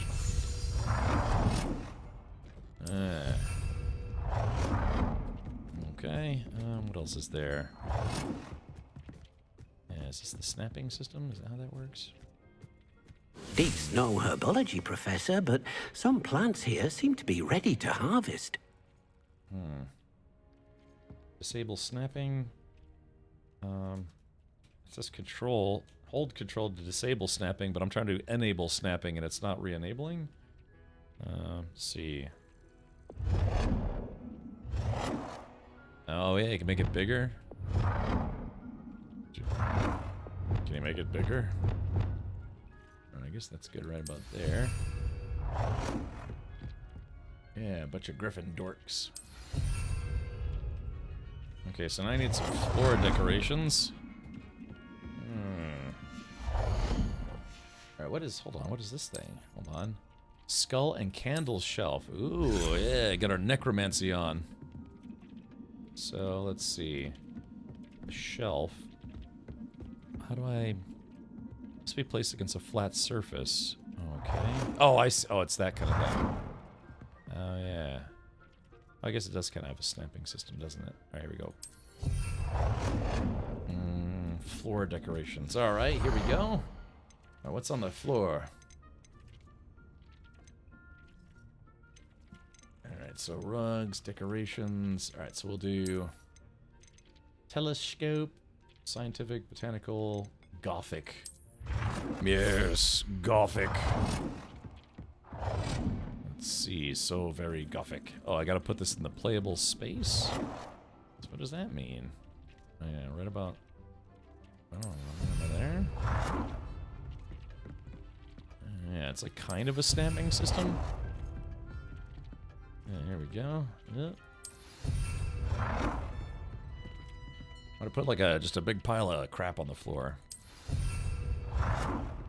Okay, so now, and then let's get a sweet like bear rug or something. I'm a thug with a rug. Alright, there we go. Yeah, just like that. Good work. Shall we move on? I'd prefer that we didn't. I just want to get back to questing, to be honest. You set up the casting couch? Yeah. I've conjured everything I can. What's next, Professor?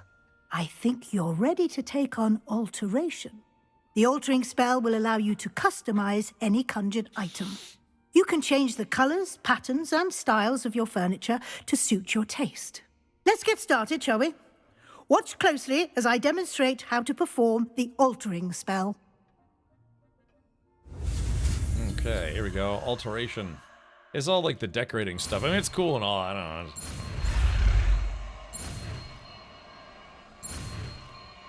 Ooh. Totally sweet. Alright, sure thing, Sully. Have a good night, buddy. Aim your wand at any conjured item and perform the altering spell to customize it. Alright. Yum. Actually, you know what we should do? We should do this. Alright, alter the style of an item. Alright, we're gonna turn this into a... Yeah, I guess we'll turn it into this one. Because why not? Florp. Alright, just the color of an item. Okay, let's see here. Yeah. Okay, let's do this. Oh, I think I broke it. Blue, green. Do they have orange? I guess we'll go with black. Black eyes, like a doll's eyes. Just the size of an item. Okay, here we go. Wow. Okay, nice. 3 inches. It's up to just the size of something. Alright, let's conjure something. Oh, let's... Oh, I think I just broke something. Alright, hold on. Just the size? What's going on? Alright, adjust the size. Okay, let's do this. Alright, change size, X. Oh wow, I can make this thing huge. I want to make it so big. Nicely done. Now you're ready for something a little more advanced. Oh, You can use the altering spell directly on the room's architecture. Oh. Try these new designs on the floor or balcony. Okay, Aiming at the cool. floor or at that balcony whilst using the altering spell. Ah, look at this. Yeah, eclectic. Gothic. Alright, I like it. Let's see, confirm. Your space might benefit from a bit of ambiance, don't you think? Rambiance. Would you mind? Of course, Professor Weasley. Professor Weasley showed Deke this bit of magic some years ago. Deke, think. Where is Deke? Come and talk to Deke when you're ready. Oh, there he is. He's over in the corner. Professor Weasley said I should ask you about changing the room's ambience. Of course. What sort of overall look most appeals to you? Cool moonlit ambiance. Ambiance sounds perfect. I like something natural and earthy. I focus best in a room that is dark and mysterious. For I am dark and mysterious. You sure you're a Gryffindor? No comment. Cool moonlit, natural and earthy. Let's try dark and mysterious. I'd like the room to feel mysterious and eerie, as if I'm in the Forbidden Forest, surrounded by shadows. Oh, sounds perfect.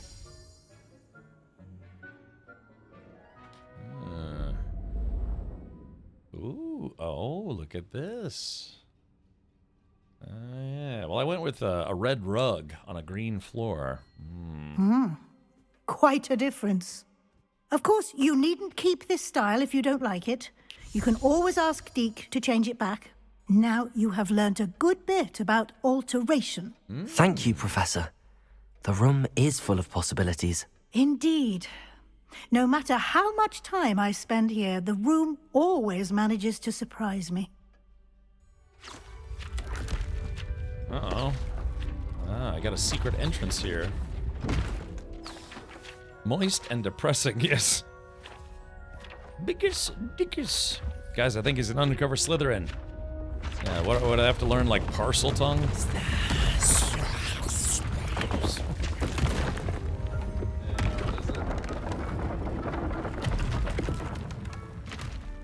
Oh man, do they give you a whole extra room?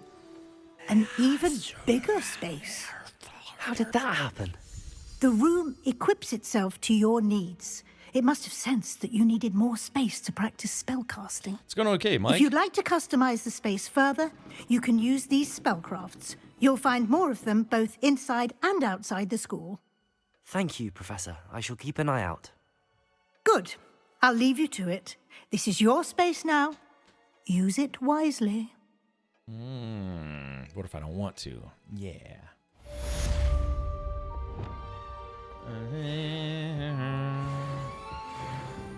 Let's check out this other room. Oh, I got a talent point, and I went up a level. Yeah, so I guess if you really wanted to decorate your own place, man, can you imagine this kid gets like a penthouse apartment at this school while other kids are just jammed into a dormitory?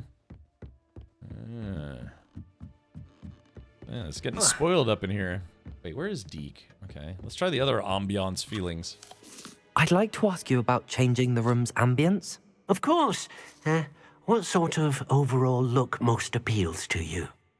Let's try, let's see. Moonlit ambiance. Let's try this one. I would like the room to feel as if it's being lit by the moon. Oh, sounds perfect. Okay. Oh, well, I kind of like that. Yeah. Yeah, I know a place where you can practice your wand work. Oh, look at this. Oh, yeah, the moon. Oh, it's kind of like how I keep my stream room, you know, kind of dark. I have lights on. Let's try earthy now. I'd like to ask you about changing the room's ambience. Of course. What sort of overall look most appeals to you? Let's try natural and earthy. I'd like the room to feel natural and earthy, as though I'm outdoors. Natural and girthy. Oh, sounds perfect. Can you imagine if it was this easy to change everything? Oh yeah, just like a lot of natural sunlight. That's fine.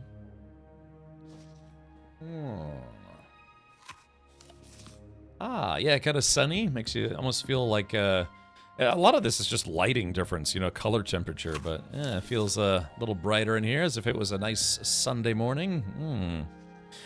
I'd like to get something salty and creamy. He's just endlessly eating that apple. Oh, how do I get the hell out of here? I'm trying to skedoodle. Astronomy tower. Yeah, my stroke dead.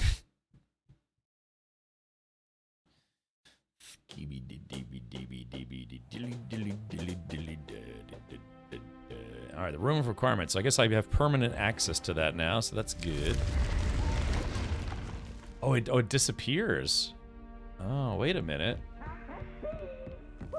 Oh, so I can see it, but other students can't. Ah, interesting. 1 out of 10, too much light. Be like, No, yeah. Yeah, I can imagine teaching ogres how to dance. Revelio. This tapestry depicts the wizard Barnabas the Barmy's foolish attempt to train trolls for the ballet. One can only imagine the impact on the arts he succeeded. Yes. And they killed that guy. Okay, alright, well. The blasphemy of Barnaby of Blazenby.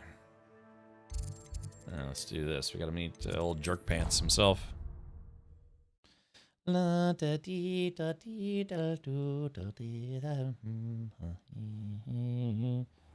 are trolls. Okay, gotcha. That was close. But not close enough.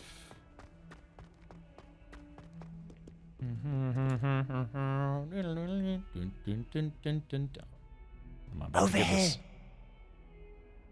About to... Sebastian, it's been a while. It has. Glad you received my owl.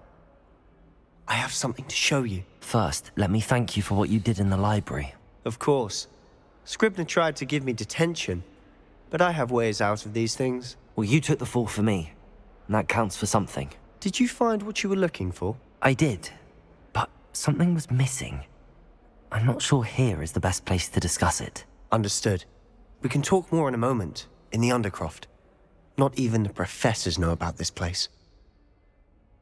Yeah, what are these dudes gonna do? It's like, follow me, I know a place where we can trade yogurt. Just There's a secret passage just here. It's well disguised. Golly. Oh, no. Alright, the Undercroft. Alright, let's do this.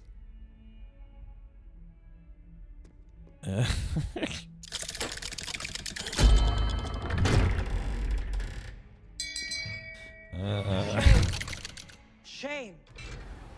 Shame. How did you find this place? My friend, Ominous Gaunt.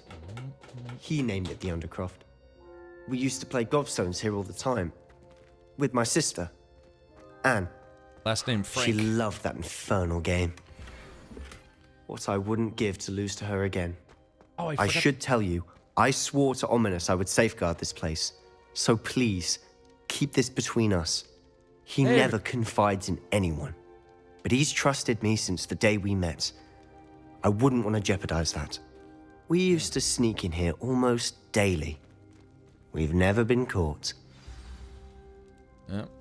Like I said, here to trade yogurt. Alright, he's an actual nice Slytherin, or is he? That's the question, or is he? Oh, I guess I can't leave until I actually do whatever I gotta do here. I guess my inventory's full. Yeah, can end up... I think I've seen Ominous in potions. Or was it herbology? I've noticed that he uses his wand to navigate the castle. He does. No idea how, though. Ominous was born blind, and no spell could reverse it. His wand seems almost sentient. Not surprising, I suppose. Ollivander always says, the wand chooses the wizard. Is that how he found this place? No, someone in his family knew about it. The Gaunts are full of secrets. I've never heard anyone else speak of it, and I've certainly never seen anyone else here. Again, mention this to no one, especially Ominous. He has no love lost for his family or their secrets, but this place is special to him. Understood. But why does Ominous have no love lost for his family? His father's family are direct descendants of Salazar Slytherin, one of the 4 founders of Hogwarts. Obsessed with blood status, most of them. Ominous cannot abide them, as he'll be the first to tell you.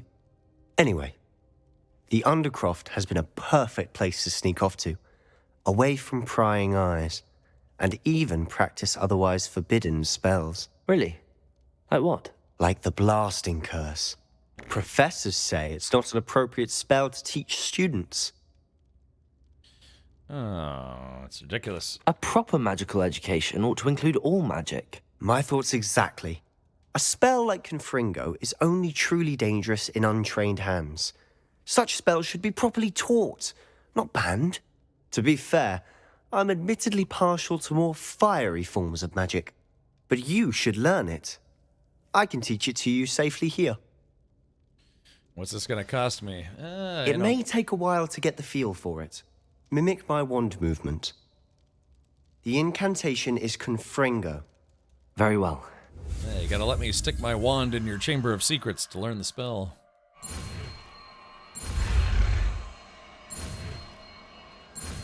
Ooh. Yep. Zoop, zoop, zoop. You're getting it. Ready to actually try it out?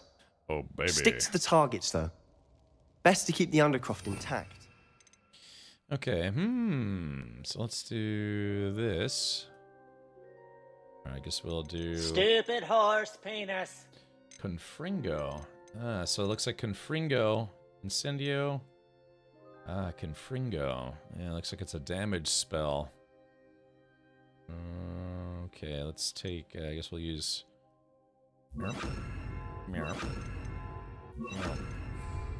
Confringo! Have a go at those candelabras.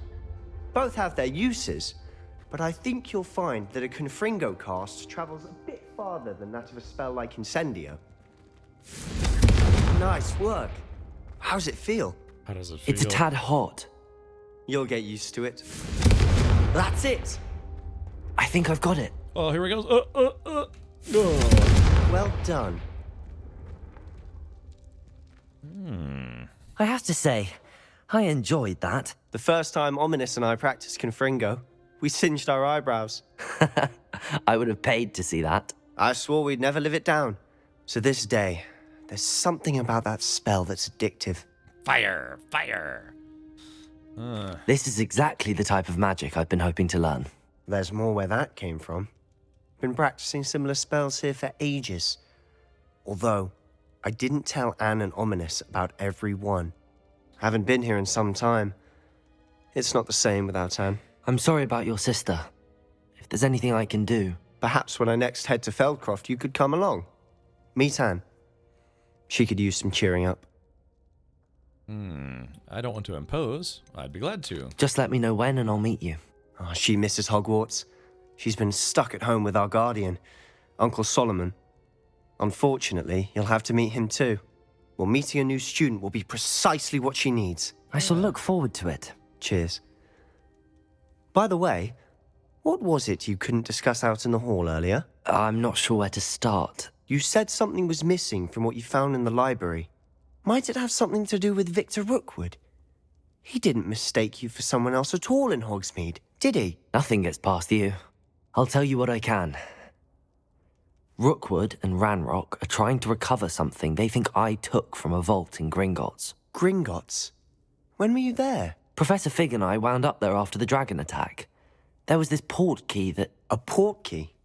To Gringotts? Well, it's all a bit convoluted. I'm listening. I'll tell you the truth. You must promise to keep this between us. Promise. I trusted you with knowledge of the secret Undercroft. You can trust me. Sure Right. thing, Slytherin. I can see traces of ancient magic. Ancient magic? I don't know what I was expecting you to say, but it wasn't that. What does that even mean? Honestly, I'm not entirely certain. All I know is that I can see whispers of an old magic that hardly anyone else can. Fig and I think that Ranrock has somehow found a way to harness that magic's power. Are you telling me that goblins may be wielding some sort of wizard magic? That's what we're trying to find out. And this ability of yours, Does this allow you to wield this magic too? I don't know. Well, when you do know, tell me. I've been studying archaic forms of magic for ages. Perhaps we can help each other. In the meantime, with both Rookwood and Ranrock after you, I suspect a bit more time practicing the blasting curse is in order. Spend as much time here as you'd like. And remember, keep this place between us. Keep your saliva between us. When I head to Feldcroft, I'll send you an owl. Alrighty, so let's see. Confringo!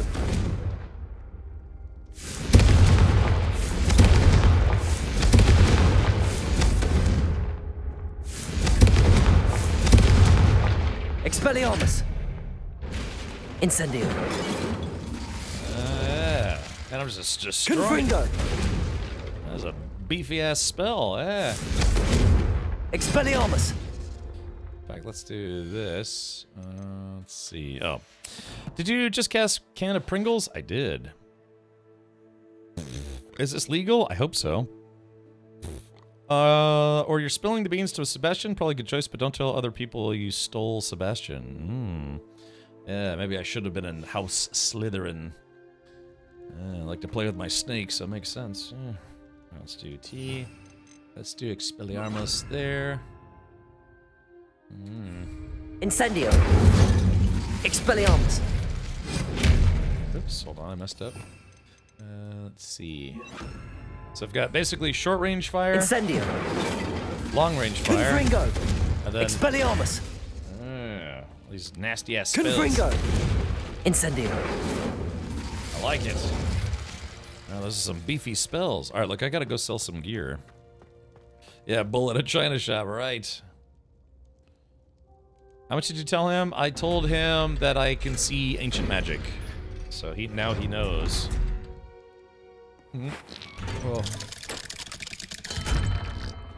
Hello, Sebastian. Wait.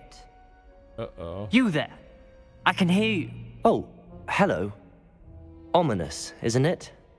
I believe we have potions together. And herbology? I recognize that voice. Heard you talking to Gareth Weasley in potions class. You're the new 5th year. Did you just come from the Undercroft? How did you get in there? I stumbled upon it. That room's called the Undercroft. Ah, well, I was exploring and then suddenly found myself in a strange passageway. Don't lie to me. No one stumbles upon that room. Sebastian told you, didn't he? You breathe a word about this place to anyone, and not even your precious Professor Fig will be able to help you. My father is friends with the headmaster. I am not afraid to exploit that connection if I need to.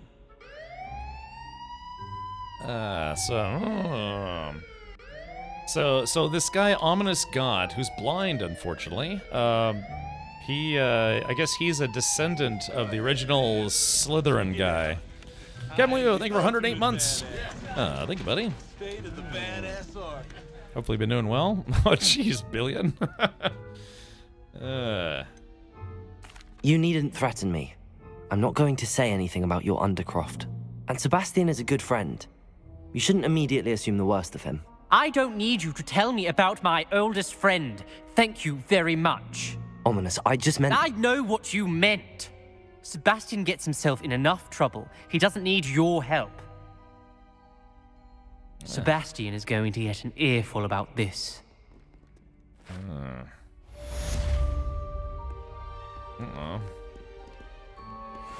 That's interesting. Yeah, okay. Well, I guess he gets around with uses like a wand, like a seeing eye cane thing. Ah, a rhinoceros skeleton. I'm on the right track. Oh yeah. There's a quest here. Oh, let me Come and see me as soon as you can. I've returned from a rather unproductive trip to the Ministry, hoping your time has been more fruitful than mine. Yeah, I have heard that, Avalanche, that this game kind of gives you the illusion of choice, but a lot of times you just end up with the same result anyway.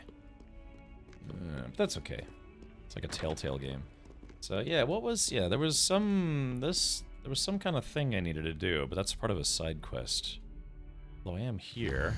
Yeah, so what was it? Flight test. Daedalian keys. I gotta go get a broom. Purchase a broom at Spintwitches. Demanding delivery. Cash in the castle. Gobs of gobstones.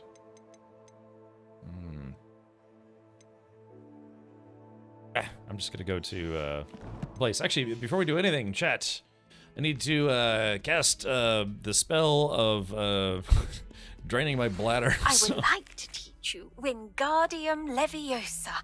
It can be used to levitate objects for a short time. Once you've completed a few prerequisite tasks, do see me after class. Professor Garlic. All right, here we go. Let's do this. I'll be right back, chat. Give me just a hot minute. Oh, yeah. My eyeballs are floating.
Ooh, had a couple deliveries waiting for me from Amazon. Let's go ordering some decorative plants. Alrighty. Whew, okay. Skid Marcius Reparo. No, I had some Amazon packages. Stupid lizard pooped on one of the packages. Like I said, I got lizards all over the place, but lizards just kind of poop wherever they are. They're like birds in that regard. They're just like, I'm here. And just crap right where they are. This is said in 1890. Shouldn't Dumbledore be a year one student since he was 11 in 1890? I thought somebody looked it up and he would be 9 years old right now. So, yeah, I mean, I think somebody said that he should be attending Hogwarts next year. Hogwarts. Okay, now let's do this. We got to go into town. Hogsmeade. Hogmeat. There we go, because my inventory is full. Yeah, this game seems to kind of take you all over the place, huh? Can't imagine how inconvenient travel was before I invented flu powder. I've got the flu powder. All right, let's see. Oh, it's a kitty. Who's a little kitty witty? Oh, it's a pretty kitty. Hey, yo, it's Captain, come to claim my throne sittin' in the latrine, man. This ain't a zone flippin' through my thoughts like I'm spinning plates. Got that pressure rising, up feeling like I'm in the fates rolling through the hood. I'm the king of crap. Somehow I don't think rapping and that kind of music go hand in hand. Alright. Oh yeah, let's do this. Okay, here we go. Where's that one guy? Right about... Yeah, looking for that guy's shop. I can never remember where it is. Ah, there it is. Yeah, get in, clunk. Good things. There. Come in, look around, and if you've been eating chocolate frogs, please refrain from touching.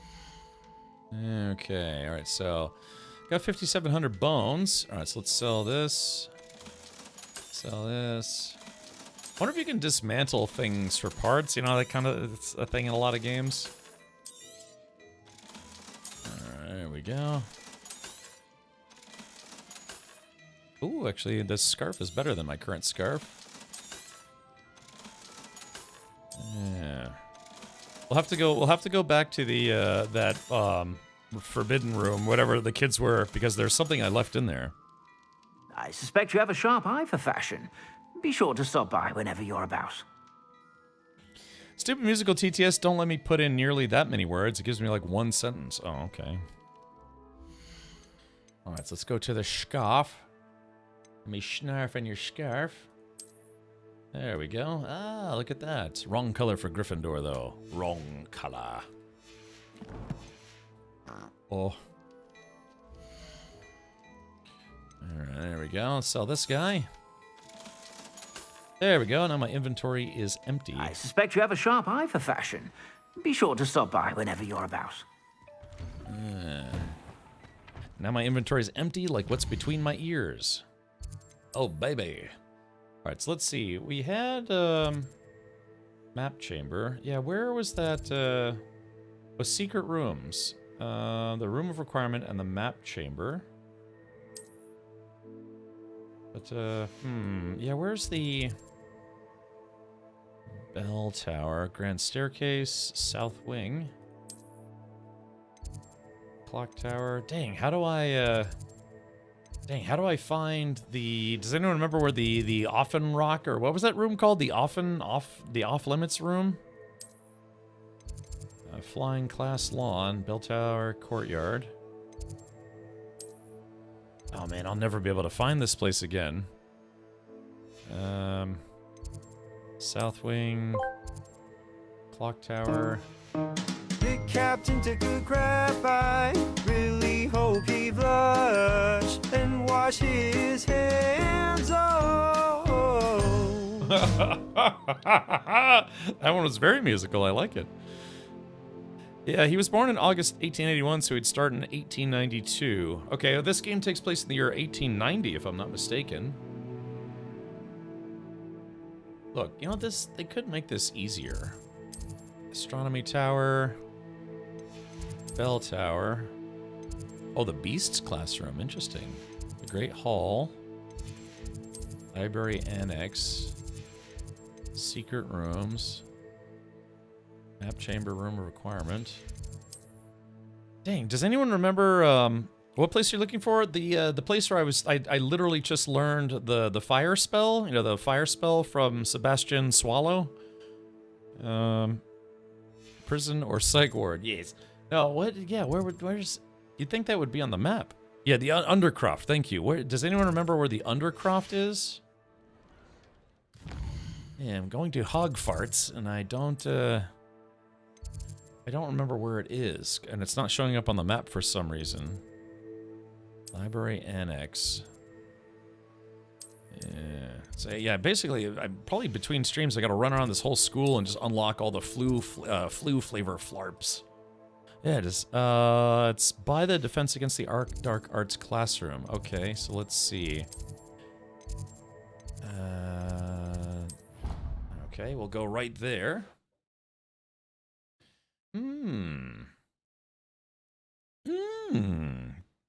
Oh. Okay, so let's see. Now, do I remember where that was? It was back in the corner somewhere.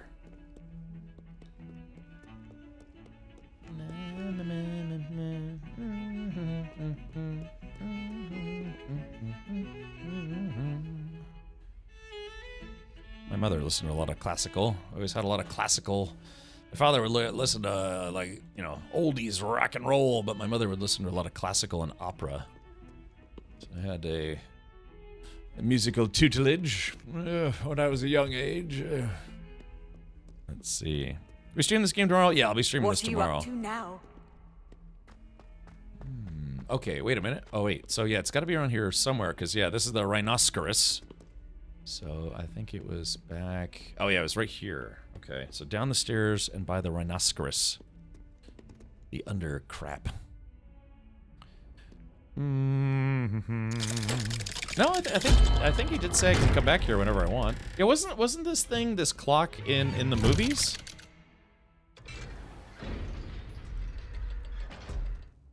Ugh, I gotta take off this incorrect color. I'm in House Gryffindor, thank you very much. Let's see. There it is. Gryffindork.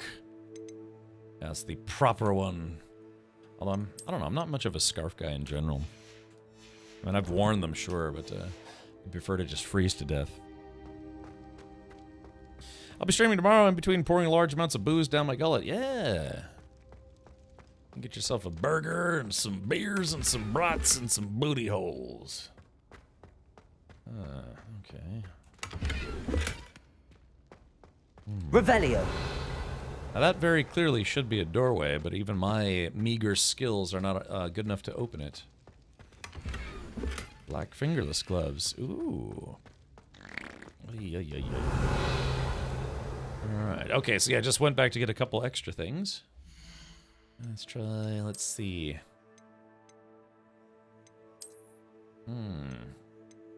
So this is interesting. They both, this is a level 12 legendary, but they both have the same stats.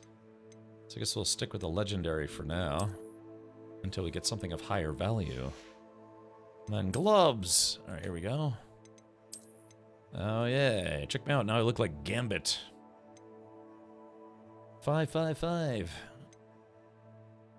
Let's see. Okay. Yeah. I could go right back to Hogsmeade and sell my stuff to make sure I have enough inventory space.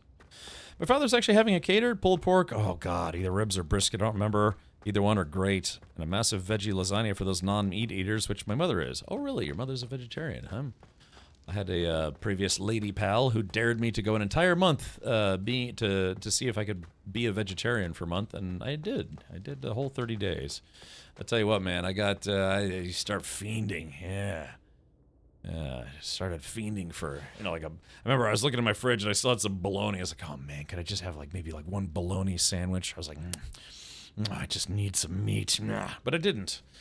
I did it. I made it the full 30 days. Pescatarian still eats eggs and seafood. Yeah, I mean, you know, it's, you know, if you're not vegan, you can still eat eggs. But pescatarian, yeah, you don't eat other meats, but you do eat fish. Fainting. Yeah, I don't know how to apply traits. Haven't gotten that far yet. I'm still kind of out of the beginning of the game. I've got about 10 hours in the game now. No, probably closer to 15.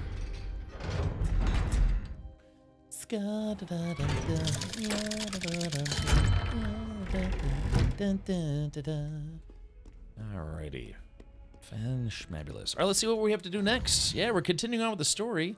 Looks like we have to go back to... Oh, we got Professor Sharp's assignment. Acquire and use a focus potion. Acquire Maxima and Endurance potions, then use them simultaneously. Garlic. Acquire and use a Venomous Tentacula. Acquire and use a Mandrake on multiple enemies simultaneously. Well, I don't know how to do that stuff. Wingardium Leviosa. Leviosa, not Leviosa. Whatever she says. I should make that a sound clip on this channel already.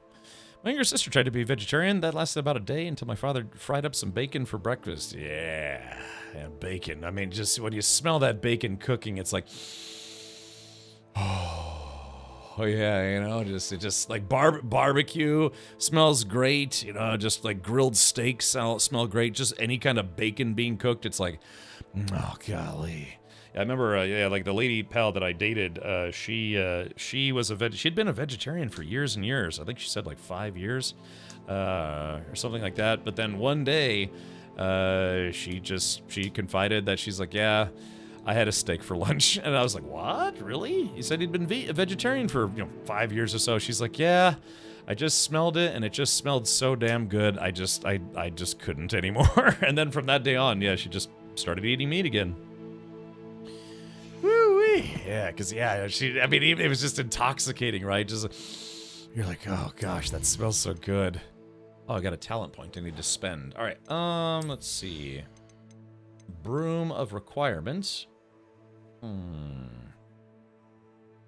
Let's see, spells. Confringo impacts produce fiery bolts that seek enemy targets. Yeah, let's do that one. That sounds great. I don't crave meat until I smell barbecue or see a nicely glazed steak. I mean, yeah, barbecue. What is it about barbecue places? They smell amazing. I know it's some of it's that wood. It's like the smell of the wood that they're using to, heat up the grills and stuff, and then the smell of the meats, and you're just like, those two combined, it's like, you're just floating through like a cartoon, you're floating through the air with your nose. Just the combination of those smells, it's just like, I'm getting hungry, chat. Yeah, omnivore. Yeah, humans have been omnivores for, thousands and thousands of years. I mean, you can try to fight against that, but you're literally fighting against thousands of years of human evolution. But people do it. A lot of people are vegetarian or vegans. The streamer Enterprise, he's been vegan for quite some time. He makes it work. I went to a couple of vegetarian restaurants. They were not bad. Or, no, vegan. I went to a vegan restaurant. They created a... It was like a fake General Tso's chicken that they made with tofu, and it was actually quite good. Probably because we literally spent 15,000 years eating meat straight from the fire. Yeah, evolution is what it is. Yeah, Hellspro. Yeah, vegans have to be very careful about having that kind of diet, because, that same lady who was a vegetarian, her brother was a vegan, and he was like a hardcore vegan, man. He wouldn't even look at meat.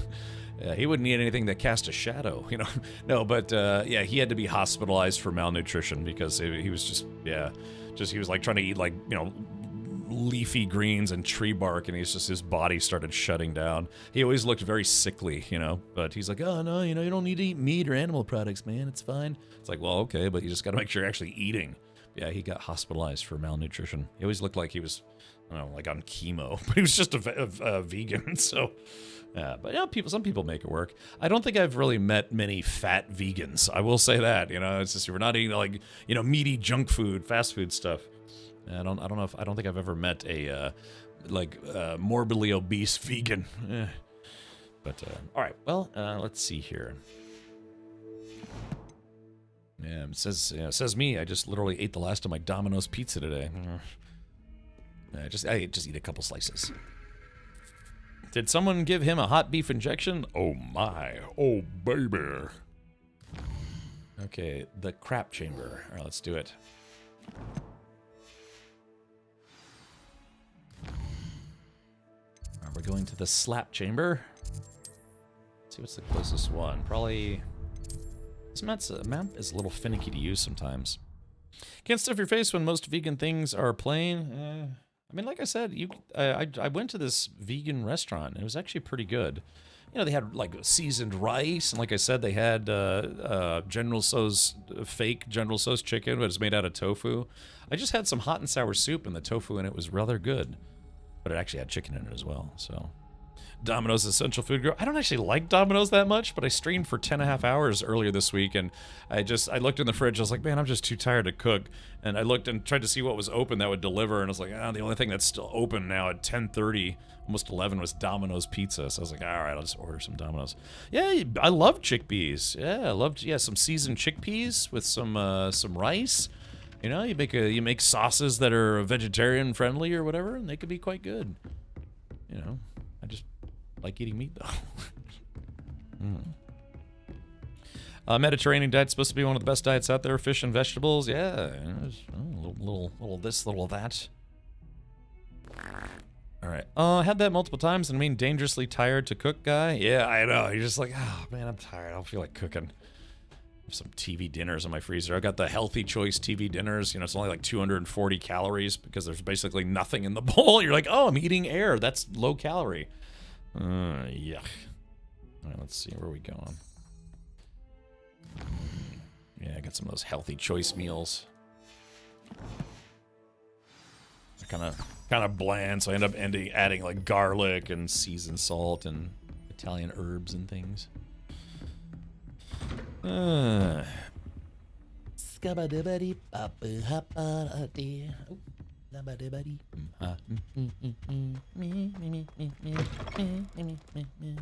was hoping to see you. God. Wow, he doesn't sound like a groomer at all, does he? Yeah, that was a really... Yeah, a young boy shows up in his room. I was hoping to see you. I mean an adult, right? Gosh. I kind of... Yeah. Now I just want to switch to, like, Helldivers or something manually... Yeah, just shitty. That's such a creeper voice, too. He's like, I've been hoping to see you. You're back. Finally. Minister Spavin talks more than he listens. Ranted on and on about rogue dragons. Wouldn't listen to a word about goblins. Speaking of which... Listen, Professor. So much happened while you were away. Nearly Headless Nick asked me to get some rotten roast beef from the kitchens. Rotten roast beef? Yes, I thought it was odd too. But then we took the roast beef to Sir Podmore of the Headless Hunt, and... You met the Headless Hunt? That must have been interesting, to say the... Yes. And then I had to find Richard Jackdaw's head in the pumpkins so that he'd tell me about how he died. Who on earth is Richard Jackdaw? He was a student here long ago. Anyway, he told me about a secret cavern. I went there, and right next to Jackdaw's skeleton, I found the missing pages. You found the pages? I did. And because Jackdaw had followed the map they contained, when I found the pages, I found the location on the map. Believe it or not, it's a room below Hogwarts. Why am I not surprised? Everything's below Hogwarts. Shall we? I was hoping you'd say that. Oh, and we'll need to bring the book. I guess they could take the pages and put them on the book and cast Reparo, and then that would automatically rejoin the pages. I'm gonna make some cheddar cheese soup tomorrow with broccoli. We'll report how it tastes. I love broccoli and cheddar cheese soup. The room is called the Map Chamber, by the way. And a portrait of Percival Rackham awaits us there. Professor Rackham. I look forward to meeting him. How did this Jackdaw get the pages from the book? Evidently, Peeves stole them, and Jackdaw stole them from him. Oh, Peeves. Thieves. Yeah, broccoli and cheddar soup. Like on a kind of a cool fall day, you know, maybe a little overly cold. Yeah, just some soup. That sounds, broccoli and cheddar soup. Yummy. To think it was beneath us all this time. What isn't below Hogwarts? They should make a map of all the things under there, you know? Yeah, some shredded bacon. Yeah, yummy.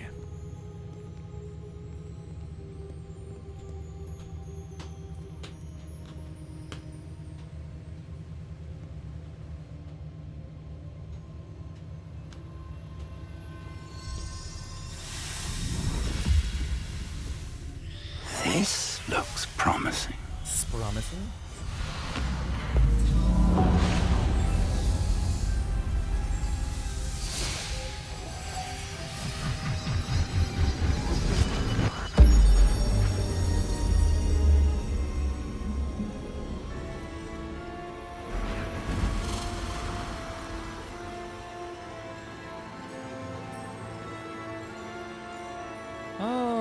Nerms says, what's your favorite band? That'd be kind of tough. I do like a great mini bands. A map. There's Hogsmeade. And over here, the Forbidden Forest. And, of course, Hogwarts. It's magnificent. Top 3 to 5. I've seen the Deftones live many, many times. I've been listening to their albums since I was a teenager. Yeah. I really like a band called Mr. Bungle. If only you were here to see this.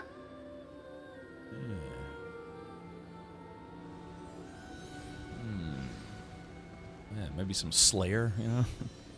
yeah. I've seen Mr. Bungle live a few times. Yeah, although I haven't seen them in their current iteration where they went back to their old catalog and started playing death metal again, as opposed to, you know, some of the weirder stuff. But, yeah, got to meet Mike Patton a couple times. Hello, Professor Rackham. We've placed the book on the pedestal, as you asked. And this is my mentor, Professor Fig. How do you do, Professor Fig? And you, my young friend, see now why you needed to return with the book? I do. I also see why you refer to this room as the map chamber. That you have come this far tells me that you possess extraordinary magical ability, the potential and power of which will unlock should you prove yourself worthy. The location of each of 4 trials will, in time, appear on the map. Trials that will test you and give you access to invaluable knowledge. Trials that you must complete on your own. Do you recall the pensive memory you viewed in my vault in Gringotts? I do. You and your friend Charles spoke of the port key and of trials you'd created for one who could see traces of ancient magic. Precisely. Charles is another of the keepers, a designation we gave ourselves centuries ago, in light of the knowledge that we have been bound to keep hidden. Until, perhaps, now. So, the passage from your ruins to Gringotts, everything in the vault, the restricted section, finding this room, none of these was a trial. They were an important part of the journey, but they were not trials themselves. The fact that you have come this far, however, bodes well. The trials were designed to ensure that the power and knowledge we have kept secret for so long does not fall into the wrong hands. They will test your abilities, both innate and learned. But of equal importance, everything you witness as you complete the trials will inform what you choose to do with all that we share. You will need patience. The trials have much to teach you. It will take time. I'm afraid we don't have the luxury of time. We have waited this long, Professor Fig. Surely a few more. Respectfully, sir, while I do not know the secret you keep, I do know that our young friend here has seen traces of a powerful dark magic being wielded by goblin kind. And we encountered an uncommonly powerful goblin wielding such magic as we prepared to leave your vault at Gringotts. We may already be too late. This is grave news, indeed. Young friend, do you trust Professor Fig? I do. Then, in the light of your considerable skill and all you have already accomplished, we shall begin. You will find the location of the first trial marked on the map below you. Whilst Professor Fig may assist you in locating the trials, they may be completed only by one with our ability. Shall we have a look? Shall we take a duke? What's up, Chris? Do you think they built a set for this? I mean, this is all that tower. Done with it's like not 3D far. Modeling, I guess you could say. You may have seen it yourself. Yeah, it's just, you know, video games. They use like Blender or Maya or whatever. And yeah, they just design this stuff within a video game. We shall begin. Now bend over. It looks familiar. Perhaps your young friend is more well-traveled than you might think. As your mentor, the least I can do is go ahead to make sure it is safe. Join me as soon as you can. Some games do. Yeah, well, sometimes what they do is they'll do for 3D motion capture, like they'll put on, you know, the ping pong ball suit. Yeah, they will build kind of like a mock-up of whatever stage is supposed to be in the game, so they can, you know, accurately model distances and, you know, walls and things or whatever. But yeah, it's not like they built this set just to recreate it in a video game, if you know what I mean. Yeah, sometimes they'll build like the environments, and sometimes they're actually pretty big. But yeah, they're not going to build this set just to tear it down again, just for 3D capture purposes. You said that you know that tower. What can you tell me about it? Not much, I'm afraid. I've passed it dozens of times. It's north of Hogsmeade. My recollection is that it seems abandoned. Clearly, however, the tower conceals more than meets the eye. More than meets the eye. And then you had games like, that have full motion video, like the Wing Commander series very famously switched to live action video or full motion video for Wing Commander 3 and 4 and I think 5. And that was kind of a hybrid of actual sets that they built for the actors to be in, but then they had like green screens and stuff in the background so they could superimpose video game graphics over those. And so that was actually kind of a hybrid of a real, almost like movie set or production set coupled with just, in-game graphics and design and all sorts of stuff.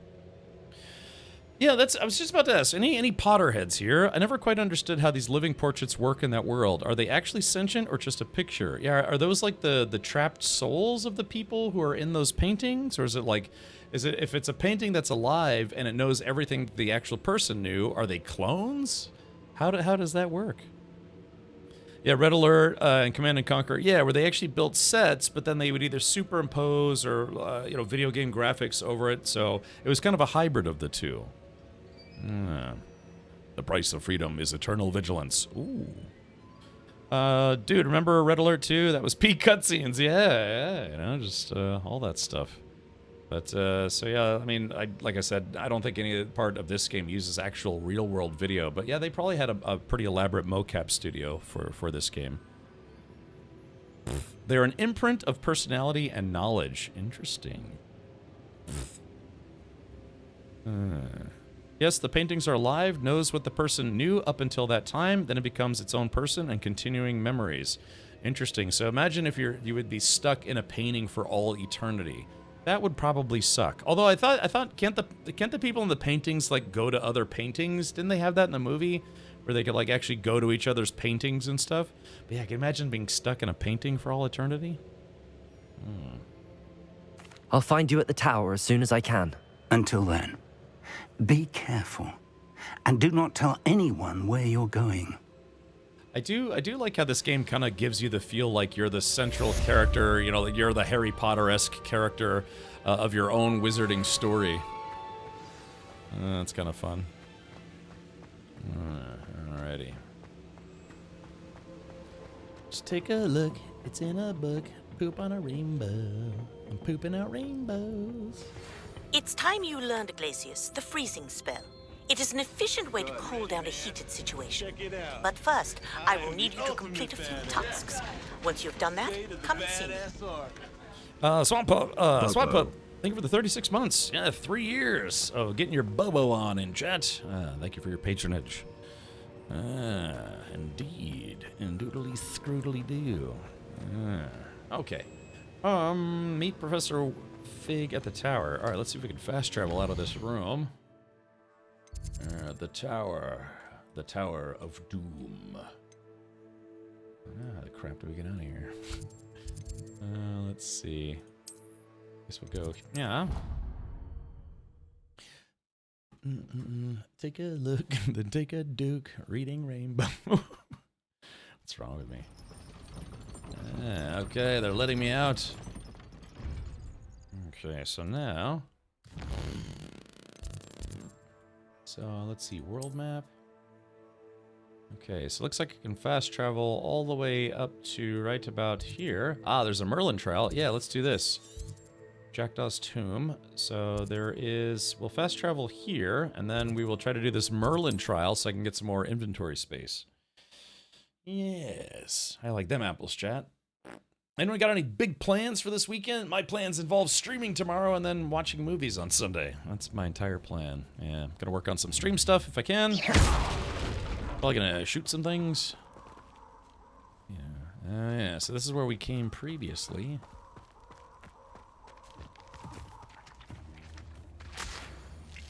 Yeah, leech juice. Let's see. Okay, first things first. Yeah, we want to go to the Merlin trial. Yeah, because if we go to the Merlin trial, we can do the trial and then hopefully get some more space for my inventory.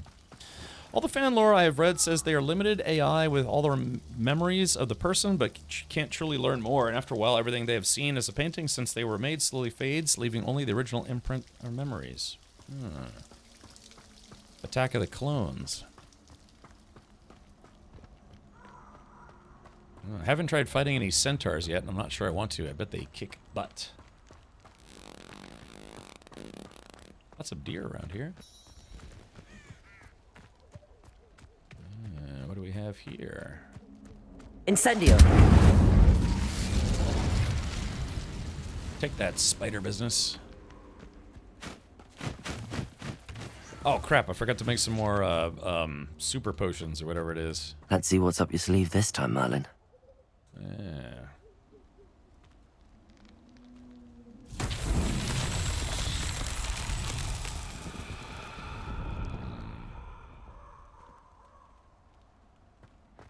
Let's see, it looks like I have to go... Confringo! That's one. Revelio. Here we go, there's two. Confringo! Did I get it? Oh, I think I... wait a minute, so let's see here.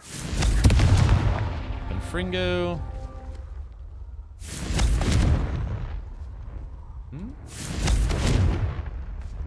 That's odd. Yeah, I guess I have to, So that's two. So I have to find the third one. Revelio. So that's one. That's two. Oh, there it is. Oh, yeah. And I wonder if I have to do these in Confringo. order. Confringo. Oh, shit, I missed. Not so tricky after all, Merlin. There we go.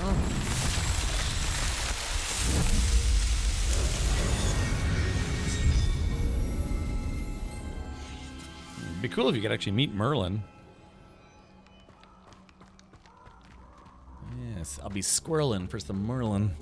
So the question, I've never watched the films. Is this game still playable without knowing the backstory? Yes, because this is a prequel. This takes place in the year 1890, and then I think the Harry Potter films start in 1990. So technically you could play through this game and then have a kind of a solid fundamental understanding of what Harry Potter is doing at school. But then again, it would be kind of a reverse experience. Once you see it in the film, you'd be like, oh, I saw that in the game, as opposed to watching the films first and be like, oh, I saw that in the films when you see it in the game. Like, for instance, like the herbology class and some of the other classrooms and other things. It's like, oh, yeah, I remember that from the movies. But for you, if you play the game first and then watch the movies, you'll say, it's like, oh, yeah, I remember that from the game. It's, you know, however you want to go about it. But yeah, so anyways, that would be the experience likely that we'd have. Now, the story so far is different. It's this story that for this game is not the same story that's in Harry Potter. Yeah. So, anyways, yeah. But, yeah, it's like, how do you want to experience the Harry Potter universe for the first time? From the books, or the movies, or the video game? Only Dumbledore is alive in 1890. He'd be like 10 years old. I thought there was some other guy who was actually like 150 years old. But yeah, Dumbledore would be just a child during this era, until he becomes an old wizard dude. Made Professor Physical. Turn that Infernatual! Uh-oh. Incendio! Confringo! Confringo! Incendio! Confringo! Ah, there you are! Incendio! Ah, crap. Tiger! How do you like being cut? Spill our blood and what? Stupid buzzard! For all the creatures you dare kill! Oh, there we go. Got a Wiggenweld potion. Would that you all wielded that power for good. Okay, good. So the centaurs didn't try to beat me up. Because I helped them. They were like, okay, well, I guess you're all right. Protego! Gotta remember to use my force field a little faster. Okay, there appears to be something up ahead. So, yeah. Oh, that's Upper Hogsfield. I guess I'll just continue on the path until I get to big boss. Nicholas Flamel would be about 800 years old here. Ooh, Nicholas Flamel. Do I know who that is? You know, I like the Harry Potter books and things, but I'm not like a huge Harry Potter head. A Potter head. Oh, those guys are kind of above my pay grade. Want it? You're the little son. Levioso. Someone get me! Incendio. Clever. Clever. Reducto. That one hurt. I'll dang watch it. the light go out. Foolish. Oh, these guys are, yeah, these guys are kind of above my pay grade. These are level 20s. Oh no, last checkpoint. I mean, I think I could take him. I just got to get be a little faster. He owned the Philosopher's Stone from the first movie. Oh, okay, gotcha. Yeah, you're right. I saw my heal, but I was about to die anyway, so I was like, you know what? I'll just let them kill me. I'll try again. But what level am I right now? I am, yeah. See, I'm only level 14. Those guys are level 20, so I should probably do my sneakiest spell. Yes, I now have the ability to run while invisible.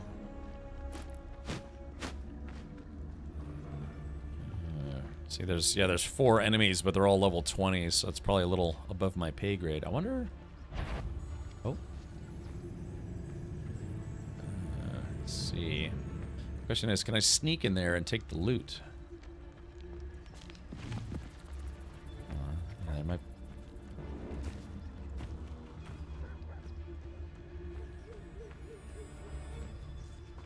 Aha. Destruction 3. Alright, there we go. So I was able to sneak in and get the chest anyways without fighting these guys. Question is, can I actually get out of here without having to fight them?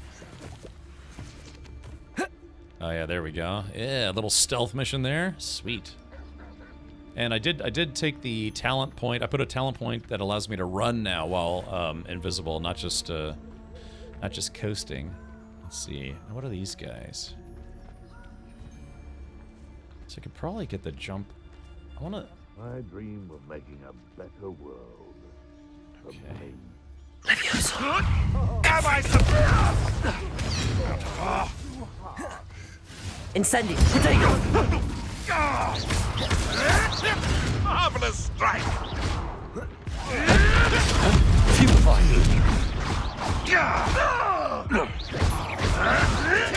Stupefy. Expelliarmus. Confringo. Alrighty. What's that?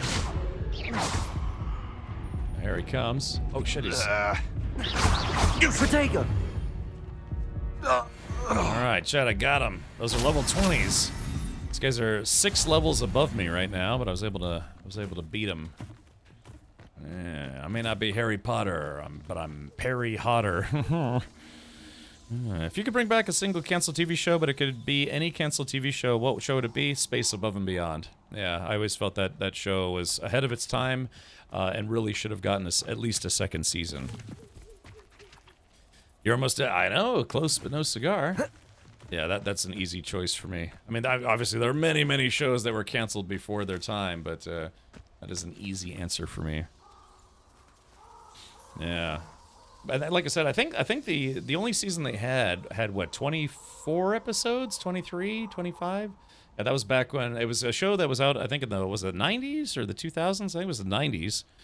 But yeah, Firefly would be like my second suggestion. Well, what it just Space Above and Beyond was this really awesome sci-fi war show. And yeah, it only got 1 season, so You don't even need to reboot Space Above and Beyond. Just have the old characters be veterans and colonels now. Yeah, I mean, yeah, maybe the war continued against the Chigs. Yeah, they flew hammerheads. Yeah, it was the 58th 58 Wildcard Squadron. They flew the hammerheads. Yeah, they just got done fighting synths, then started fighting Chigs. I know, it was basically a sci-fi war show. It took place, I don't know, 100 years in the future, and humankind had finally made contact with an alien race who was not altogether happy about the humans, you know, starting to settle in systems too close to their system. So yeah. Let's see. So, also tanks started getting some kind of rights. Yeah, exactly. The nipple necks, as they call them. But anyways, yeah. So if I could have it be uncanceled or have a reboot or something, yeah, that would be an easy pick for me.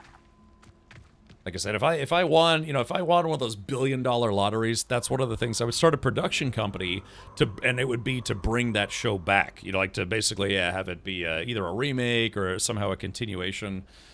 I would say that Irondale is not appropriately named. Betting on the dragon fight was the best decision I've made yet. I rewatched it maybe like 4 years ago, and yeah, it still holds up pretty well. And for a sci-fi show from the 90s. Yeah, you could make that These show. rocks have seen better days. You could make that show super awesome if you wanted to. Apparently, I'm not the most dangerous thing in the forest if that deer is running right at me. That was one of my favorite shows back in the day. I was so mad at Fox for canceling. Yeah, and they knew the show was getting canceled, I think, while they were still making the show. So they ended up, they kind of tried to introduce kind of like a plot twist ending in like the last couple of episodes. And then the show itself ends on a cliffhanger. Oh, shit. Yeah, the show ends on a cliffhanger, and then that's it. They had some space above and beyond comics, and I do own a few of them. I think there was like I don't know, 4 comics that they'd published. Yeah, Fox were experts at canceling awesome sci-fi. Yeah, that and the Sci-Fi Channel, man. They would just cancel stuff that people liked, but they're like, it wasn't getting, like, I guess, millions upon millions of viewers, so they just canceled it. There should be a treasure chest up here. Now, if you could bring or clone any one dead person to bring them back, who would you clone? And in farm era of their life, would you clone them to be at? I'm trying to read that. Who would you clone? And in farm era of their life, would you farm era? A Sledgehammer? Manchu, you want Sledgehammer, the guy like that Reckless Cop show thing? Yeah, the guy who kept like an arsenal in the trunk of his cop car. He would usually solve crimes through just brute force. I remember that show. I remember. At other schools, why should Hogwarts be? Irondale's not half as tough as it sounds. Hogwarts is. Who and what era of their life would you bring them from? Ah, okay. I don't know. I think I'd probably just. That's a tough question. I'd like. So, although he did a lot more politics than I was ever into, I always liked Hunter S. Thompson's works, but he was very, very much a political commentator as much as he was just a writer of outlandish stuff. I couldn't imagine it with our, here in the U.S., our current administration, how just insanely upset Hunter S. Thompson would be. So Hunter S. Thompson sadly killed himself maybe like what, 10 years ago or 15 years ago? I don't know how long it's been. So he'd be in his 70s now, I think, probably. But I don't know. I'd like to read his writings now. But the thing is, yeah, would I bring him back at the age he killed himself, or at a younger age? Yeah, almost human. There you go. Who says crime doesn't pay? Why, I'm practically swimming in galleons. Oh yeah? Well, you're about to be dead, sir. Now check this out.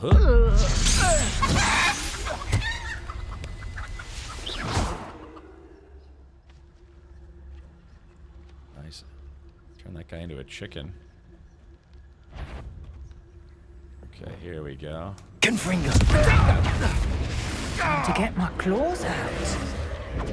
Uh-oh. Stupid!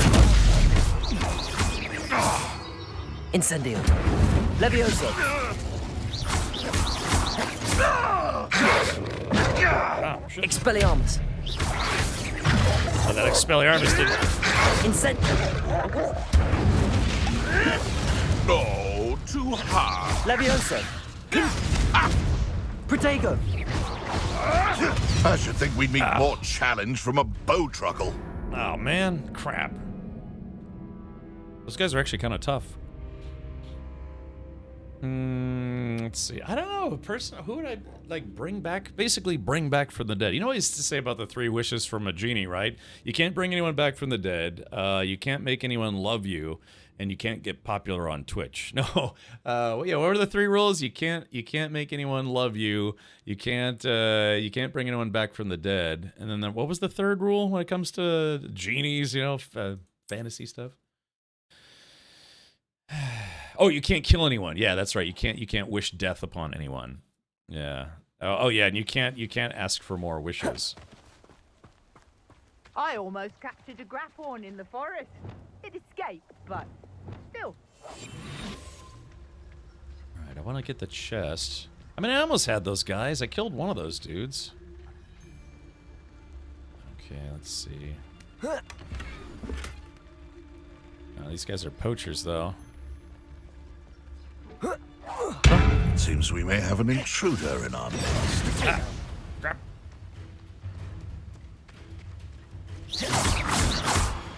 Oh shit. Oh. Levioso! Incendio! Confringo! I'm embarrassed for Protego! you. Alright, there we go. I got one of them. Let's play predator and prey, shall we? How about Levioso! let's do this? Incendio! Confringo! Expelliarmus! Hunt begins. Protego! Confringo! Levioso! I quit now, while you're still alive. Confringo! Protego! Stupid one! Yeah, that wolf animagus is really tough. Woo-wee! Confringo!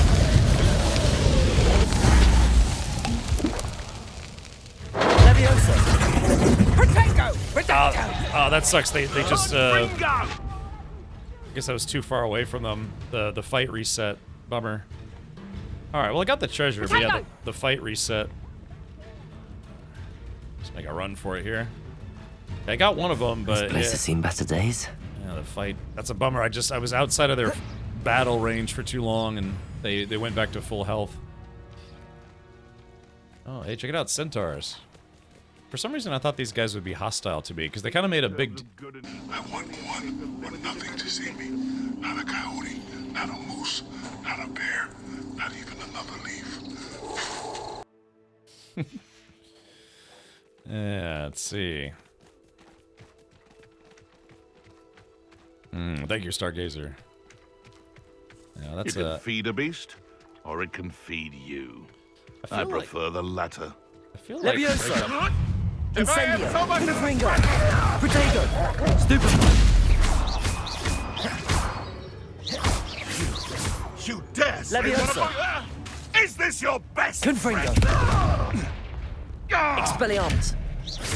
Hey, that's mine! There we go. I got those guys. That wasn't so tough. That wasn't so tough. It was a little tough, but that's okay. I feel like I might be a little under-leveled for this place. Oh, hold on. We got another Merlin trial over here. Let's see if I can figure out how to get to it. Merlin child. Hey, I got my first rejection letter from a literary agent. Woohoo! Oh, really? Oh, does that mean you finished your book? Yeah, I thought you were still working on it. Or did you like send them a sample and see if they would be willing to, you know, pay you up front to finish your book? I know that's a thing as well. They basically, you know, front you the money and say, all right, yeah, finish your book. Could it be a Merlin trial? Could it be? Ooh, a striped house color scarf. I might actually wear that. I'd bring back Jeffrey Dahmer at the moment he thought he was going to get away with it all, then end him, then clone him again, then end him again. I said you can only bring back a single person, not how many times you could bring that single person back. I'm bringing sexy back. Yeah. Them other avalanches don't know how to act. Yeah. Book 5 now. Book 1 is polished and ready. Oh, okay. So you finished book 1, and sadly you got your first rejection letter. Am I understanding that correctly? Protego! Oops, wrong button. Revelio. So is it... So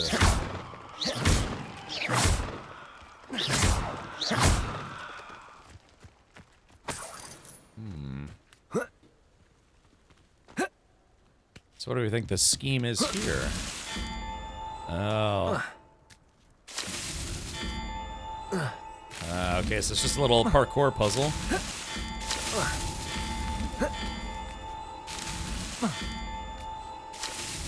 That's that. Ah, that was easy. That's that then, settled. Yeah, it's okay. Ufki says, have you tried talking to publishers directly? That's what I did. Ooh, Ufki, are you a published author? Have you published a book? If you touch the ground, it resets. Right, yeah, but I'm, you know, I was doing that parkour puzzle like a boss. I ain't no chump. Hey, who's this person? Oh, I guess that's a regular witch. Now, if we could find a regular wardrobe, that'd be great. Yeah. Oh, yeah, they got the... Oh, what are those guys? River trolls. Okay, yeah, so it looks like the enemy level's kind of gone back down to my current level. So...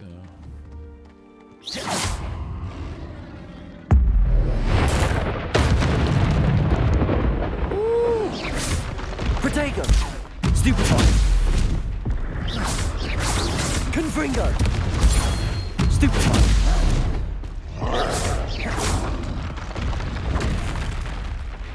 Let's see if I can get down to this guy. Oh, he got me. Alright, here we go. Let's see. Leviosa! Oh, yeah, he's too heavy for Leviosa. Oh, no! Oh, he's kicking my butt. Protego! Stupefy! Alright, here he goes. Confringo! Expelliarmus! Oh, he's... Oh, dude, he's resilient to all that Incendio. stuff.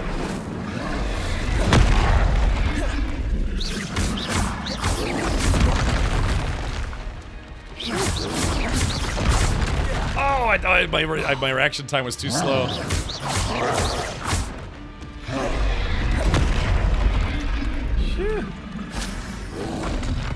Protego! Stupefy! There we go. Nice little combo move. Confringo! Expelliarmus! Incendio!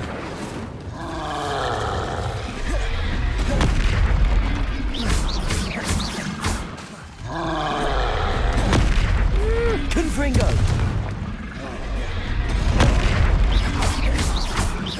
Expelliarmus!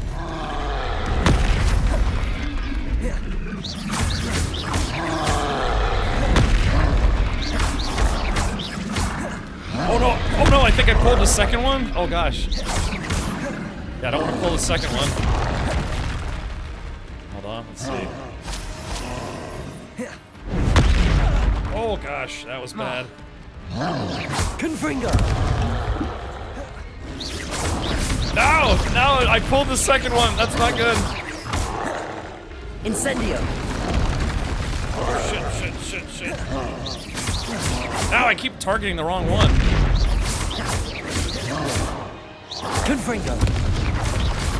No! Oh crap! I wasn't paying attention. Okay.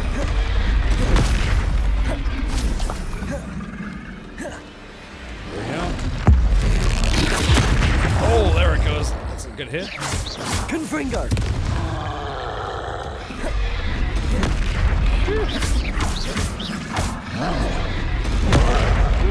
Baby. Incendio! Oh, dang it. I pressed the wrong button. I'm starting to do a little bit of keyboard gymnastics for all the different commands and spells and moves that I have, you know? Protego! Stupefy!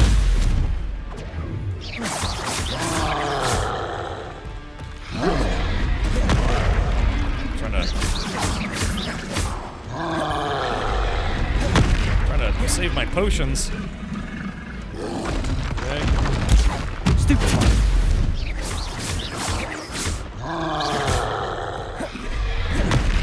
I guess my health only recharges outside of combat, huh? Protego!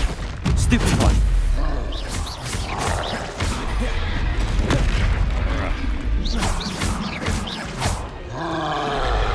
It's like fighting two mini bosses back to back. It's...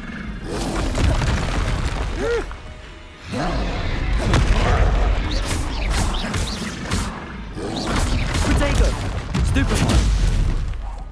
There we go. Confringo. There it is.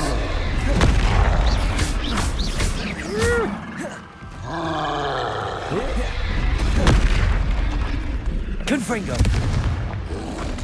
Potato. Stupefy. Damn, miss with the rock. Stupefy. Dang.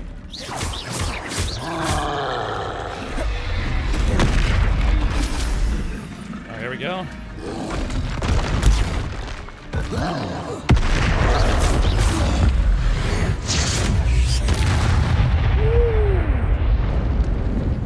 Shoot, buddy. Okay, man, that was a tough fight. Shoot, baby. I did it, though. No, there are two of them. It's literally the classic "Pounded in My Butt by Own Butt" by Chuck Tingle. What? I don't know what that guy is all about, but yeah, he's got a lot of weird books, man. Alright, let's see. No, looks like I can't climb my way back up there. Yep. Alright, there it is. I got him. The problem now is I think I might be... I need to find a way to get back up. What is this thing? Oh, it's a giant toad. Yeah, fantastic beasts and where to find them. Right here, apparently. Okay, so we have to go back all the way back up so I can cross the bridge. Yeah, I kind of picked a fight with those trolls, or ogres, or whatever they were. And I was successful, but at what cost? I ended up having to chew up a bunch of my health potions. Well, at least it's daytime now. That's good. Yeah, that was just one of those things was the first boss of the game, or mini boss of the game. Yeah, that's the first time I tried to fight two of them, almost back to back. No broom yet? Oh, I gotta buy a broom. You're right. I keep forgetting. I could do that right now. Let me unlock a fast travel spot, and I'll go get a broom. I was kind of hoping I would just get one for free at some point, but it sounds like I'm gonna have to buy one. Alright, yeah, let me unlock a fast travel spot, which I think is coming up here in just a moment. Wish I could have a pet owl, that would be nice. Over here. Intriguing place, Zanbakar's tower. Lovely view, I'd imagine. No idea who this Bakar is, mind you. Lovely pew pew. Alright, here we go. So let's go to Hogsmeade. Can I see your Hogmeade? There's a poverty spec one. Hey, a broom is better than no broom.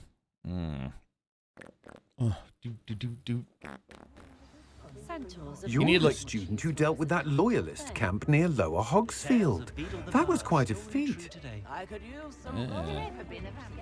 So they know how cool I am. My mom says I'm cool. Alright. Oh, kitty, I always gotta pet the kitty. Wee.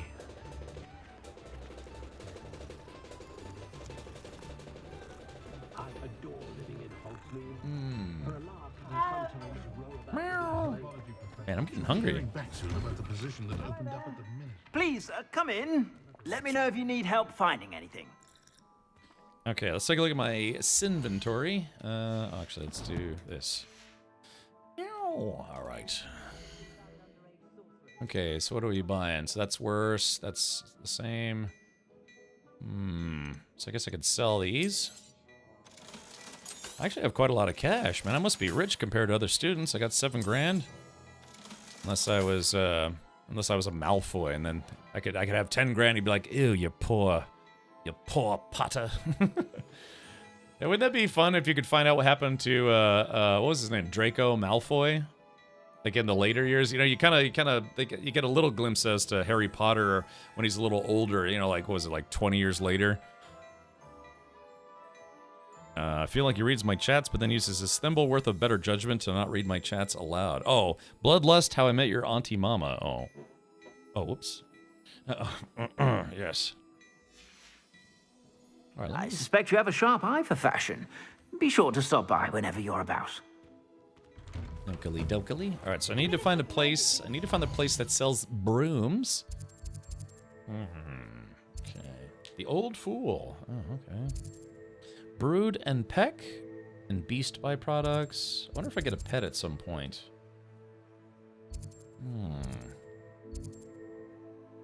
A demanding delivery. Oh, yeah, looking for work. Okay, so who sells brooms? Honeydukes, Steepley and Sons, Hogsmeade Square. Follow the butterflies? Oh, here it is. Oh yeah, spin twitches. Spin twitches. Alright, that. Sitting on his hands. Pushing a plow is good, honest work. Pushing a rock, pushing a rock, pushing a rock. Doing? Doing? Ah, yeah, when you get butterbeer at Harry Potter, the Wizarding World of Harry Potter at Universal Studios, they actually have big barrels like this, which is kind of fun. Didn't Harry name one of his kids Draco? Really? That'd be quite the honor, considering I don't think they really like each other. Hey, what is this?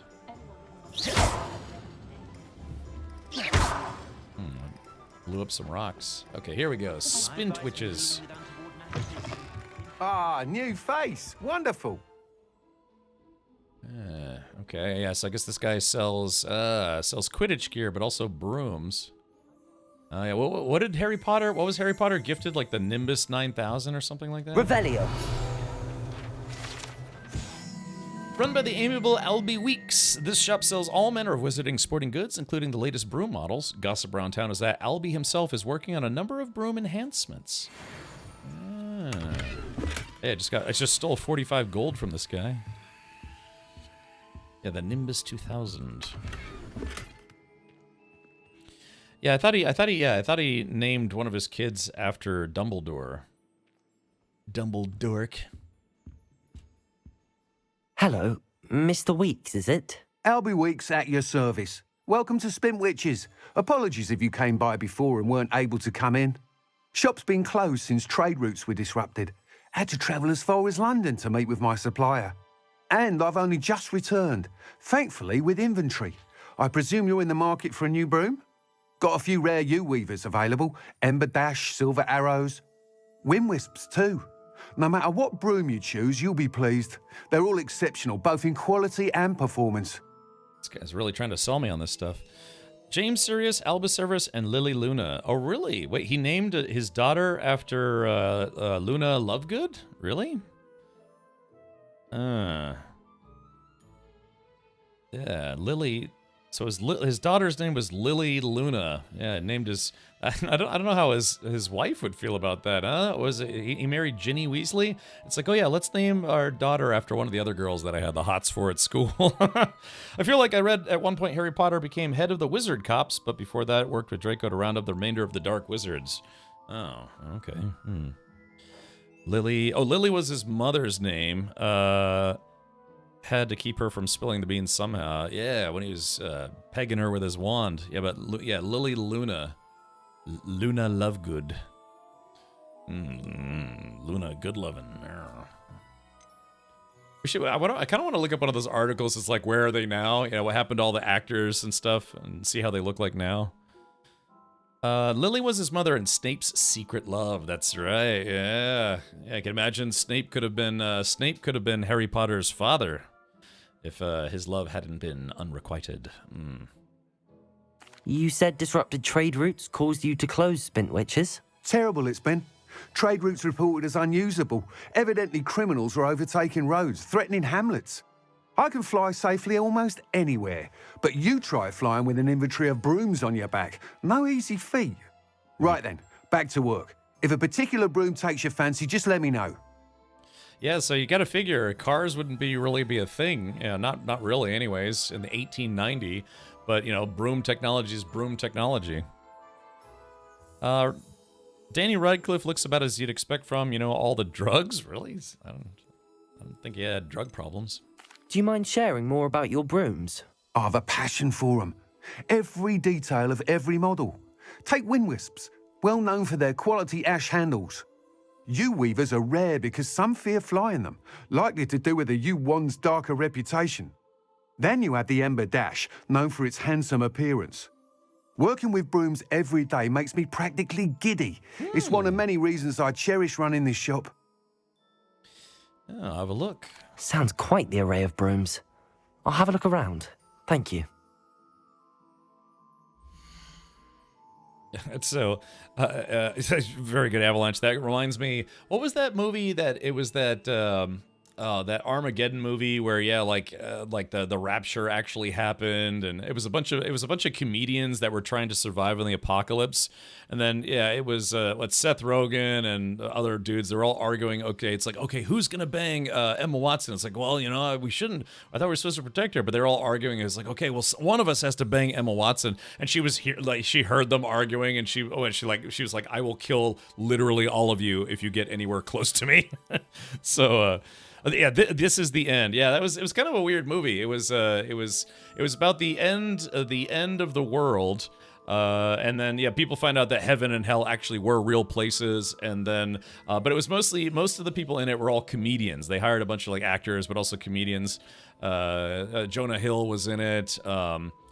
Channing Tatum was in it. Yeah, just a whole lot of famous actors and a lot of comedians too. But yeah, it was so funny because they had that scene. It's like, well, dude, it's like, well, somebody's got to bang Emma Watson. She's like, nobody's banging me tonight. She had a gun. Yeah, it's a ridiculous movie, but it was kind of a fun movie. Okay, so Dark Lightning, a sleek, superior broom designed to celebrate those who dare to dabble in the dark arts.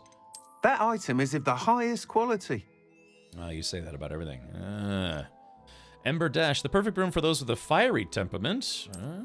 Oh, look, yeah, it's actually got like a saddle or whatever on there. Hogwarts House Broom, a broom enchanted to celebrate your particular Hogwarts house pride. That item is of the highest quality. Okay, so yeah, this one's a little cheaper. It's only 600, and it's got Gryffindor colors. Moon Trimmer, finely crafted from ash, this broom is built for stability. That item is of the highest quality. Okay, so the Dark Lightning broom is 2,000. I wonder if it's actually that much better. Wind Wisp, stylish broom with a light touch, quite literally. That item is of the highest quality. Oh, he says that about everything. So yeah, I like how it's actually got a seat on there. Or finally, Yew Weaver broom, a comfortable and speedy broom with a unique woven design. That item is of the highest quality. Well, I don't know, Chad. What do we think? I kind of like the Ember Dash. I almost want to buy the Hogwarts House Broom. That item is of the highest quality. Look, they should have recorded more dialogue for this guy.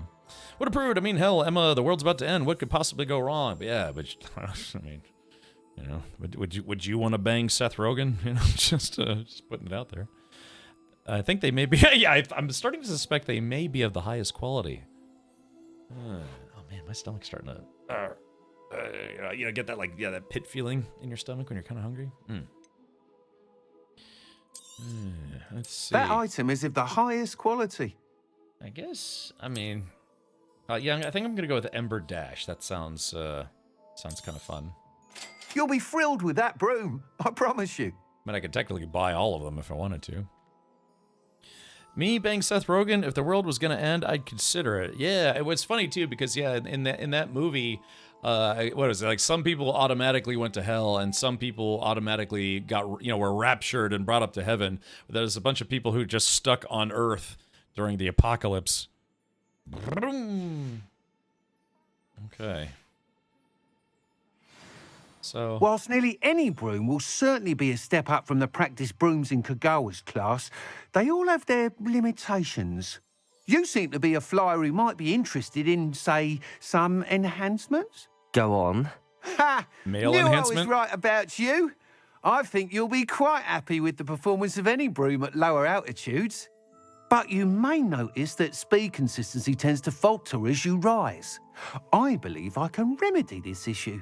I have some ideas for enchantments, upgrades, if you will, that will improve the performance of any broom you fly.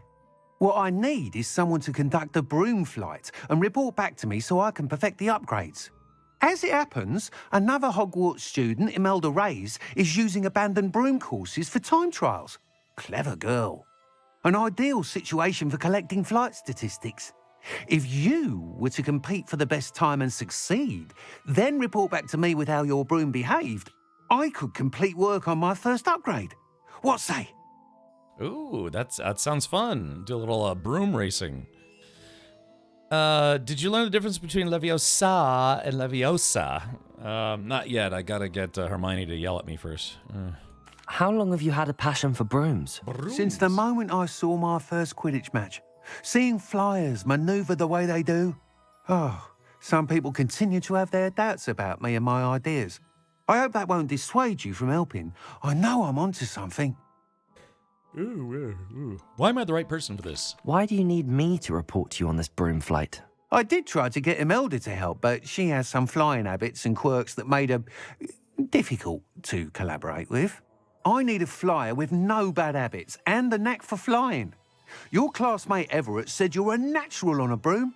He's forever in here studying the newest models, almost as passionate about brooms as I am. If your rumoured talent for flying can help you beat Imelda's times, then having you assess the broom will be invaluable. Leviosa. Sounds as if you took Kagawa's class. I did, but my focus on the technical elements of brooms rather than the art of flying drove her mad. She thinks it fitting I run Spintwitches now. I don't reckon either of us ever pictured me batting away bludgers for the Cannons or Puddlemere United. And I find a certain satisfaction in winning over the naysayers who think I'm maybe too young to run this shop.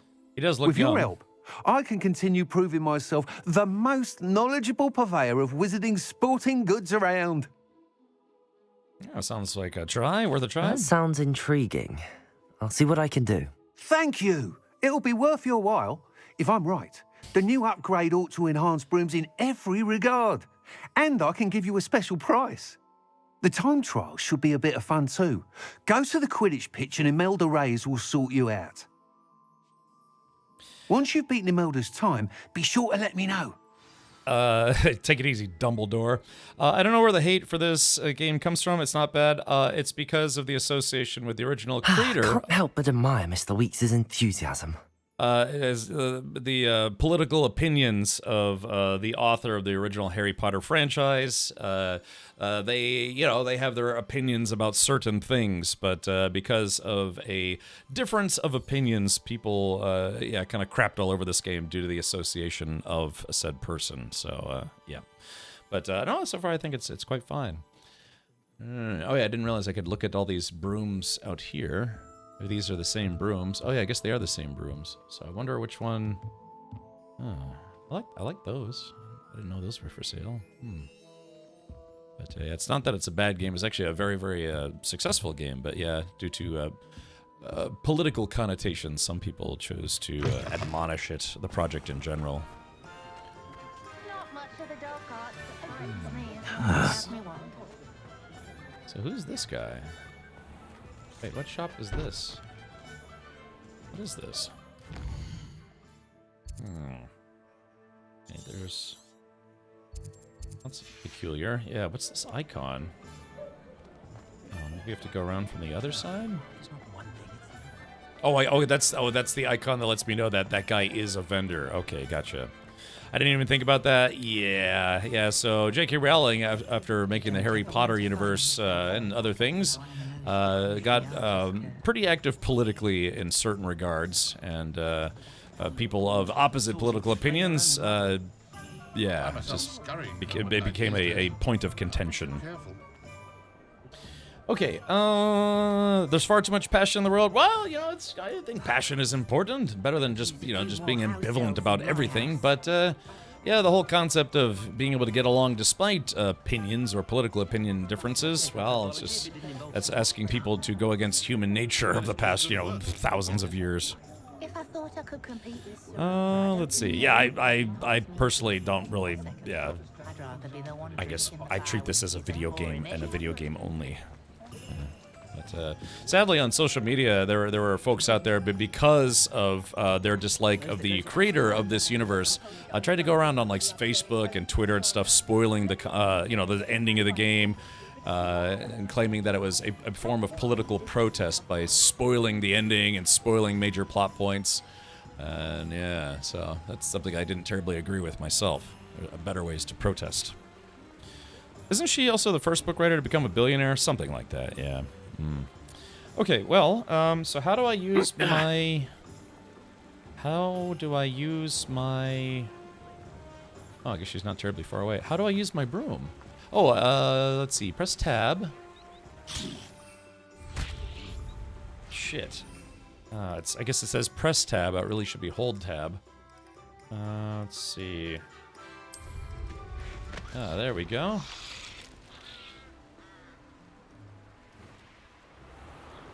There it is. Yeah, now, this is a slightly faster way to travel, so that's nice.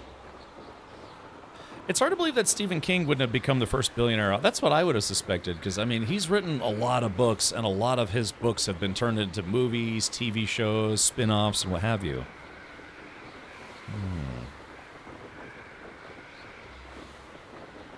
Yeah, I mean, yeah, when I was younger, I used to read some of his works. I read, you know, The Stand and It, some of his novellas. Yeah, just not a lot. I mean, he's got a crazy amount of books that he's written, but yeah, you'd think he would have become a billionaire. But I mean, the popularity of his works is substantial, but just nowhere on the level that Harry Potter. I mean, that was a global phenomenon. People got really obsessed with Harry Potter stuff.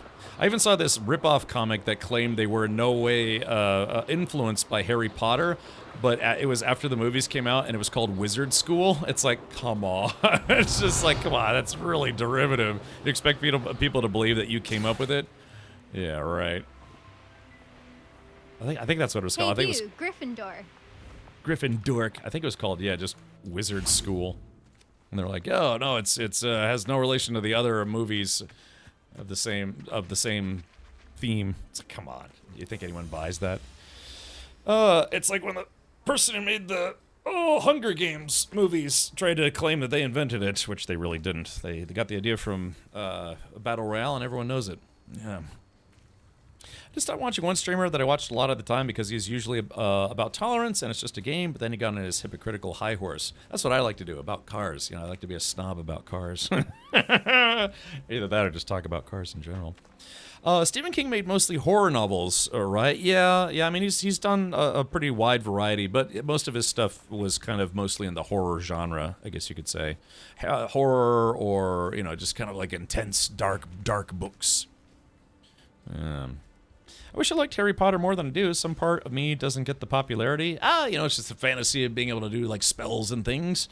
There's a good game that you should play, Crizzle. It's called Split Fiction.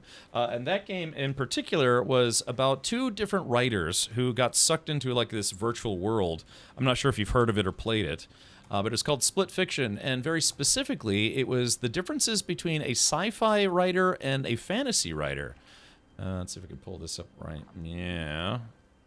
Yeah, it was a game. It was this game here. It's called Split Fiction. It's actually not a terribly long game, but it was kind of fun. But yeah, the concept is there were two writers that were, you know, invited by this, you know, book publishing company to come pitch them on stuff or what have you. At least that's what they think. But yeah, one of them is a sci-fi writer and one of them is a fantasy writer, and they have to learn to get along as they go into each other's realms. And it was actually a really good game, really, really fascinating game. It is a mandatory co-op game, though, I believe. I think you have to play it with another player. Harry Potter says it's no Lord of the Rings or Game of Thrones. Yeah, I think the only thing that might be popular than Harry Potter in the fantasy genre is Lord of the Rings. I mean, yeah, Lord of the Rings was also just really, really massive on a global scale. And for a much longer time as well. Stephen writes children's books under a different name, Beryl Evans. I know his what was his pen name? Richard Shitty Turds. No, what was his name? He wrote on the pen name Richard something. One of his books under that name was made into a game called Charlie the Choo Choo. Oh, interesting. So, what was it? What was his pen? Oh, yeah, Richard Bachman. That's right. Yeah, I guess he had a few different pen names. So let's see. Yeah, you know, I read all the Lord of the Rings books and stuff. That's a lot of books. I've never read the Silmarillion or any of the like expansion books or whatever, but yeah, I did read the core trilogy, and I've read The Hobbit many times. Okay, well, yeah, but anyways, Crizzler, Oh, Crizzle. Oh yeah, thank you for subscribing. Welcome, buddy. But yeah, so if you question the differences between, say, sci-fi and why it's popular, or fantasy and why it's popular, fun game, very very fun game. It's quite good. Captain Kraken, yar BT. Thank you for the salutings. Okay, let's talk to Imelda Reyes. Imelda Reyes? Albie Weeks sent me. Did he now? Still tinkering with his broom upgrade, no doubt. I tried to help him once. He nitpicked my flying technique, and that was the end of that. The nerve. Why is he roping you into his broom testing silliness? You've barely started flying from what I know. Caught wind of you showing off in flying class with Clopton. Let's see. You sound... that's not what happened. Let's see. I don't know what people have said, but I certainly wasn't showing off. Tell that to the rest of the school. But it doesn't matter. Everyone knows that class is only for beginners, troublemakers, and bumbling baboons. But for some reason, now people think you're competition. Ugh, I can't be having that. Perhaps I am competition. You're not even Slytherin. Could be a useless squib for all I know. Enough of this. Only one way to find out who's the better flyer. I hold one of the fastest times on this course. Let's see if you can beat it. Slytherin versus Gryffindor. So yeah, she's kind of catering to the, at least as far as the movies were concerned, yeah, the kind of the snobby Slytherin stereotype, I guess you could say. AI, the cheater's way out. Oh, okay, all right. Can you tell me more about these courses? Stalling, 5th year. Fine, I'll humour you. This course demands focus. Requires you to anticipate speed and height before every turn.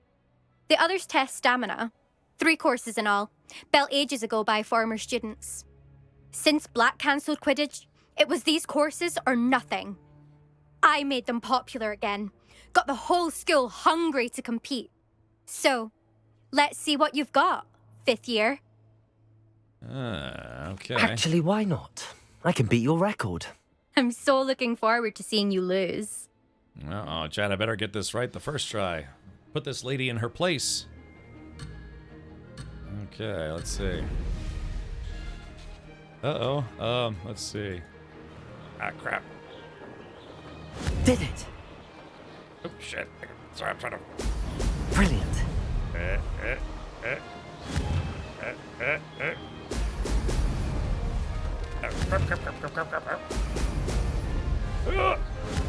Did I get it? I don't know if I got it or not.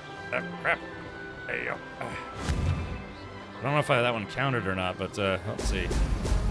Yeah, these speed boosts are kind of throwing me off a little bit, but that's all right. Hold on.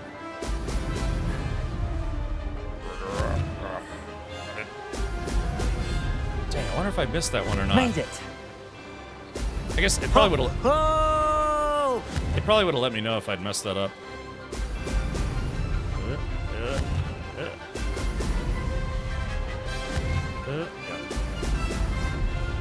Yeah. Ready.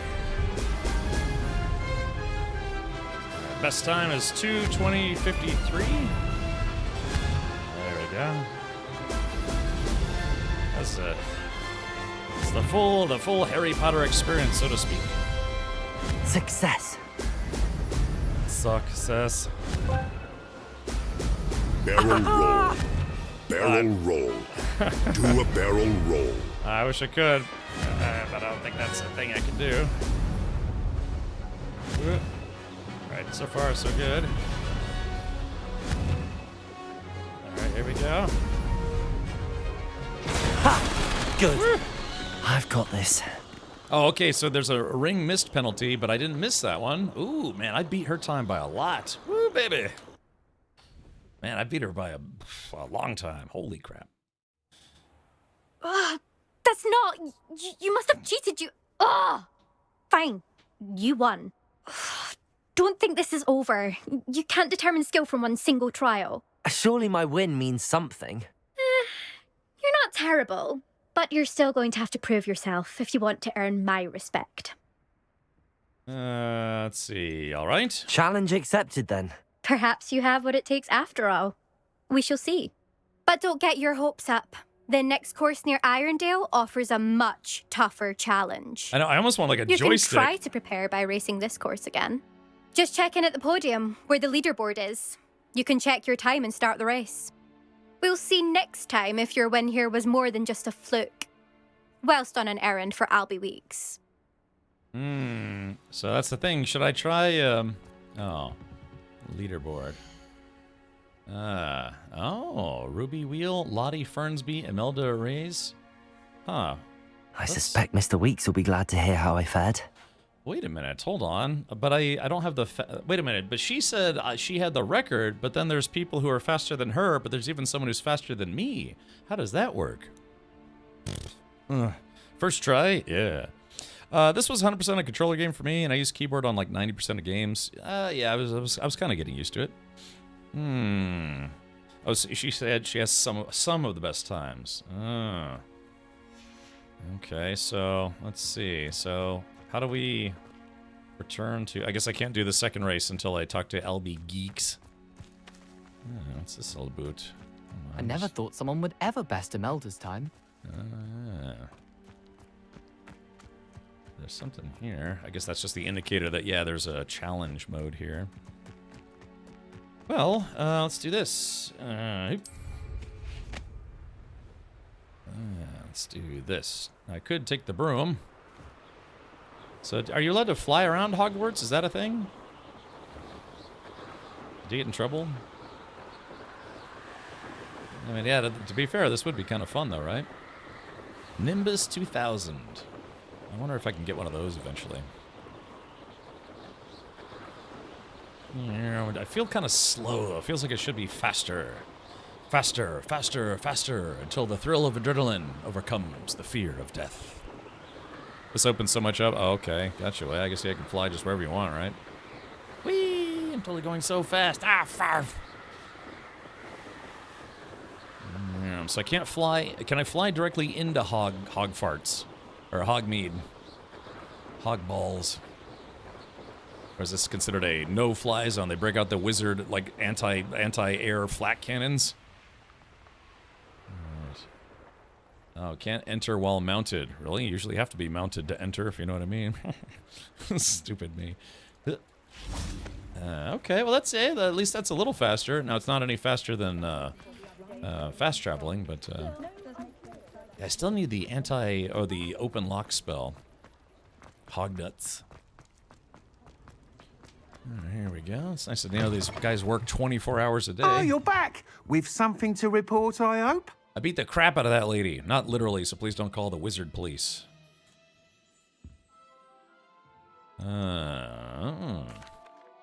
Mr. Weeks, I was able to set a record on my broom. Incredible! Miss Reyes must have been shocked. Tell me, how was the broom? A little turbulent, and it's wanting for a bit of speed, but it fared well enough. I will say that it tended to drift a bit to the left on certain turns. Heard a slight swoosh when I dipped. Oh, thank you. When I dip, you dip, we dip. That's precisely what I needed to know. Drifted, eh? I shall get to work immediately. Even the naysayers will be forced to admit that my work's had potential all along. All a dong. Who has doubted you? Why would anyone doubt your ability to upgrade brooms? No, you'd be surprised. People get set in their ways, worry that fiddling with what's working fine will somehow ruin it. Those people don't appreciate the sense of freedom that comes with quality broom flight, nor do they appreciate all that's involved in the creative process. I have a friend in Rome runs a shop like mine, says it's worse there. Of course, they do nap in the afternoons from what I hear. And where would we be without enhancements? I mean, if Elliot Smethwick had let the naysayers get to him, we would never have had the cushioning charm. I don't listen to him. This guy gets super nerdy over brooms. I'm excited to hear more. I have a very good feeling about this upgrade. I guarantee you'll be pleased. Expect to hear from me soon. Can you imagine, though, you could just, like, send a personal message? How to address the issue of altitude as it relates to speed? Have you tried rocket boosts? Side relationship. Oh, so it says... So, yeah, the game says that it's side quests or relationship quests, but someone said that you can't actually do any, quote-unquote wizard dating in this. I don't know, I guess people would probably complain about people doing, doing wizard dating in a game about teenagers, right? So, but I guess the relationship is not the relationship between students, but the relationship between you and your professors, right? Let's go to Zonko's. I haven't been in here yet. See, being able to look around in first person would be nice. Oh, what the hell? Oh, look at this. Yeah, it is kind of fantastic. Did I just get robbed? Oh, I think I just got robbed.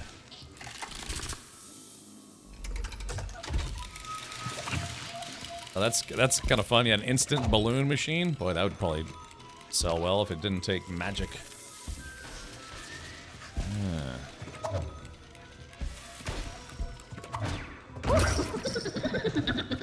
How to have an aneurysm in one fell swoop. Ugh. Yeah, that's not nightmare fuel at all. Gillyweed tonic. You'll feel like you're on weed when you drink our tonic.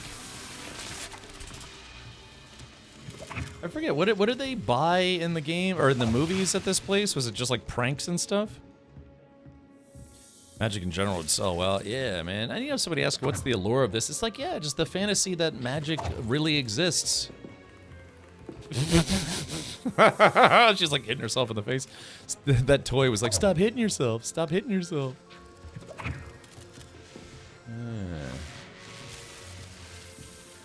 Yeah, boxing telescope. Sneakoscope. Oh, yeah. It's very, very strange through here. Don't push. Uh-oh, too late I did. I like that kablooey. What do we have here? Bewildering can of mystery. He hates these cans!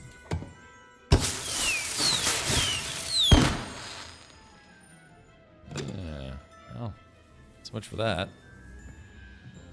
Yeah. Oh, let's do this. Revelio. Dung bomb. A favorite among pranksters, the dung bomb produces a foul odor, causing anyone in the vicinity to evacuate post-haste. Ah, yeah, stink bombs. I used to buy those, set them off in school and at movie theaters. You know, just stuff that is fun, unless you're on the receiving end. Stink bombs. They stink. Yeah, I'm hoping, maybe we get to talk to the proprietor. Only had him a wizard machine gun. Okay, well. Revelio. Is there... I was kind of hoping there may be a description of what this shop is all about. Dan, you like, he hates these cans. Oh, here it is. Yeah. Zonko's Joke Shop, frequented regularly by Hogwarts students and villagers alike. Zonko's is the place to buy pranks and jokes in Hogsmeade. Yeah. Yeah, let's get a nice silly guillotine up and running. All right, chat. Well, oh, Jesus, 10 p.m. All right, chat. Well, I think that's right. We're going to pause. We got a broom. We beat a lady in a race. I didn't die too many times. I beat 2 trolls or ogres, whatever they were, back to back. So, yeah, I think I'm not doing too shabby. But, yeah, I think this is where we are going to pause for a night. Nice festive spirit in front of Zonko's. I should, I don't know, stick a explosion container in my own butt. No. You passed another page outside the front door? Outside? Or... Revelio. Is there a second one?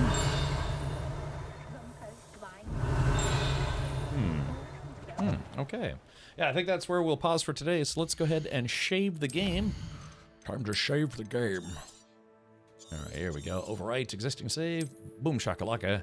And then, like I said, although I don't normally stream on Saturdays, I will be streaming tomorrow. And yeah, just make up for a little bit of lost time. I was gone for like 3 days while I was sick last week. So, but I'm feeling better now, and that works for me. So, all right, this has been another episode of Hogwarts, playing Hogwarts for the first time. And like I said, I'll be streaming this tomorrow, probably Monday and Tuesday. Don't stream on Sundays because we do movie nights on Sundays. But then don't forget Wednesday, I believe. No, is it Wednesday or Thursday? It's one of those days. We'll be checking out Dune Awakening Early Access. Let me get out of here for now. I'm hungry, man. I just had I had this morning, just had a small bowl of cereal. Then for lunch, I just had a couple leftover slices of pizza. But, yeah, I don't know, I'm kind of hungry again for some reason. All right, man, I got to go to the grocery store tomorrow, probably, maybe during the day. Thursday. Okay, it's that Thursday. So yeah, probably so tomorrow, Monday, Tuesday, and Wednesday. Yeah, I think there's approximately 0% chance I'm gonna be able to beat this game by then. I'm probably only like 10% of the way through the story. Shia LaBeouf. Okay, so, yeah, anyways, my name is Kevin Richard. Thank you so much for tuning in. Appreciate everyone who followed, everyone who unfollowed and then refollowed for laps. Subscribe, resubscribe, prime sub, gifted subs, subby subs, chubby dubs, and webby bubs.